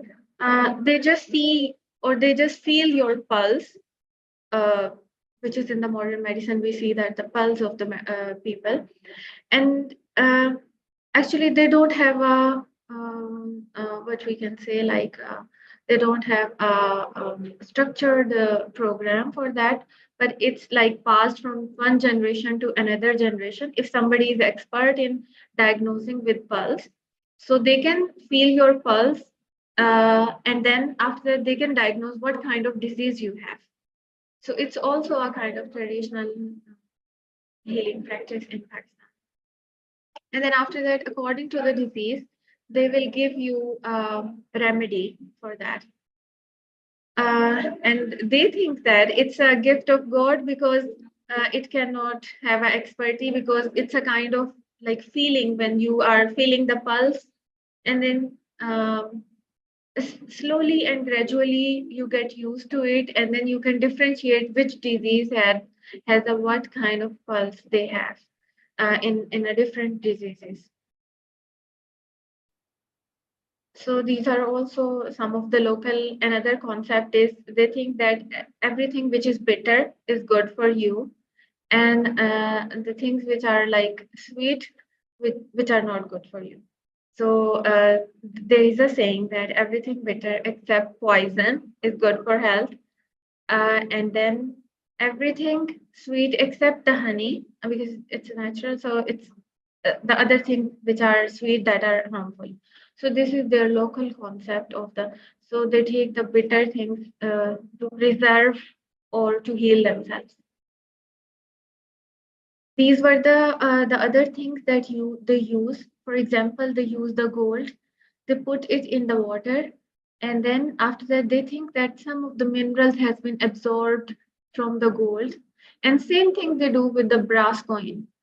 We all, I think, know that in the traditional, in the past, we all use the utensils of the brass, maybe the glass, maybe the plates, or maybe the spoons of the brass. I don't know, some maybe some of you doesn't know the brass. It's a yellow color metal. So we all used in the tradition. So they think that this is very good for our health and the harmony of our body. So sometimes they use these are the different diagnoses. I will maybe you can take a screenshot and then you can read it in the free time. So they use for the different diagnosed categories, and the different minerals or the different powders or the meat or the from the animals or birds or the minerals. Another thing is the same. So they use wearing the goat skin and or the sheep skin to get the healing from these diseases. For example, sometimes maybe they have a musculoskeletal problem, or the hepatic, or the fever, and sometimes the dermatological like allergens. So they use the skin of the sheep and they apply on that area, or sometimes they just wear it and they think that they can have the because we don't have a lot of evidences, research evidences, the modern research evidences, but traditionally they are practicing, or maybe they are psychologically believing on it. So they think that they get reduce their fever, or they get the I mean their disease has been gone due to these remedies. Maybe that they have a psychological effect. So the evil eye protection also sometimes for the mothers, or I think this is also we call in Islam, we believe on that, because this is like a universal Islamic thing. So we believe on this thing. They also have sometimes they use a black, maybe black cloth or black sign on their face, or maybe behind the ear.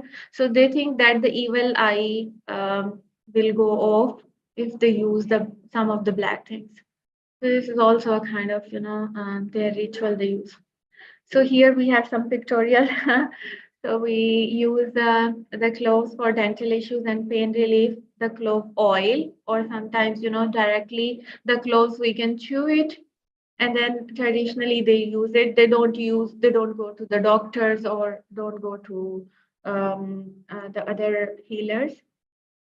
And traditionally, because clove doesn't have any other side effects.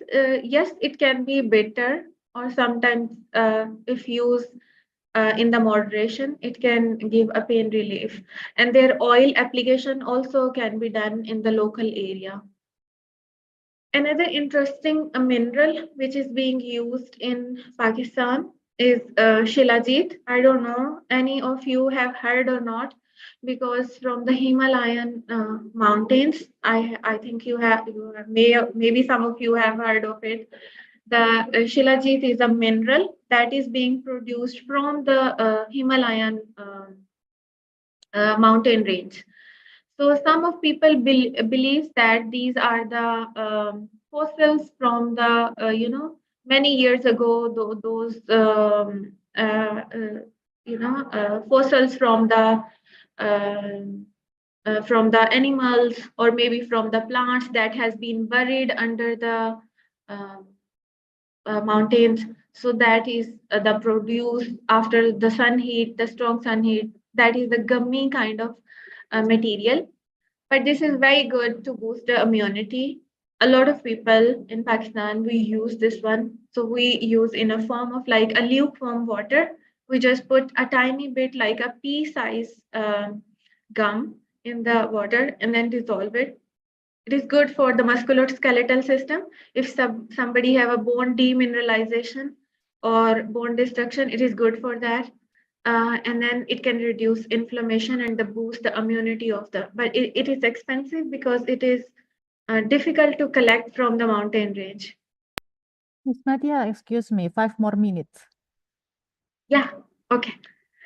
So the turmeric, last time they use, we have a lot of use of turmeric as well.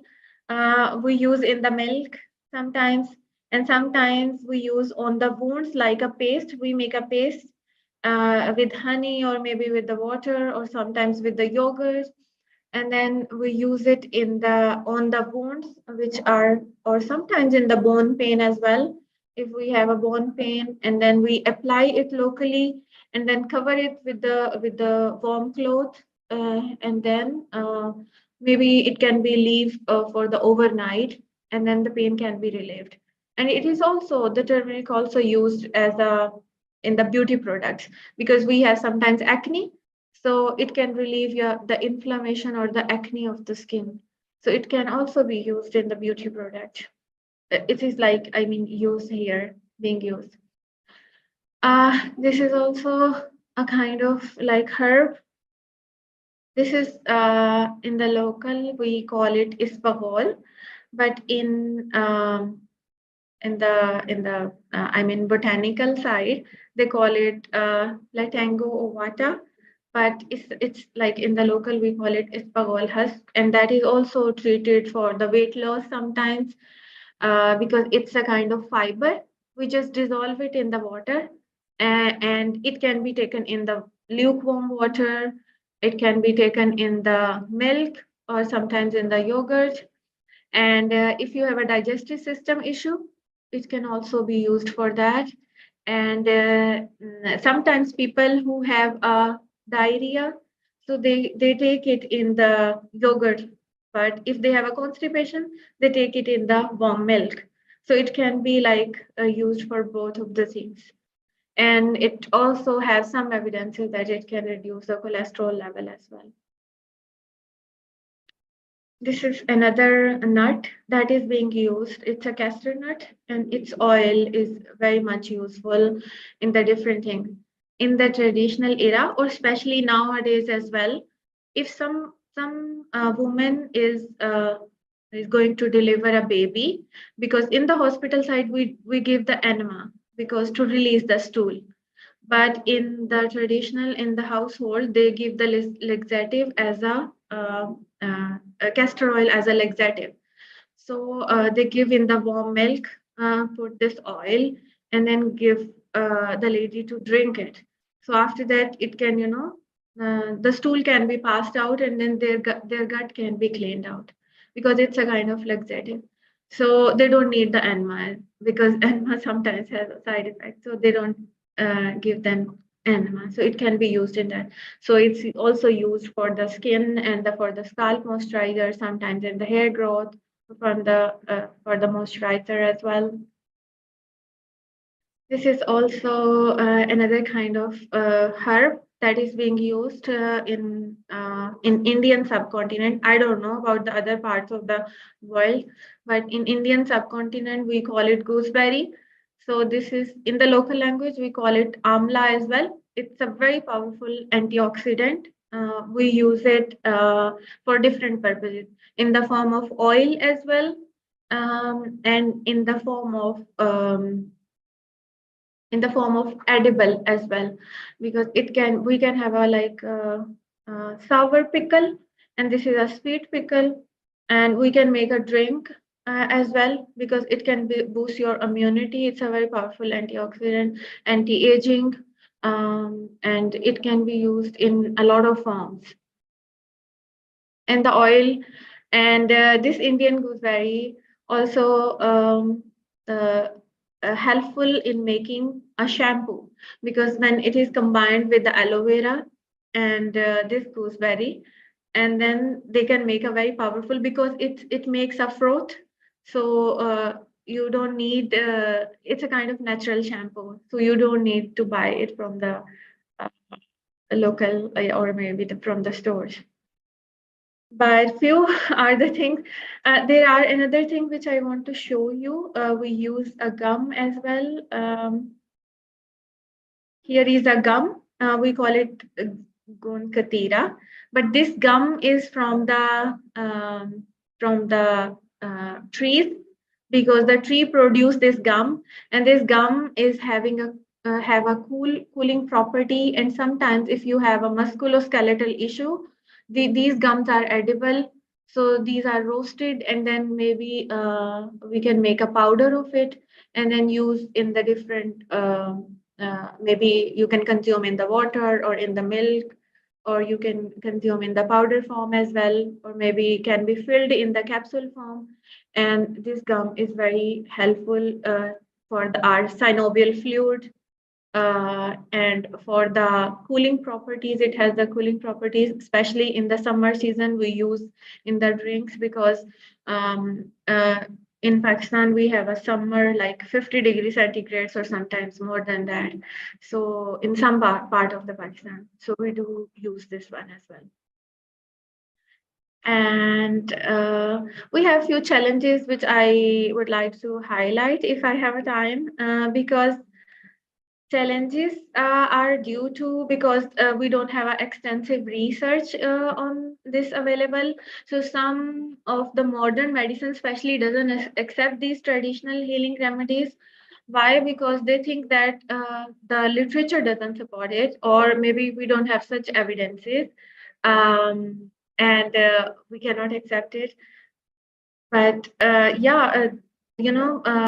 a lot of people can have a extensive research, and they can create the evidences, and then we can use it in the alongside of the modern medicine. Miss Madia, Yeah. I'm sorry, the time is up. Okay. You can make a brief conclusion of your presentations. So this was the strategy. I just want to. So these were the key points which I wanted to highlight during my presentation. That the traditional medicine, especially the Unani medicine of Pakistan, they focus on the mind, body, and spirit. So this is in the modern medicine we call it like a holistic care. They also have this comprehensive care. So they think that the traditional healers are the custodians of the health of the nation. That's why we still have this regulatory body, and then we believe on the this strong system. But and then three things that are mainly focused in their medicine: that plants, herbs, and animals and minerals. So these are the 3 or 4 things that are responsible, or the Unani medicine or Tib is evolved around these 4 things. Yeah, that's what's it from my side. Thank you very much, everyone, for giving me this opportunity and the time. And I hope so. Maybe some of you get some of the things from my side. Thank you very much, Ms. Matiha Mukhtar. It's such a very great presentation, comprehensive and very informative about the traditional healing medicine. Especially, I just know that the tip systems. Yeah. Yes. The tip Tip is system. actually from the Arabs as well, because we have Yeah. derived from. Yes. Okay. Do we have any questions? Oh, we have a question, Miss Madiha, from Dr. Korinek. Yeah. Professor, would you like to have directly ask Miss Madiha, or I just read your questions?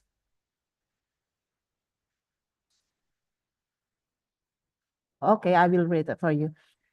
Miss Madiha, Professor Korinek has questions about how to prove the efficacy of medicine in Pakistan, and are you adopting a national pharmacopoeia for a quality control, or how will you adopt? Yeah, um, I told you that, in the tip, they use Malaysian or Indian pharmacopoeia for the tip only, because otherwise we use the British pharmacopoeia or the US pharmacopoeia for the modern medicine. But for the traditional medicine, we use the Indian pharmacopoeia especially. Why? Because I told you that before the partition from 1947, we were the whole country, because Bangladesh, Pakistan, and India, we were the part of, we were the one.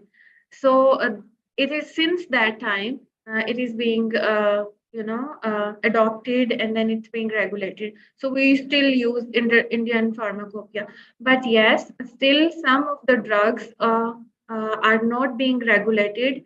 They are just being used by the healers, but not regulated or appropriately approved from the regulatory bodies. Yeah, thank you very much. So, what if I got some informative information about your presentation today? It's about the Unani tip. It's very interesting because it also mix the Arab medicines with the Indian, because Pakistan is the Muslim country. So Pakistan did take the Arab as a Muslim medicine, and also the Indian part. So that's why it's similar with the Indian, but yet different. It's very different. Yes, I cut what your information. Because the partition also, India and Pakistan has parted their way because of religion only, because they think that we cannot mingle with the Hindus, because due to the religion, so a lot of differences. So we should practice along. We should practice alone, not with the Indian. Although the tradition, a lot of traditions are similar, because we have lived a lot of years together. Yes, I also got the information about mindfulness, the dietary mechanism, the natural products, and also you talk about the herb is similar with the Indian traditional medicines, but yet also because we adopting the Arab as a Muslim traditional medicine, it's somehow very different. So the students, are you have questions or just very informative knowledge we have this with Miss Madiha? Oh, okay. We don't have any questions anymore. So, Miss Madiha, I'm sorry to the limited time. Yeah. I'm very thankful that I have you here, sharing that very good informations about these Unani tip systems.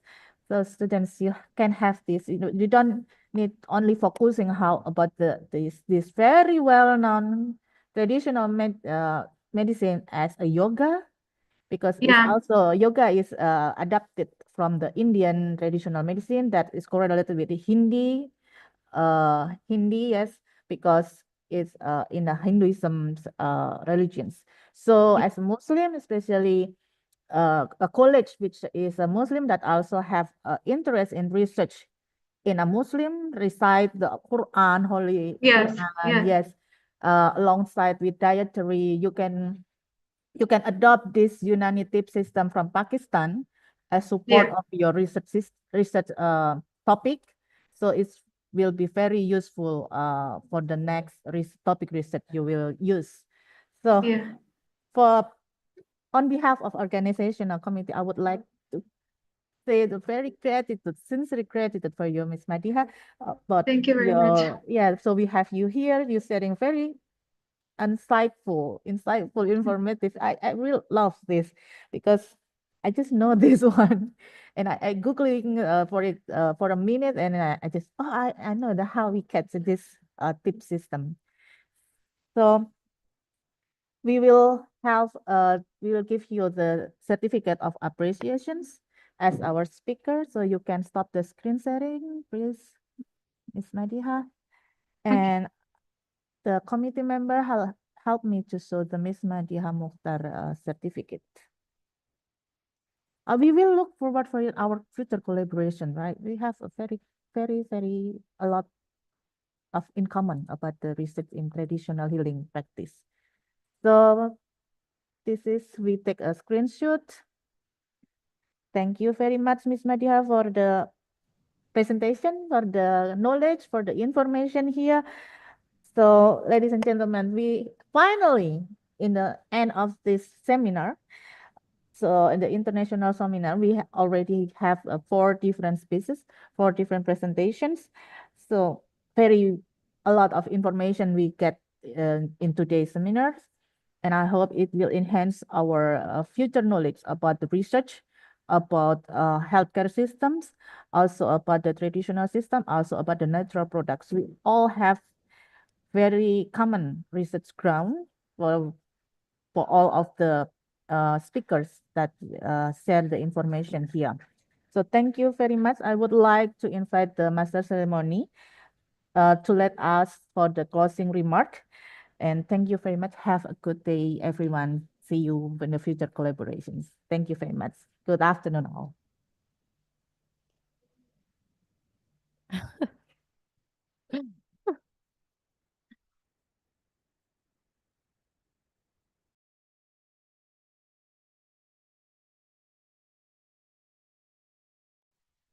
Madiha nunggu. Okay. Thank you, Miss Iin and Miss Ratna has guided the scientific session. Okay, distinguished guests, participants, ladies and gentlemen, Alhamdulillahirabbil alamin. We have listened to the presentation of material from extraordinary speakers. Hopefully, everything that has been said will be beneficial for us. Amin, amin ya rabbal alamin.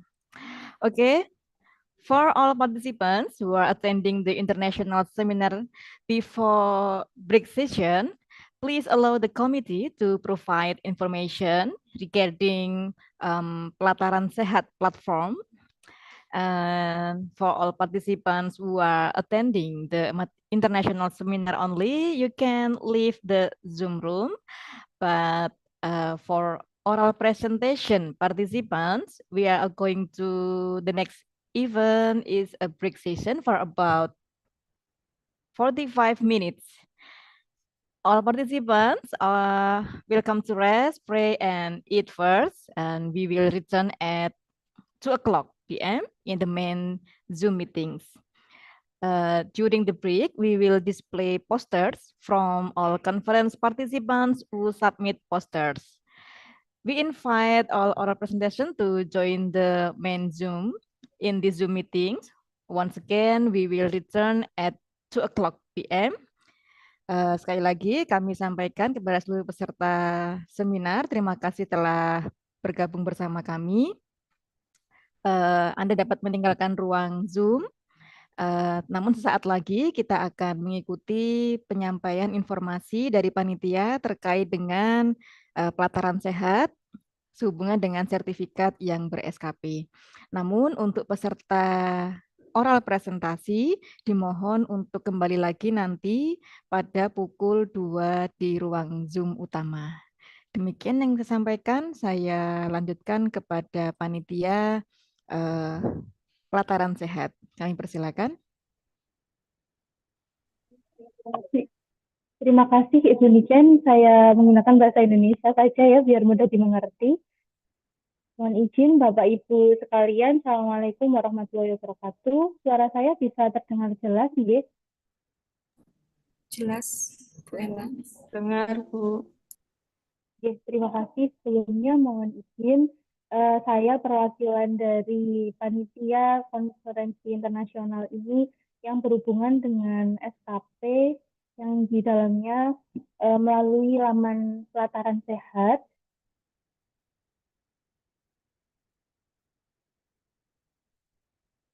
Baik, ini ya sudah disampaikan bahwa di dalam grup partisipan ada beberapa nama. Sebelumnya mohon izin perkenalkan diri terlebih dahulu.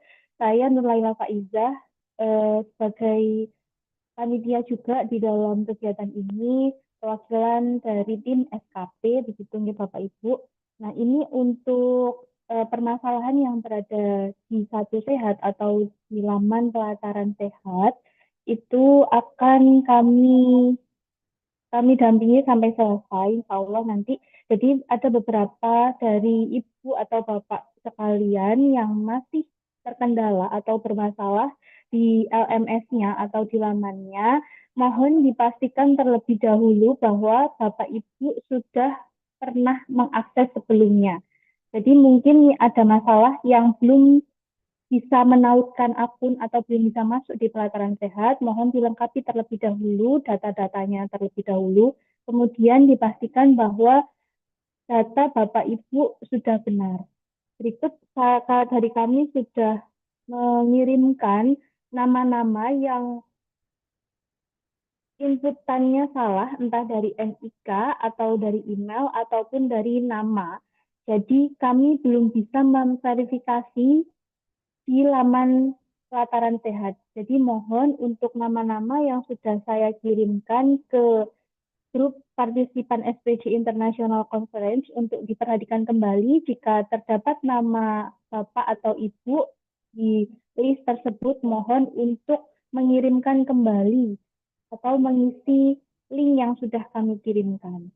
Kemudian nanti akan ada tindak lanjut dari kami jika Bapak Ibu masih ada kendala atau kesulitan dalam mengakses, kami akan memfasilitasi masuk di dalam suatu grup, nanti kami akan membatasi sampai tanggal 17. Mungkin itu saja Ibu MC dari kami, tim SKP.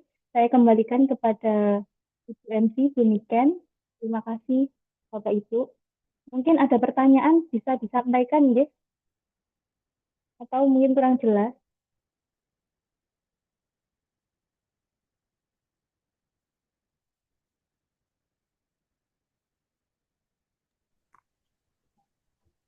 Oke, thank you. Terima kasih, Bu Ella. Baik, saya persilakan kepada seluruh partisipan untuk meninggalkan ruang Zoom. Kita kembali lagi pada pukul 2 siang.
Pada tahun 1984 berdiri Sekolah Perawat Kesehatan yang berlokasi di Jalan Kiai Haji Wahid Hashim, Jombang.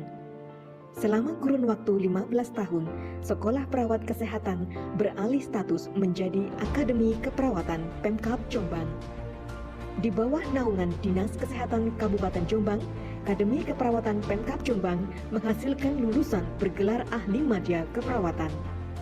Yang selanjutnya, dengan komitmen untuk terus mengembangkan pendidikan tinggi yang lebih berkualitas, sehingga pada tahun 2006 berubah menjadi Sekolah Tinggi Ilmu Kesehatan Pemkab Jombang.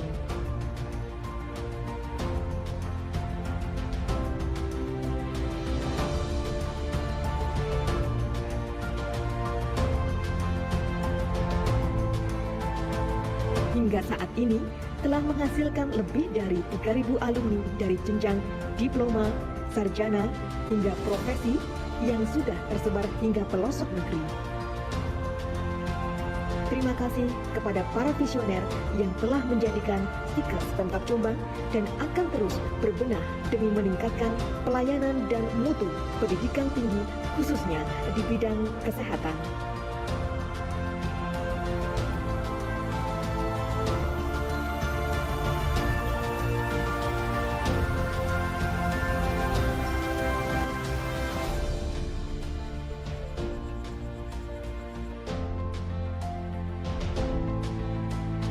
Bajumu iki mang wis anu iki mang.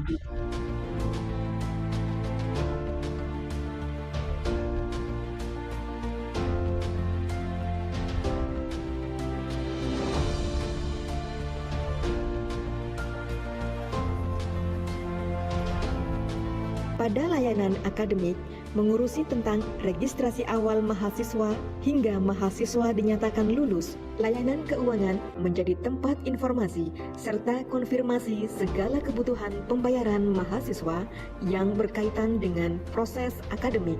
STIKES Pemkab Jombang telah menjalin kerjasama dengan berbagai instansi di tingkat lokal hingga internasional guna mendukung kegiatan Tridharma perguruan tinggi. STIKES Pemkab Jombang memiliki unit dan layanan mahasiswa diantaranya UPPM, SPMI, KEPK, Pusat Karir, dan Bimbingan Konseling.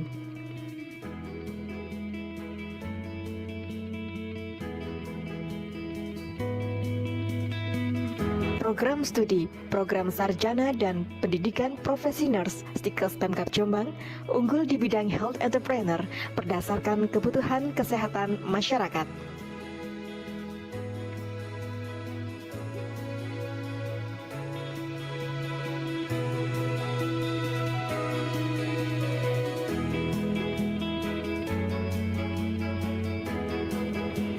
Program studi Diploma 3 Keperawatan STIKES Pemkab Jombang menjadi pendidikan vokasi keperawatan yang berbasis kesehatan keluarga.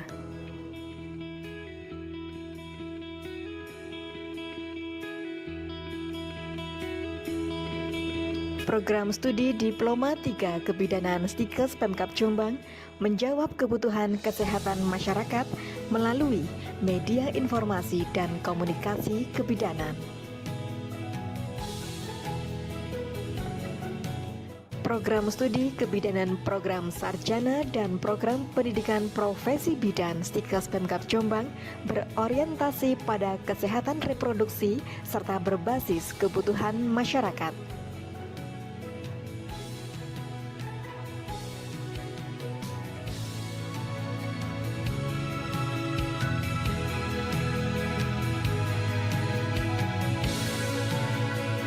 Saat ini, STIKES Pemkab Jombang For the membuka speaker, program if you have baru any sarjana agenda, you can keselamatan dan follow. kesehatan kerja serta sarjana administrasi But kesehatan. if you want to follow, it's no problem. Thank you. Organisasi mahasiswa STIKES Pemkab Jombang terdiri dari Badan Eksekutif Mahasiswa, Himpunan Mahasiswa Diploma Keperawatan, Himpunan Mahasiswa Diploma Kebidanan, Himpunan Mahasiswa Sarjana Keperawatan, Himpunan Mahasiswa Sarjana Kebidanan, Himpunan Mahasiswa Profesi Nurse, dan Himpunan Mahasiswa Profesi Bidan.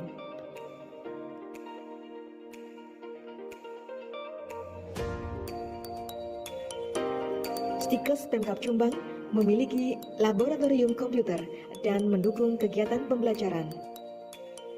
STIKES Pemkab Jombang memiliki fasilitas laboratorium diantaranya Laboratorium Kegawat Daruratan, Laboratorium Ski Lab, Depo Laboratorium, Laboratorium OSCE, Laboratorium Komunitas, Laboratorium Health Entrepreneur, dan Laboratorium Anatomi Fisiologi.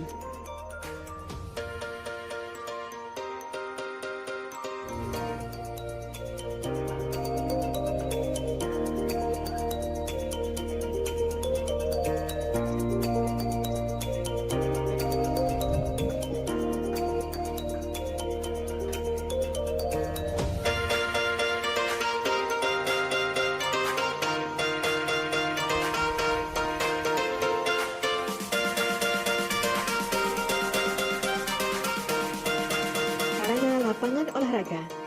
Unit kegiatan mahasiswa menjadi wadah bergabungnya para mahasiswa yang memiliki kesamaan minat, kreativitas, dan aktivitas penyaluran kegiatan ekstrakurikuler di dalam kampus. Perpustakaan STIKES Pemkab Jombang telah berhasil meraih predikat akreditasi baik oleh Perpustakaan Nasional Republik Indonesia.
Masa tunggu lulusan alumni STIKES Pemkab Jombang rata-rata terserap di dunia kerja dalam waktu kurang dari 3 bulan.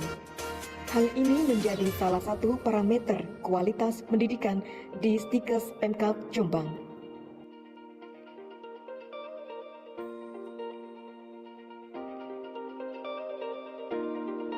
STIKES Pemkab Jombang bersinergi membangun negeri.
Oke.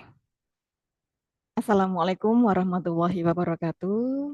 Waalaikumsalam warahmatullahi wabarakatuh. Distinguished guest participants, ladies and gentlemen, we return the first international conference of STIKES Pemkab Jombang 2025. The last agenda is an oral presentation according to the chosen topic. For all participants, oral presentation, please join the breakout room as previously shared by the committee before.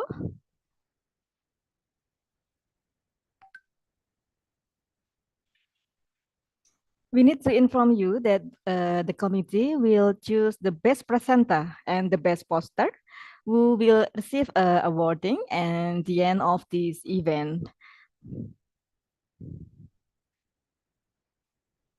Okay, please the committee to open your breakout room.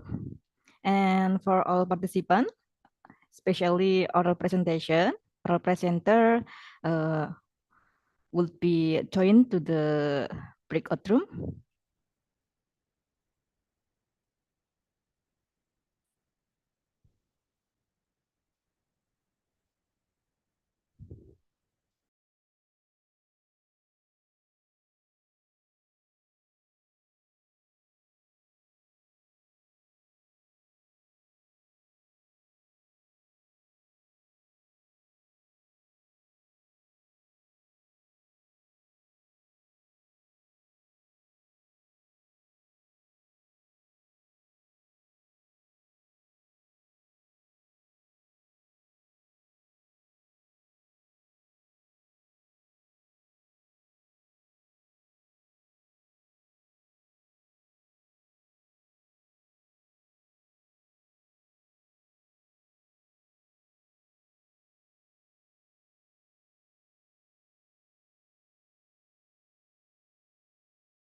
Dewi, saya kok balik ke main room. Semuanya sepertinya kembali ke main room ya ini. Mungkin masih diatur lagi untuk roomnya. Oke. Siap. Iya, ini jadi 130 lagi.